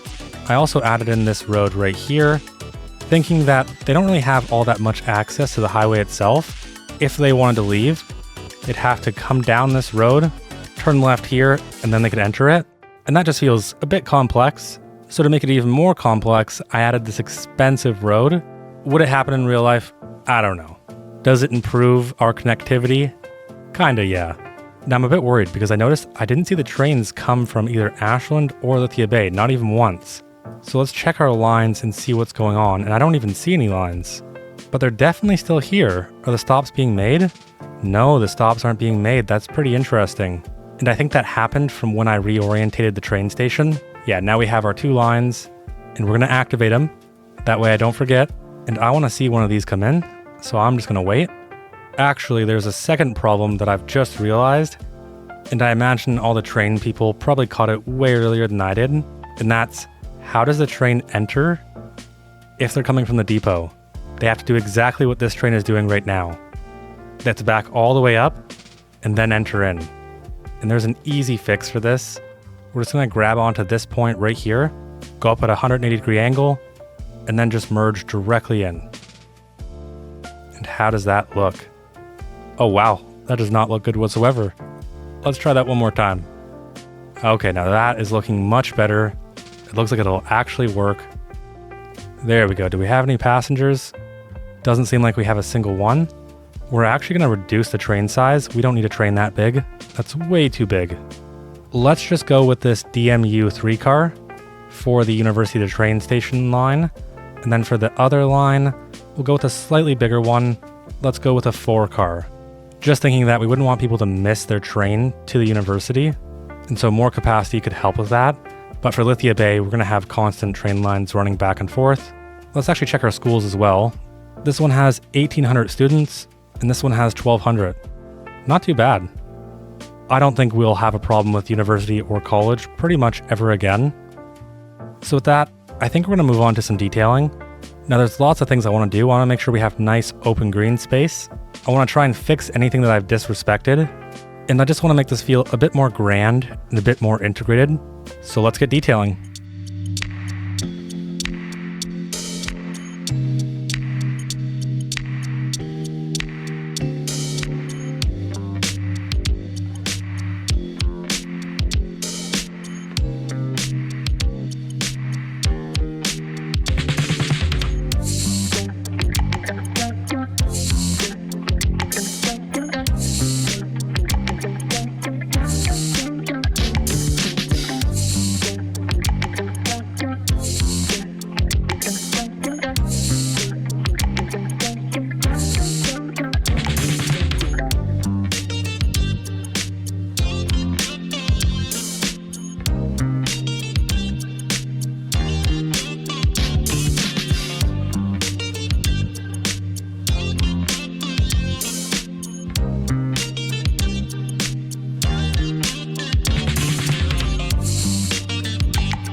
And that's where I'm going to allow myself to call it. If I keep going, I will never stop. The rocks alone take so long, but it comes out feeling so much nicer because when you have this kind of hilly area and all you have is this texture right here, it's hard to really see the difference of the terrain itself unless you go all the way down and look. Now that's pretty easy to tell. And ooh, look at that train coming through. It looks so nice. That was a very scenic image. Okay, moving on. Yeah, so I'm really happy with how this turned out. I did notice that our university library was burning down, so let's try and get ahead of this before it gets ahead of us.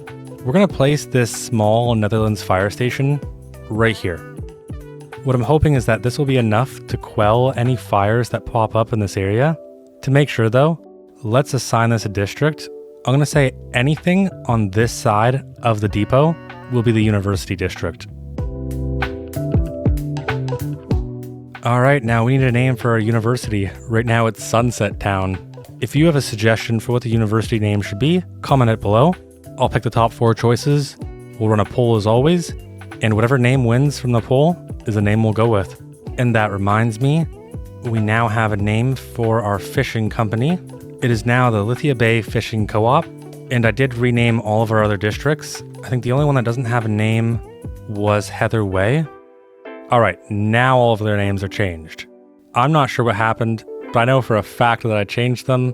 Let's do one last thing and just check to see what our ridership is for our university train lines. And wow, with Ashland, it's 0%. It's 6:25 p.m., so 0% is kind of low. I would have liked to see something a bit higher. Lithia Bay is in a housing crisis. After the university opened its doors, thousands of new students poured in from across the region. Their demand for housing hit the market all at once, and supply never had a chance to catch up. Since then, the cost of living has nearly doubled, and entire neighborhoods are shifting towards short-term occupancy. If nothing changes, Lithia Bay will lose the workers who keep it running, and the city will start to fail from the inside out. The city council knows they need to act fast, so they respond by opening up a bunch of new land for residential and commercial use, loosening zoning in areas with transit access, and implementing bike infrastructure to keep pressure off the bus system as the city grows. So today we'll build a brand new college town to absorb student demand, bulldoze and rezone some farmland, fix our high levels of unemployment, implement bike infrastructure, and make some improvements based on feedback from the last build. So let's start off with the area that I think would probably get bulldozed first before anything else was built, and that's these farms right here. So we're gonna go through and get rid of all of them. And now what we have is a bunch of alleyways and a bunch of dirt roads. These won't be ideal for the neighborhood that we're creating, so we're actually going to upgrade these and we're going to turn them into some suburban 2-lane roads. So the only difference between a normal 2-lane road and this road right here is this road has no markings. I think it ends up just looking a little bit more clean. So let's get started on upgrading some of these roads. We will need to have anarchy on, otherwise we will go over some of our trees and some of our surfaces, and we don't want that.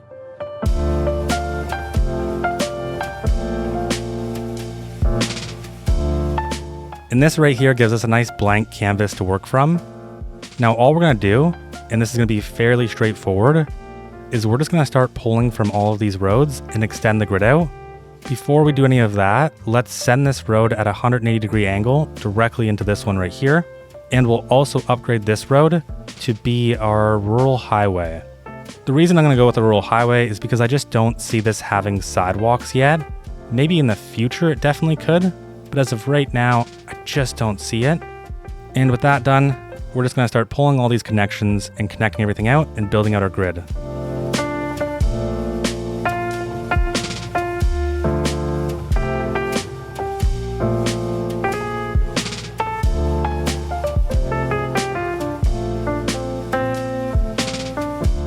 All right, pretty much done. Although I think I will take back my sentence about this not being a 2-lane road. We need to move it over just the slightest bit anyways. Otherwise, this connection right here is gonna be just a bit off. So we'll grab our suburban 2-lane road with no markings. We'll make sure snap to zoning cell length is off. And we're gonna grab the entire road and pretty much just push it over to the right a tiny bit. Just like that right there. And now we should be able to make a nice gentle curve into this road. And that right there is perfect. Now there's only one more thing I want to do. I want to split this block right in half. And that gives us a block length that's just not so big. Now we're also going to work on this plot of land right here as well. We'll have to make a few sacrifices just because this, I believe, is pretty steep. From the bottom of this road to the top, we get about 5%, which isn't too bad, but we'll just have to be mindful of it. I'm going to start by clearing our trees. Now with our trees cleared, we can take a look at our contour lines, and yeah, we're definitely going to need to do a little bit of work, otherwise this isn't going to be very easy to develop. So I think what we're going to do is have 3 different heights. Our first height will be right here, and we're going to pull that all the way down for now. This top height right here is 561, and I want the residential units to be slightly lower than our train depot. So I think for our first height, we'll go to roughly 557. Then if this is 557, let's go to 551. And then for our last height, let's just use this one right here. So this is 543 and this is 551. Now what we can do is actually slope to the end of this point, and we're going to slope from the start of this road right here. Let's grab our road. We're going to use this part right here in the train tracks to actually get somewhat of a 90 and a center. We'll go to right about here, and we'll just send that to the left, and we'll also send that to the right. Now we can delete this point right here, and then we want to do the same thing on both of these levels. So we'll use this road to create our 90-degree angle. That way everything's kind of parallel. And we'll go for about 12 units of separation between the two roads. That should give us enough room to get some good zoning in, but also not have to have really weird and awkward things happening with the terrain, which I really want to try and avoid.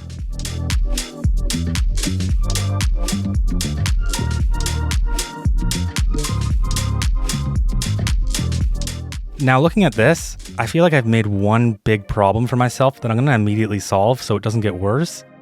And that's, we're too close to our train tracks. So if we wanted to get zoning in here, it's all going to be fairly small and very close. And it's going to come out looking pretty janky. So the fix is easy. We're just going to pull this road down ever so slightly.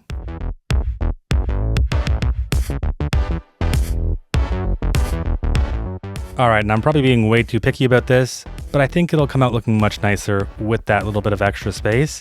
Now we just need to connect in this grid into this one. And to do that, I actually want to get this grid built out just a little bit more, and this one's going to be super straightforward. We're going to measure the middle point, so it's roughly 7. We'll add in this road all the way till the end about right here. Add in a nice little cul-de-sac for fun. Then we'll carry this road all the way across. And honestly, this is probably the more ideal setup anyways, because we're maximizing the amount of houses that can be built, therefore maximizing the amount of housing we have available. And I guess if you want to think of it from a developer's lens, they're going to have more profit as well. Now, the reason why this was so important is because we can use these to guide on where we want to end up. So if I want my grid to feel nice and cohesive, I can start by going out about 14 units. And then I can also do some measurements over here, so I can say, I want this block length to be at least 16 or 20. I think I'll actually just go with 18. And with that measurement, I should be able to get a nice curve into this road. And yeah, that's pretty much perfect. So now we can delete these measurement points over here, and we have 2 more connection points that we can make. This one, and probably this one.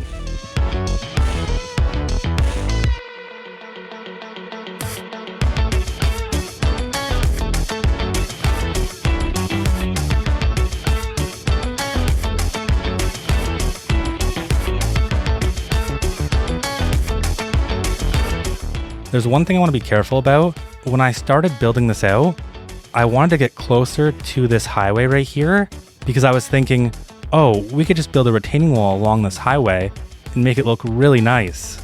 But the goal of this is not to build fancy, nice housing. It's to quickly fill a need that we have.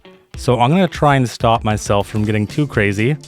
Either way, all of that work gives us this brand new grid, and this is going to make a significant impact on our housing supply. Now we can't stop here. We need to continue on our university property. Now if you downloaded the save from Patreon and went and played it, you'll notice there's one big difference. There used to be a green grass surface all alongside this property, And I was using that as a frame of reference to understand where the land we gave away was, but I've since then deleted it. Now I have a couple ideas for this area, but before we get started, we actually have to delete these power lines and put them underneath the ground. Now next up, we're gonna get rid of this dirt road. It's honestly a very unsafe road, especially connecting into our kind of expressway highway. And we're also gonna get rid of this road, but only up until this point. And that's because if we're gonna make room, we need to rework the road layout around here. Now I'm gonna quickly get rid of all these trees. All right, now let's take a look at our contour lines, and we can see that this hill is very, very steep. It's gonna be very unforgiving. And actually, when I'm looking at this right here, I almost feel like we could make a water feature of some sort, and it could go all the way down underneath this road and into the water right here. Okay, I'm getting distracted, but I definitely think we're gonna add that in because that's gonna look really nice.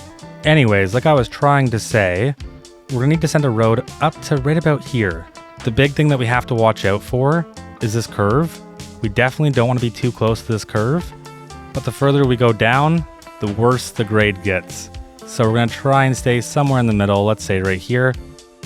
We're using this rural two-way highway just because I don't see there being sidewalks on this road, but I also don't see it being just another highway. This is the start to our university. We expect it to be a bit more grand, which means we're gonna have to do something with this road as well. So let's grab our 2.6 unit urban boulevard, and we're gonna upgrade this to right about there. That way they kind of match the same styles. Although it looks like we have a slight problem right here with our trees. Ideally, these 2-lane roads right here are all a part of the same intersection, and we can kind of force that if we use a roundabout.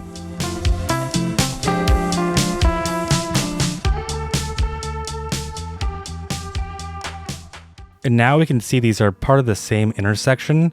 So all I did was delete right up to here, remove some of this road, then extend this road all the way back out, break the node roughly right in the middle, add a roundabout, and connect these back in.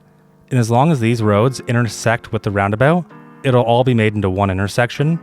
Now it looks like I've done some really bad things here with our utilities, so let's get those cleaned up. Then we'll use the picker to grab this road again, and we're gonna wanna connect in at roughly a straight line. And that right there is pretty much perfect, except for the fact that we need to do a bit of sloping. I'm gonna take my brush size down to about 70. I don't wanna do too much. And then we still need just a few more roads, so this is gonna be a bit of a challenge. We definitely can't use anything too big. And we do have this wide alley with sidewalks, and that's actually perfect. For now, we're gonna delete it though, because we need to start planning out the actual road layout for this area. So what I'm thinking we'll do is we'll build around our contour lines, but we don't wanna connect into this road or this one. And that's mostly because we don't wanna give another direct access point to the university. We want everyone to be driving down these roads right here. So similar to what we did with right here, I think we're gonna start terracing this out with our level terrain tool, and we'll build some nice platforms for us to work off of. And of course there's a forest fire. Where is the forest fire? Oh, okay, not a big deal. We don't gotta worry about that.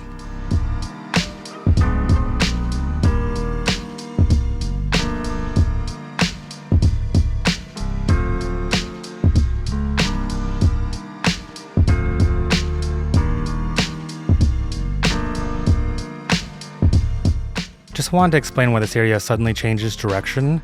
Originally, I planned to make it a part of the college town. Halfway through, I realized that made no sense. This needed to be an extension of the campus itself.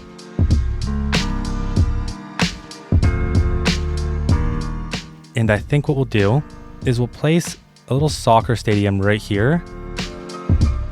And we're gonna move this nice and close. And then using a better bulldozer, I'm just gonna get rid of this single hedge on this side right here. Looks like we have to get rid of both of them. And then I'm gonna quickly add the surface back in. All right, now we have a nice little soccer field facing the water. We'll grab our dorms right here, and we're gonna add a few more in. Maybe what we can do is merge some of these together to try and get one cohesive building, because we are working with a lot of limited space.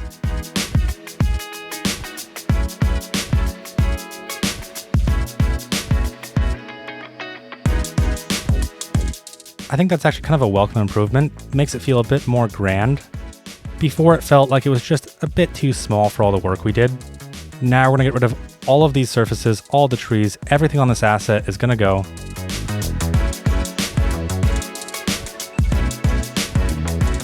And then when we come back to detail, we'll clean everything up and make sure it actually feels like it fits within our university. Now we still have a little bit more room left, so maybe we'll add some parks alongside the back of this soccer stadium, or even some parking. I think we could probably do a bit of both.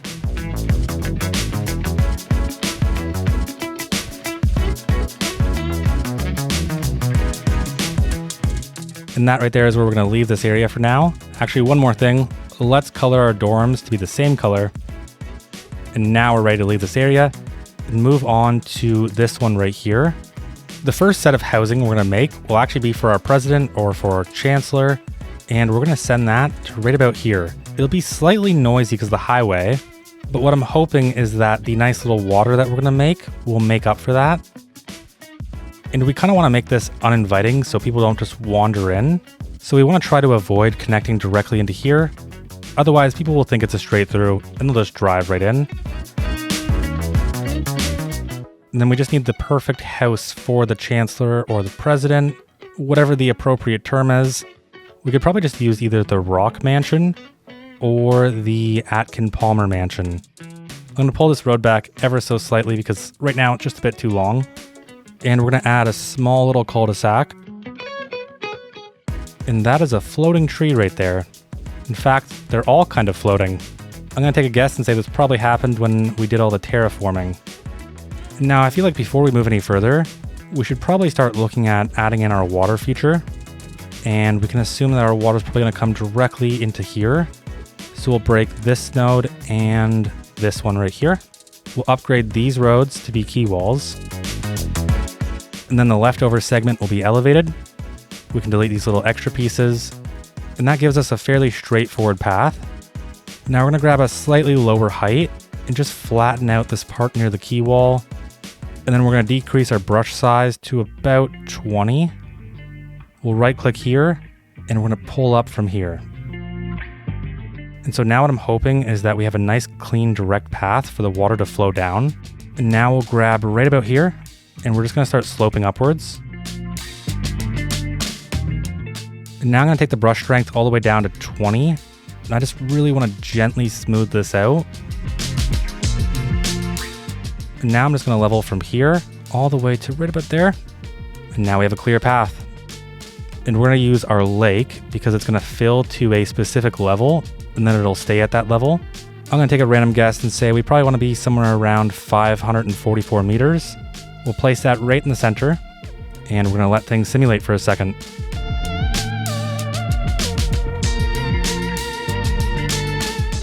And nice, it's actually working.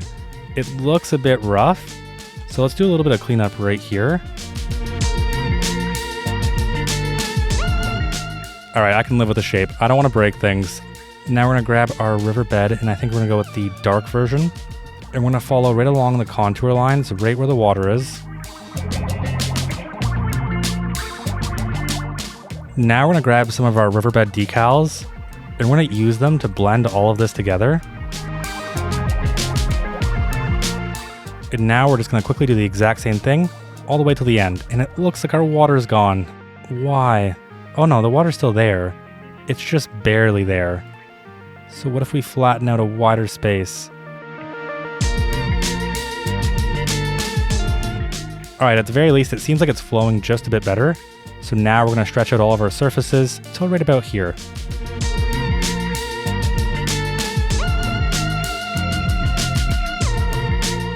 And then last but not least, to finish this off, let's get some boulders, some of these smaller rocks right here, and we'll also get a few bushes and trees all alongside our little water feature, just to make it that much better.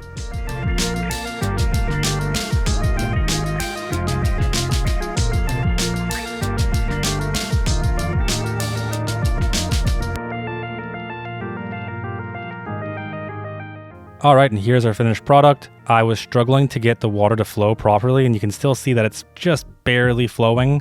Now, we still need some more housing for our faculty, staff, and students who just live in the area.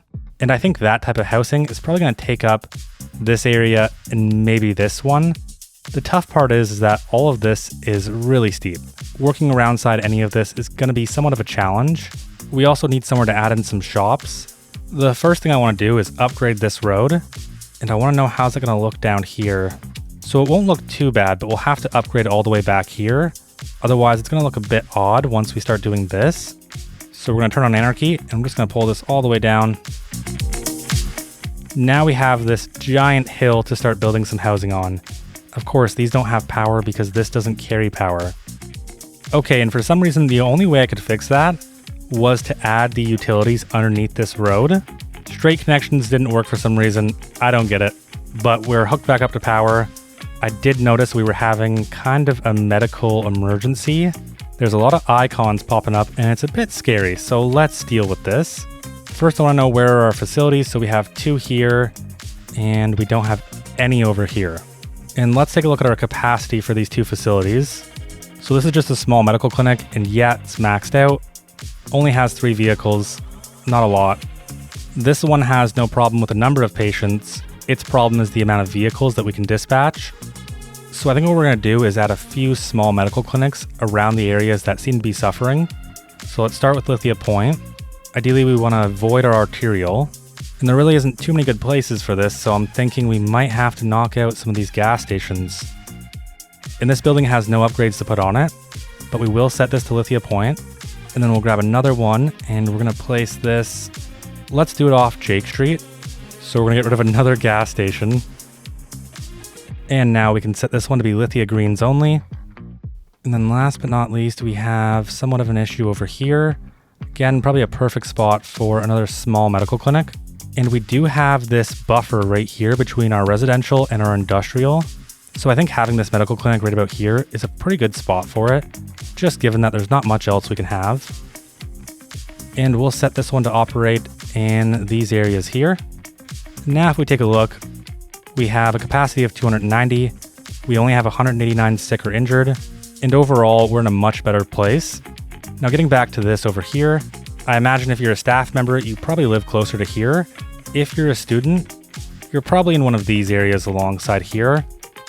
So with that in mind, we will do a bit more work to make this area slightly nicer. And we're going to start by flattening out the top of this hill just a tiny bit. We're going to decrease our brush size to about 40, and we're going to follow along this contour line right here. And then right here on Rosemead Street, we have a nice little flat spot that we can just pull down, again, follow along the contour line. And this will probably have to connect in somewhere around here, because we want to try and keep the traffic off of our highway. And this right here gives us the foundation for our road layout. We're going to use our suburban 2-lane road, and we want to connect into this side down here. Now we need some roads that branch up. Now we will make the road layout for this one a bit more confusing, because we don't really want people to enter this area unless you live here. So we're going to curve just like this, and then we're going to make another curve. And the goal is to come to a cul-de-sac end, just like that right there.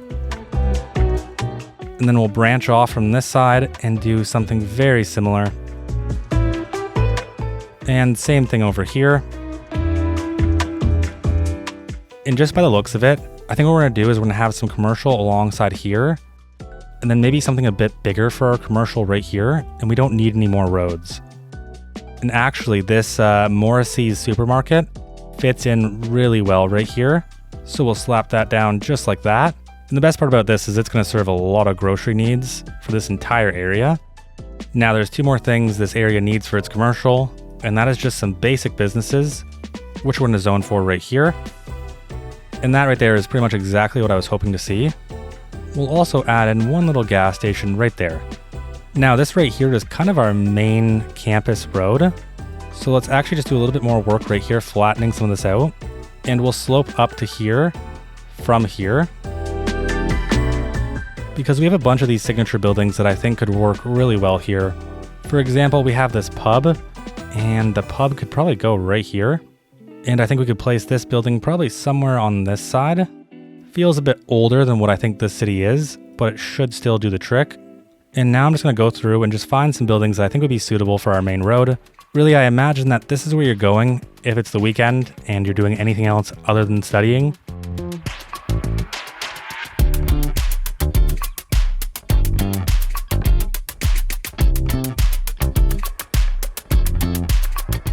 So we have some places to get some drinks, food, pharmaceuticals, furniture. That's a bit of an odd one, but yeah, we'll take it. More food, more drinks. And all we're missing is just a bit of parking. So let's get this added in right at the back.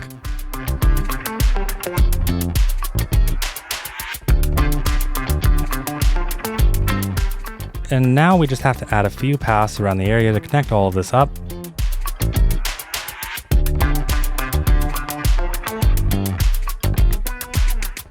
All right, there we go.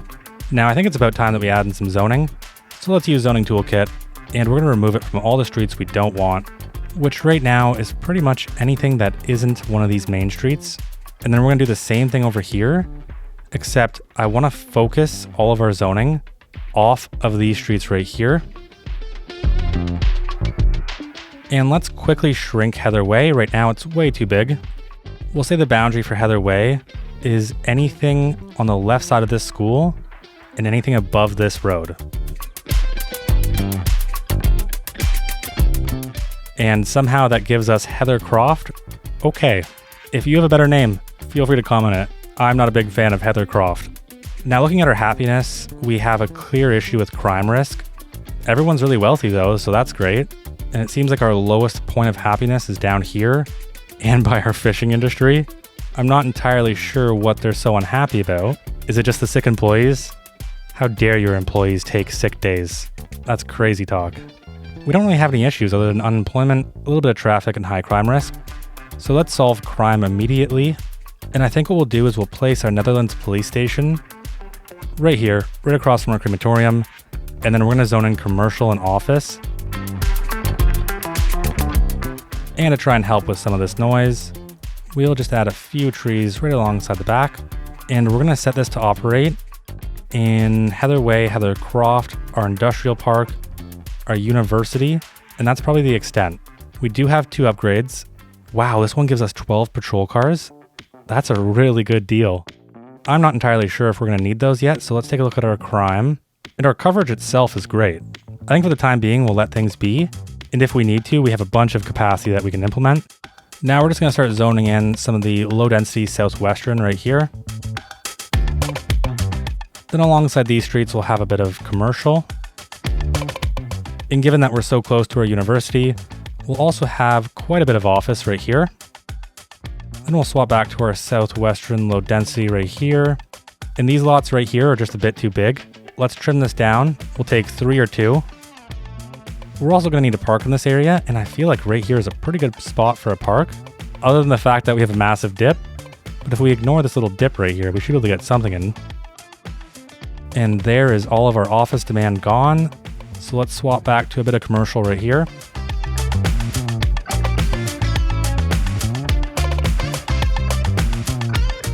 Now Greenwood Street is one of our main streets in this area, so I don't want to have any residential on it.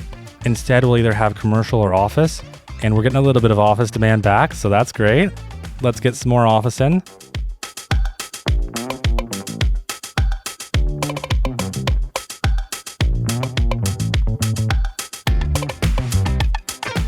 Okay, and then as we get to this area, this is where I want to concentrate more of our density, mostly just given the fact that this is very steep, and the row homes will look a lot nicer on this area than most likely anything else would. Now to start off, we're just going to go with some North American row homes, and apparently there's another fire. Where is it? All the way over there. Great. We don't have to worry about it. So we're going to focus our row homes on these main streets first, and then whatever room we have left, we'll send some row homes up with the contours.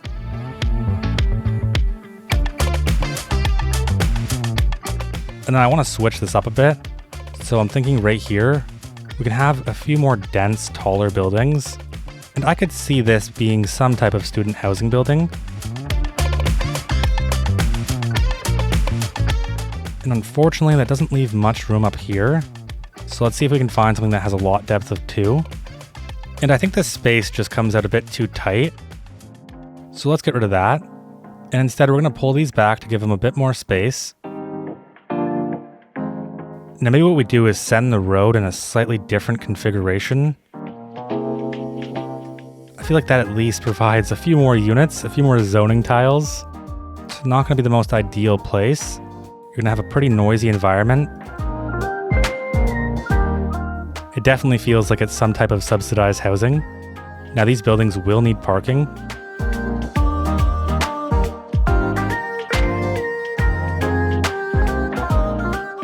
And we'll make sure to give them a nice buffer between the train depot. Now I left all this space in between the row homes because I also think these would need parking, especially considering that I don't think these roads have parking on them. So my plan is to take this angled parking alley and just send it all the way through. And if I'm a bit lucky, it'll look like it's for both of them. And instead, it just looks a bit odd.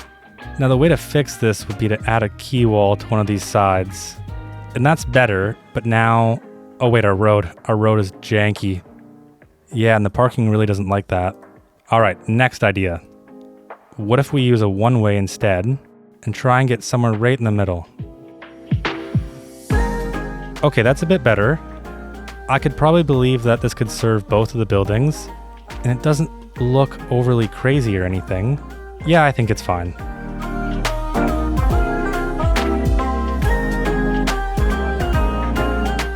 And there's all of our parking in. And it's not going to be a very pretty area, but it will be a very functional area. Now we still have commercial demand, and I would like to have some type of grocery store, convenience store, anything right here. Alright, I tried to squeeze as many buildings as I possibly could. It's honestly not too bad. I am actually pretty happy with it. Given the circumstances that this was pretty steep, it came out looking fairly normal, so I can take that. And then I could imagine maybe a few more office buildings right alongside here. Maybe the students work here part-time. Now, we're going to need a few parks in this area, because right now we don't have a single one. And I'd like to get one probably right across from these houses. And I think we'll turn this entire lot into a park. So we'll just have two of these. We'll delete the fences.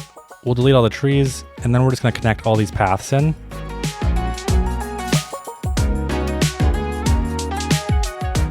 Just like that. That right there is pretty much perfect. And I think I want a slightly more smooth transition from all of our low density to our row homes. So we'll just have 3 deep right here. And then we're going to add zoning back to Birchwood Street. And then just another 3 deep.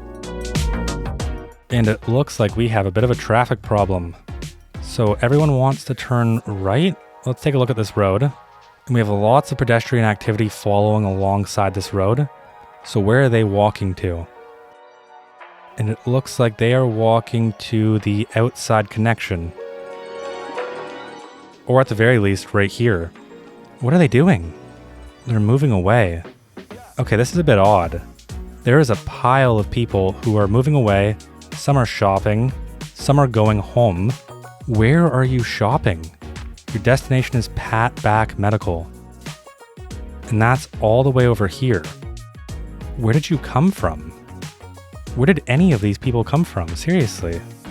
So this person lives on 63 Bayview Street.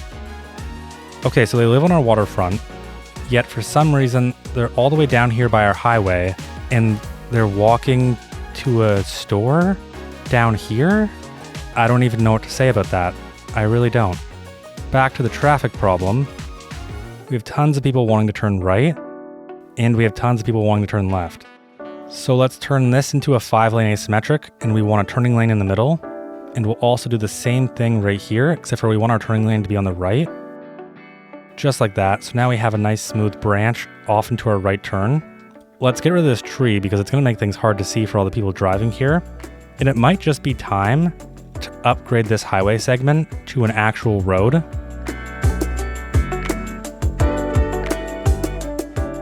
So maybe we wait for this to pass first before we make any drastic changes. I think that sounds like the smartest plan to me. So we have one more street right here, and we do have office demand, so let's use it. Now with all of this, let's take a quick look at their services. So for medical, they should be fine. Fire, they're going to do great. Police coverage, we shouldn't have a problem. Schools, we definitely do need a school. Our small elementary school over here is maxed out. And I'm not really a big fan of adding another elementary school. Only maybe, 250, 300 meters, maybe. But we're going to do it anyways. And I think for this one, we're going to use our Netherlands Elementary School. As always, we're going to give a dedicated road. And then just imagine with me that this right lane is a bus lane for the school buses. And then for the meantime, the only upgrade we're going to add is the adventure playground because, why wouldn't we? Look at that. That's so cool. Now we will set this to operate in Heathercroft, Heather Way, and I think that should be it. Now all we're missing is a bit of mail, so let's improve the coverage over here. While we're doing mail, we might as well add some over here as well. And we're probably going to need a post office to actually handle all of this mail.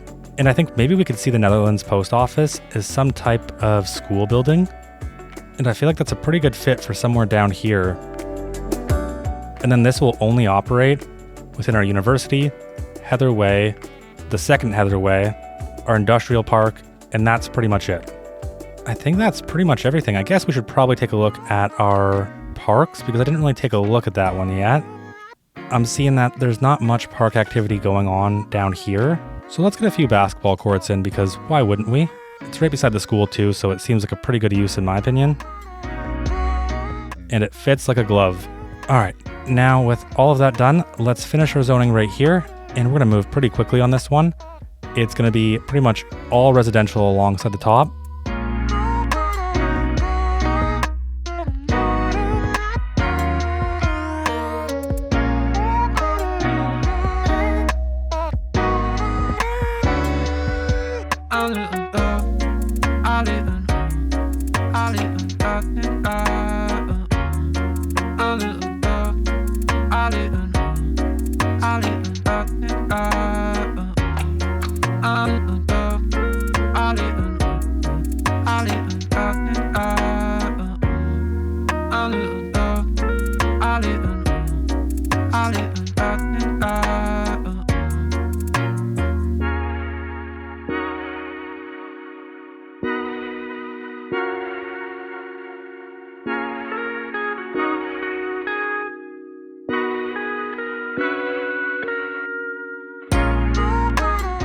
Alright, while I was watching the simulation unfold for a bit, we hit milestone 11. We are now a big city. We get some signature buildings and a loan limit. That's great. I don't think we're ever going to need an increase in our loan limit. Just given the new economy, I don't think it makes sense. Now, we're going to quickly add some parking to our university.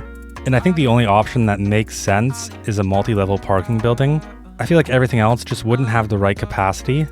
And in terms of positioning, I'm thinking right across from our train station. You kind of lose the nice view, but it also is right beside our train depot. Immediately, we're going to add the additional levels. And then for our university color, this comment right here by jstokes has sold me on restoring it back to its white. And it definitely does look a bit more like a shining building on top of the hill. Now we're going to open our passenger line tool. And we're going to go right to our train station because I see two issues. A major thank you to this comment right here because I was looking at this wondering why they kept moving up. It made no sense. Now I can also imagine that this university probably does have some religious ties, so we'll want to get a church in. And again, positioning is really just the tough thing, but I think we could probably get it on this hill right here.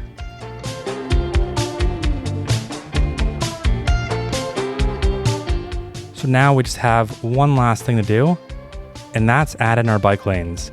And I have went through and tested this. Bikes seem very nonsensical to me. They make almost no sense.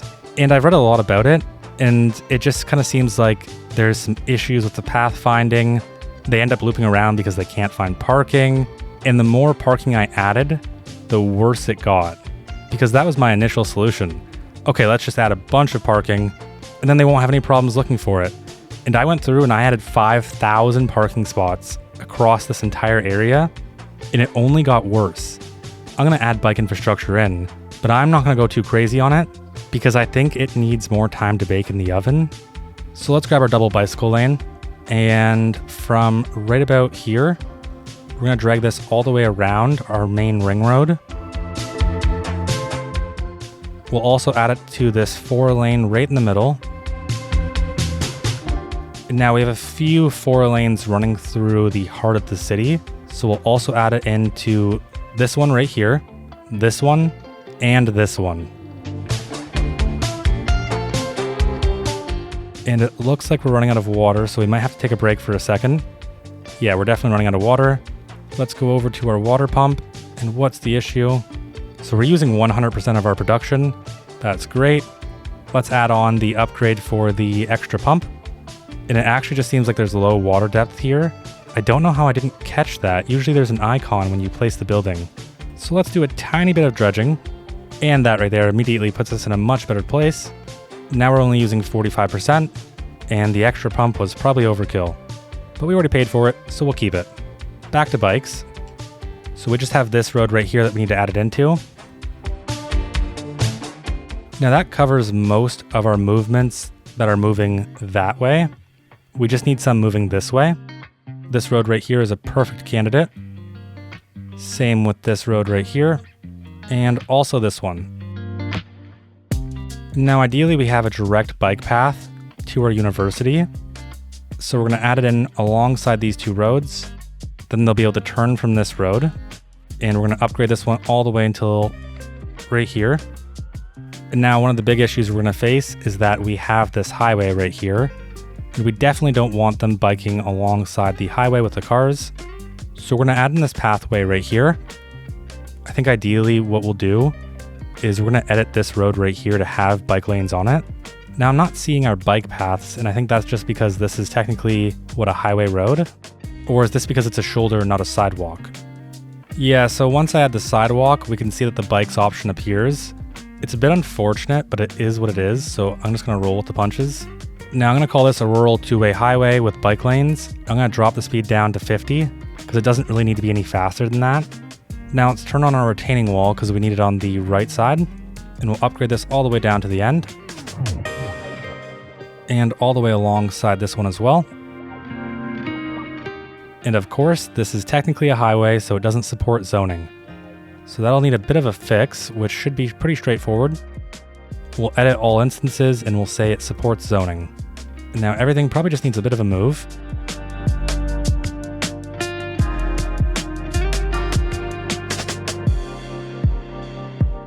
And something is going on with this road where it won't allow power, sewage, or water. But there definitely is power, sewage, and water. So if that's the case, for the meantime, I'm just going to upgrade this to be a normal 4-lane divided road. Alright, so I basically had to delete this entire road, re-add it in. Everything started working pretty much perfectly. At that point in time, I had already deleted all of the commercial, so it's slightly different. I actually do think it came out a bit nicer though. I added in another gas station right here, a little bit of extra commercial alongside this road. Now I'm going to take this divided wide pedestrian bicycle path. That way I don't have to do anything to this road. So we're just going to curve all the way alongside up this hill. They can follow along this path, and then we should be able to add bicycle lanes to these roads without any problems. Yes, we can. Amazing. Love to see it. So I'm just going to quickly add all of them to this road right here.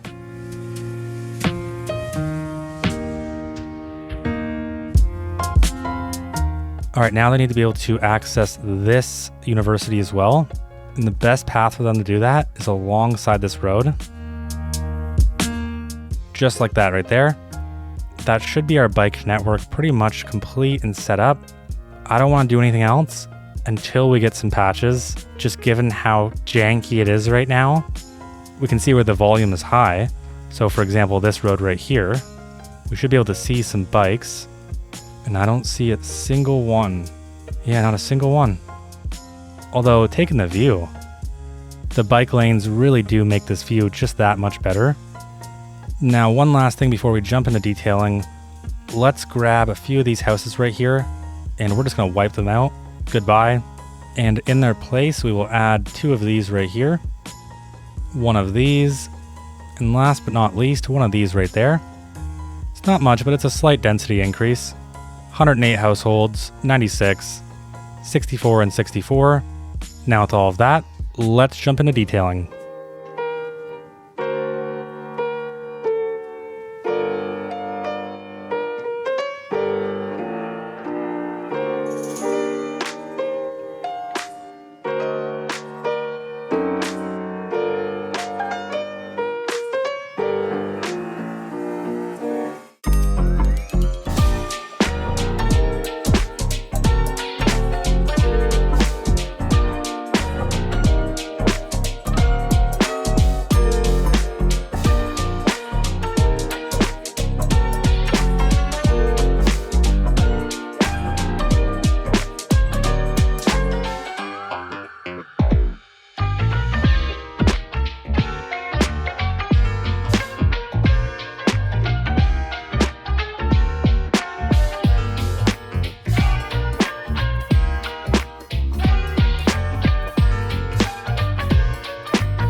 Now before we finish up, there's a few things I want to do, and that starts right here. All I want to do is add a road connection from right here down to here, and that's because as it is right now, to come into the city, they have to hop onto the highway and clog this traffic up. Now this could do the opposite and make traffic worse. I'm going to take that gamble and find out. Now I want to take a look at our unemployment because I know it's really bad. So we're sitting at a hefty 14%. And 14% doesn't really mean anything without context. So let's open up InfoLoom, and we can see that uneducated, they're about 80%, but our largest group of unemployed is highly educated, which makes sense. We have our university and our college now. So we're gonna solve this really quickly. And right here, we're gonna clear this area and replace it with some high density office. All right, and here we go. So we have just a few buildings smashed together, and they're all high density. These two alone have 112 jobs each, so I'm hoping this is going to make a big dent. So let's continue on, and we have this area right here, which is prime for redevelopment. And somehow I've made it worse. It's now 21%, 20%, it's dropping, but I've somehow made it worse by adding in more office and commercial. That doesn't really make sense. I tried placing a few signature buildings, but all of them only had like 12 employees, so they must be broken or something. Unemployment is becoming a serious problem. The university drew in thousands of highly educated residents, but the city never developed the industries or office jobs needed to employ them. Because highly educated residents are taking any job they can find, people with less education are being shut out of the job market entirely. On top of that, the city doesn't produce the basic materials its industries need, causing major shortages in concrete, metals, electronics, and other essentials. Those shortages only make the city's unemployment problem even worse. The Lithia Bay Fishing Co-op is willing to invest in a new seafood factory, but only if the city expands their road access, strengthens fire coverage in the area, and designates the land for long-term industrial use. The city signs off on the co-op's conditions, and at the same meeting approves a broader push to open more land beside the Odin Industrial Park. The plan is to zone part of it for stone extraction, and the rest for light to medium industrial use. So today we're going to expand the Lithia Bay Fishing Co-op with a new seafood factory, improve our fire coverage, develop a new industrial center, and see if we can finally tackle unemployment. Alright, so let's start over here by our fishing co-op. The first thing we need to do is extend our road access all the way into an external connection, because right now we only have one, and that's not very good. So let's buy the tiles we need, and it looks like we're going to need this one and this one. Now we'll grab one of these rural highways, and I actually do want it to go up the hill rather than just follow along this road right here, because this land looks like it'd be prone to flooding. And actually this land right here is water, so that makes the decision that much easier. Now we're going to use the curved road tool along with snap to guidelines, and we're just going to snap right into this roundabout. Now we can delete this little roundabout right here, and that gives us some weird jankiness with the road that we're going to fix really quickly. And just like that, we finally have our second external connection, and now we're ready to expand the Lithia Bay Fishing Co-op. Let's actually identify what our problem is. So if we open up InfoLoom and we click on Workforce and Workplaces, we can get the data for all of our positions filled, our positions open, along with where our unemployment is concentrated. So we can see with highly educated, there's actually 619 of them that are unemployed, but they're also the largest group. And as long as we're creating the right highly educated jobs, our uneducated will actually get better as well, because right now, a bunch of highly educated people are taking uneducated jobs. And I believe we should be able to see this if we click on our fishing co-op. So this has 50 uneducated positions, 37 poorly educated positions, and 12 educated positions. Now the beauty of InfoLoom is that if we scroll all the way down, we can actually see how many overeducated employees we have. And then if we click on it, it'll expand the menu. So there's 39 well and highly educated citizens taking uneducated jobs. And there isn't a single uneducated citizen in here. Now that could just be a result of how well our education is working in Lithia Bay, but still, ideally, if we have 447 people who are uneducated, ideally they go to the jobs that are best suited for them. Now let's close all of this and get to work on the seafood factory. Now for good old Skipper Jim here, what we're going to do is expand his waterfront just a bit more, and we need enough room to get the fish and chippery seafood factory in. And it's a pretty hefty building. It's definitely not small by any means, and we also want to make sure that there's enough room from the storage area to the front of this building for the loading docks. Otherwise, we're only going to create traffic problems. So just looking at this, I'm going to say we probably need to go out about 21 or 22 units.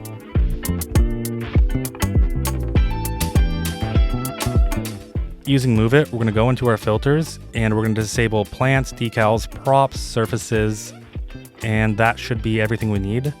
Then we're just going to highlight all of this right here and set it all to be the same height as this node. Now to actually unlock the building itself, we need 100,000 fish goods produced, along with 5 of each of the fishing buildings. I don't want to add in 5 of each, and we already have the fish goods produced, so I'm just going to use Find It. Now I didn't really give myself enough room, so we're going to expand the top part of this.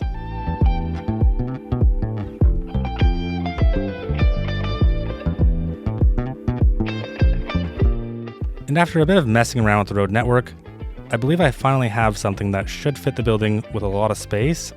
And it definitely seems like we do. What I really want though is I want to place 2 of these buildings and I want to pull them together. I feel like having 2 fronts for this building just makes it feel a bit more grand and a bit more integrated with the environment. Now the only issue is we have this parking right here, so we need to do something about it. And I'm thinking as long as we move this in the right way, we should be able to blend the parking in a way that feels somewhat natural. So I'm thinking this right here should probably work, but let's take a quick look at it and make sure nothing stands out as overly crazy or janky. And there's nothing I can see, so that works for me. Let's delete these fences. And honestly, we'll probably just have to delete the parking in general, and we'll make our own dedicated parking. We'll keep all of this because this is the loading docks, but this parking right here will go. And really my main goal with this is to make this super easy to process all this fish. So the fish is being caught from right here and over here. They bring that fish all the way into our main buildings. It gets stored here, and then it can be immediately transferred to this building right here. So it's a very nice close setup. Now I want to grab the color from this storage building and I want to paste it onto here. Kind of just like that. I'd say that's pretty much perfect. The only thing I don't like is this overly blue security gate. So let's tone that back down to a simple gray. And what is that? Where does this come from? Okay, I have no idea what that is, but I'm going to learn to live with it. And I'm going to fix the other security gate over here. And now we definitely need to add some key walls around this because it's starting to look a little bit crazy.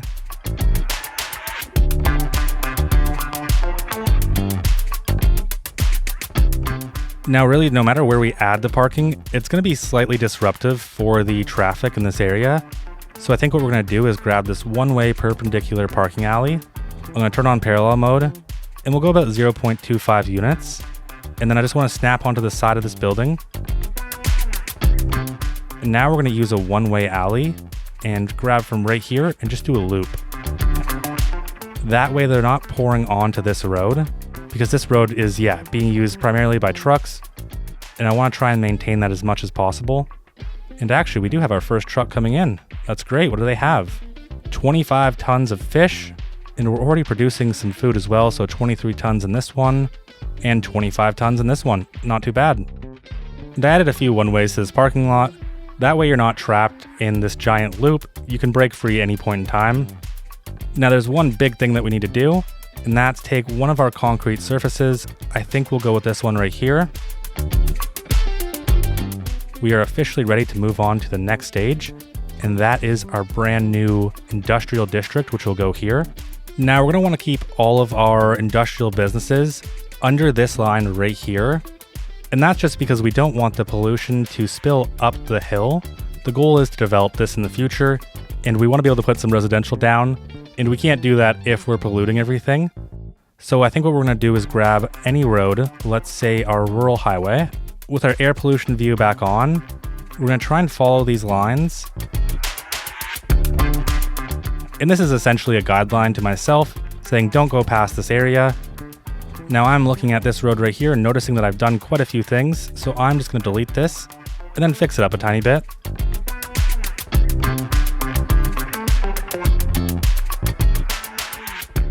And what we'll do is we'll stub this off right here. Now this road needs somewhere to connect into, and I think the first easiest connection point will be right here. To make things fairly straightforward and simple, we're going to start with a rough layout, and then as we add our industrial in, we'll make adjustments as needed. And before we do that, I actually want to make a quick adjustment to our local storage yard and our recycling center.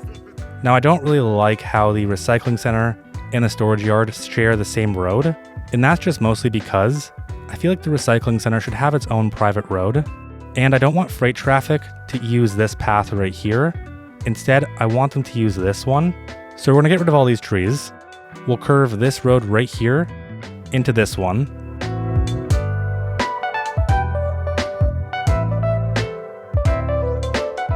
And this might seem a bit silly, and like I'm going back on what I just said, but I'm also going to connect this back into here now. Really, I just didn't want this to be the dominant movement, but we do kind of need this access to serve these areas over here much better. So we're just going to curve directly into this road. We're going to try and come in at a 90. All right, there we go. So now we have access again. And now we're going to start building out our grid, and we're going to go 10 by 20.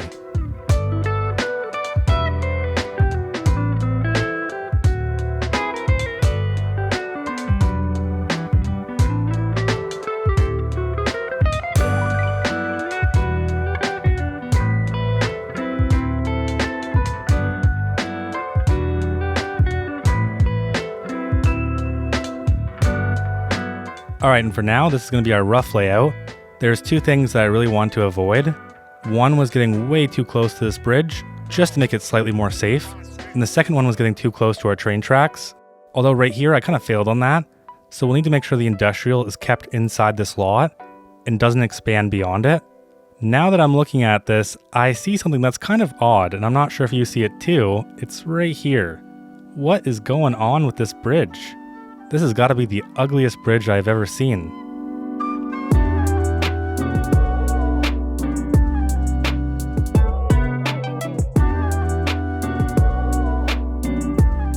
And there we go. Now it's slightly better. Now to get our industrial in, I actually want to avoid zoning it this time, because last time I did that, it turned out awful, and I had to go back and replace everything anyways. So this time, let's just start by plopping some things in. And we're going to look at our production tab to see what we actually need. So starting with our raw materials, we won't touch forestry today.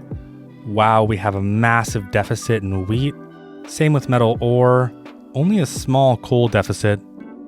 But we do have a significant deficit in stone, and that's making our concrete production just that much worse. So let's start with some stone mining. There's a few locations where I think stone mining is going to fit really well. For example, I think this one right here, and then this right here.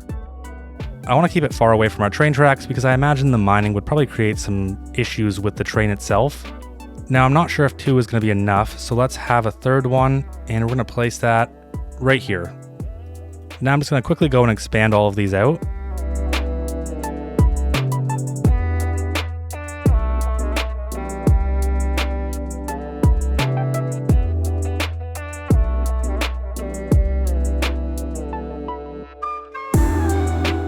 It's actually nice to see that a lot of people are coming into the city. What's not nice to see is the traffic problem that we've created. So for right now, I'm not going to worry about it though. This could just be induced demand for the new road, and it could fade over time. If it continues to be a problem though, we'll start to fix it. Now I did simulate for a bit because I wanted to see what these buildings would produce after some time had passed. So this one back here is producing 13 tons, 19 tons, and 13 tons. I have a hunch that we're not even close to our deficit. We've definitely made a big dent, but we still have about 30 tons, and I want to make sure that we have somewhat of a surplus, because as we expand the city, the houses, the industrial, everything will need the actual materials to upgrade and level up. Now it looks like we have a slight problem with our power, so let's go over to our windmills and see if we can fix them. So the main issue is that they can't produce enough electricity to match demand. So I think what we're going to do is retire some of these turbines, and instead we'll replace them where the production would be much higher.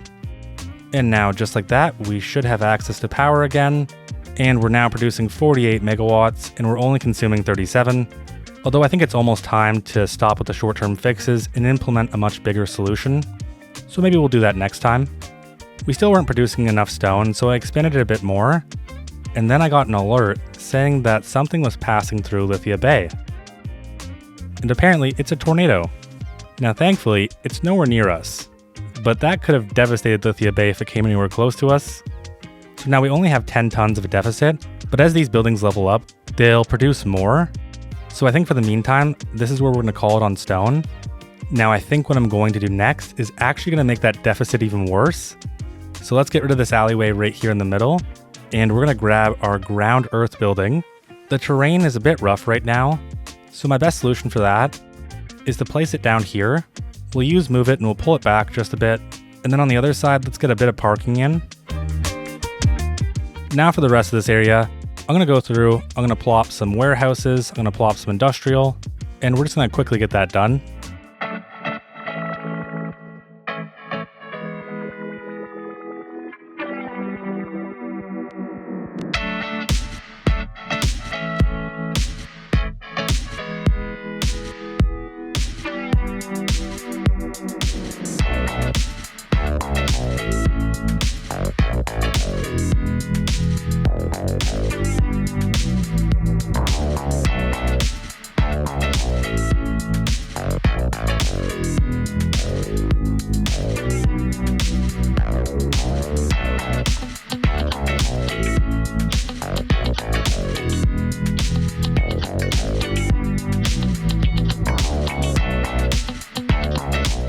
Alright, and that's what we're going to call it for plopping. We need to get a whole bunch of parking in, but I'm actually interested to know how many jobs we've added. So first, let's pull this district back. And we have about 2,000 jobs in this area right here. And now we can expand our industrial park all the way till right about here. And it's time for the big reveal. We have added basically 1,900 jobs. Surprisingly, most of the positions available are actually concentrated in the educated bracket. Now let's get a whole bunch of parking in, and I left the space open on these roads right here. That way we could run parking through it. So we're just going to use a mix of our parking alleys and our actual parking lots, and we'll go through and add in a bunch of parking.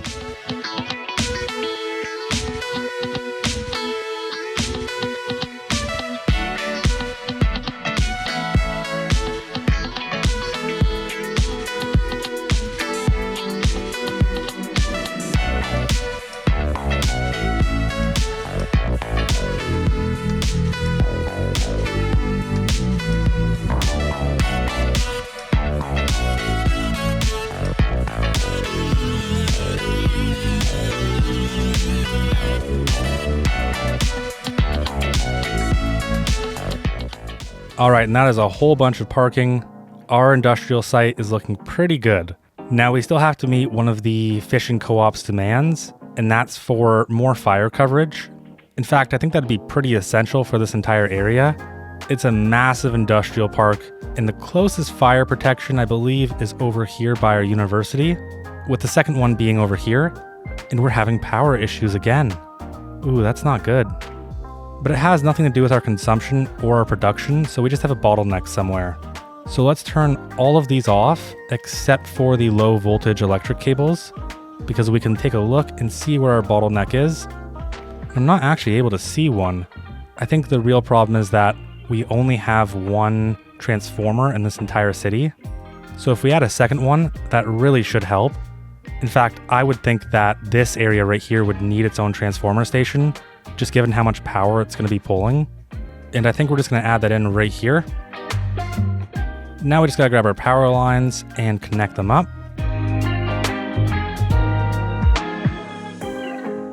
And now last but not least, let's actually check to see if our high voltage power lines have a bottleneck. And yeah, it definitely seems like they do. And that all comes down to this area right here. It honestly makes perfect sense. I don't know why I didn't consider over here first. I think how I solved this previously was by adding in a connection or a power line from right around here somewhere. So here it is. Is this still connected in? Yeah, it looks like it's still connected in. So clearly there's just a bigger issue at play here. And it seems like the way to solve this is to pull from somewhere around here. And then we'll just send these power cables all the way up to the top of this hill and connect directly into this road. And that should give the power an alternative path. And I decided to fix it all up just a tiny bit. It was clearly disrespected by me. Now it's slightly less disrespected, and we shouldn't have any issues. And is everything working? Let's find out. Yes, it is. Perfect. That is just great to see. I think the truth is, though, that I just have to stop putting off the upgrade for the power. Anyways, so like I was saying, we still have to meet the fishing co-op's demands, and we're going to build some more fire coverage right here. We are going to do a bit of grading. We're still going to try to respect the hill, though, unlike the electricity cables and all of those turbines. And that tiny bit of grading just gives us a nice, easy access point. Now, we need to get one of these fire stations that have the disaster response unit. So I think we're going to go with the southwestern fire station. And let's quickly check its upgrades. So we have the training tower, we'll take it. We have the disaster aid office, we're definitely going to take it. And then we have one firefighting helipad, which will give us one helicopter. We're definitely going to take it. And then we'll just grab a wide alley with sidewalks, and we'll connect right into this point. Now, ideally, if we can, I'd like to get more connections for our fire station. I don't really feel like cul-de-sacing it. And because this connection right here leads to our highway, if there's a chance we could make this just slightly more effective, I'm going to take it. And I think our best way is just to connect directly into here. Kind of steep at 5%, but it's not too bad. And then last but not least, I want to do something here with our storage yard and our recycling center. Really what I want to do is not make this feel so square-like and so confined to the space that it's in. So we're going to grab our retaining wall. We'll apply it to the right side of this track all the way up until right about here. And now with our trees gone, we will do a tiny bit of grading. So we'll take this height, pull it all the way back, and that should help us get a nice smooth retaining wall. And then we'll take a wide alley. From right about the middle, we'll send it all the way up. And now I do want this to be functional, but we really don't need any more capacity for this building. We're perfectly fine on stored garbage and processing speed. So to make this slightly different and functional at the same time, let's go into our static ploppable service buildings. We'll grab one of these hazardous waste collection points. We'll place that right there. Then we'll use the landfill's main building, and we'll align that kind of like this right here. Now I want to take the recycling center's color and paste it on both these buildings.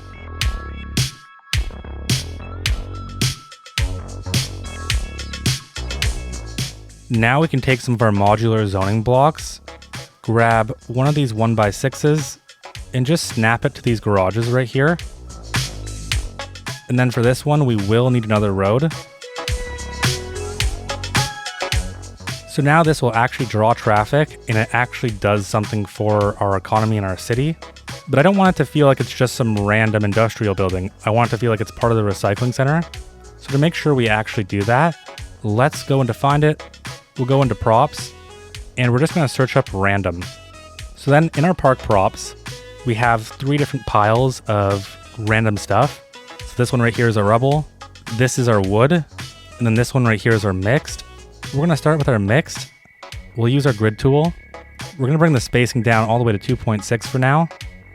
We'll click once, drag to the right, and get something kind of like that. Now what we need is actual garbage. And this one's just a bit too big, but I think a few of these smaller ones are going to work really well. I'm going to turn off snap to the surface of an object because I don't actually want it to be on top of the object. I want it to be on the ground. So now when you move around and try and place it, it stays on the ground instead.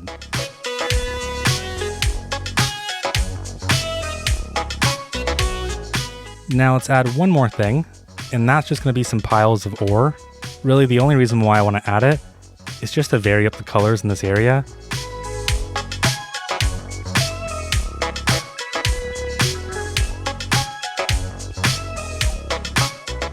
And there we go. Now I see one quick problem.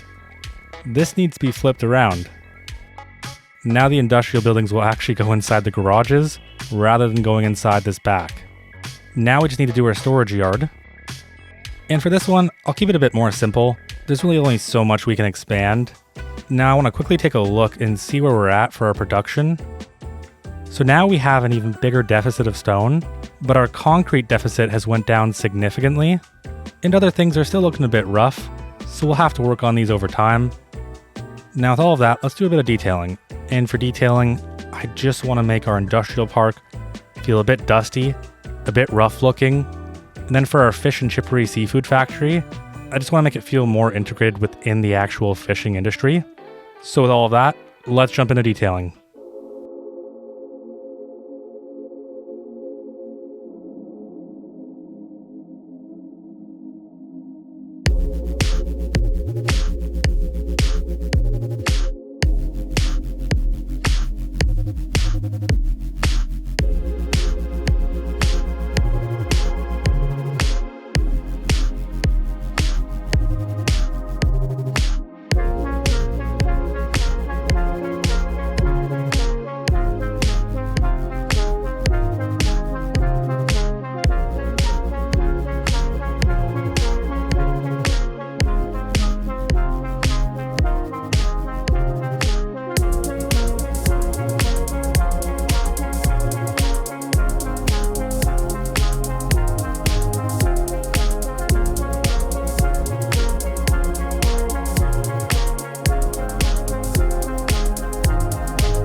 And that's going to do it for detailing.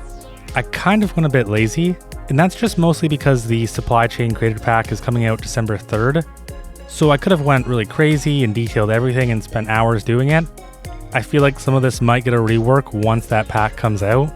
Even with that lazy approach, I am really happy with how it turned out. There's one thing that I always really dislike, and that is the texture or the surface from these stone mining companies. So on this one over here, I made it kind of dirt. It doesn't really make sense, but at least I can look at it. For this one, I used these stain decals, and I was really hoping to make it feel like there's actually some difference in the texture. I don't know if I accomplished it, to be honest, but it's still enough for me to be happy with, given that this stone texture is just awful. And then for our seafood factory, I used the ploppable buildings to add in a few extra access points. The rest was just mostly making it a bit dirty. Now let's take one quick look at our production just to see where we're at. And our concrete deficit is insane. Adding all of that industrial really made this worse. But how about our unemployment? Surely it must be in a better place. 4.7%. That's perfect. And if we open InfoLoom and take a look at our workforce, our highly educated now only have 1.4%, and it's now mostly our uneducated. And maybe we'll change up our tax system just to help them out a bit. So for the uneducated, let's go 6%. Poorly educated will go 7. Educated will go 8. And then these two right here will just remain at 10. We're also going to stop squeezing our industrial so hard. Right now we're making $146,000 per hour. Let's drop this down to 6%. I feel like that's a pretty good number. And for office, let's also drop this down to 6%. And we'll do the same thing for our commercial. And of course there's a forest fire. Now before we wrap up, let's add in a quick bus connection into our university. Now we don't have any bus lanes open, so I think we're just going to use our industrial lane, and we'll add one more stop. Reason being that our industrial line has the least amount of vehicles on it, so it shouldn't be too big of a deal if we take up one more small space there. Now we're just going to send this all the way over to our university, and I think we'll make a stop right here, and then we'll just send this back to the bus station. We'll call this line 6, station to university. We'll keep it really, really cheap at $1. And for now, we'll set this to 4 vehicles. If we need to change it in the future, we will. And we'll make the line a nice cream color. And it seems like we're out of vehicles. So let's go to our bus depot. And we're going to add on one extra garage, and we'll do that right there. And that should fix all of our capacity issues. And now the notification is gone. We're good to go. And then one last piece of feedback that we got for this new area in the university is that there's no direct pedestrian connection. The reason why we don't have a direct connection is just I don't see a way to do it without doing some crazy things. What we can do though is we could wrap around this road right here and then send a pedestrian path somewhere along here. And now at the very least, they have a slightly shorter path to get to the university. And last but not least, the new name for the university is the Lithia Bay Maritime University. And with that, let's jump into a quick before and after.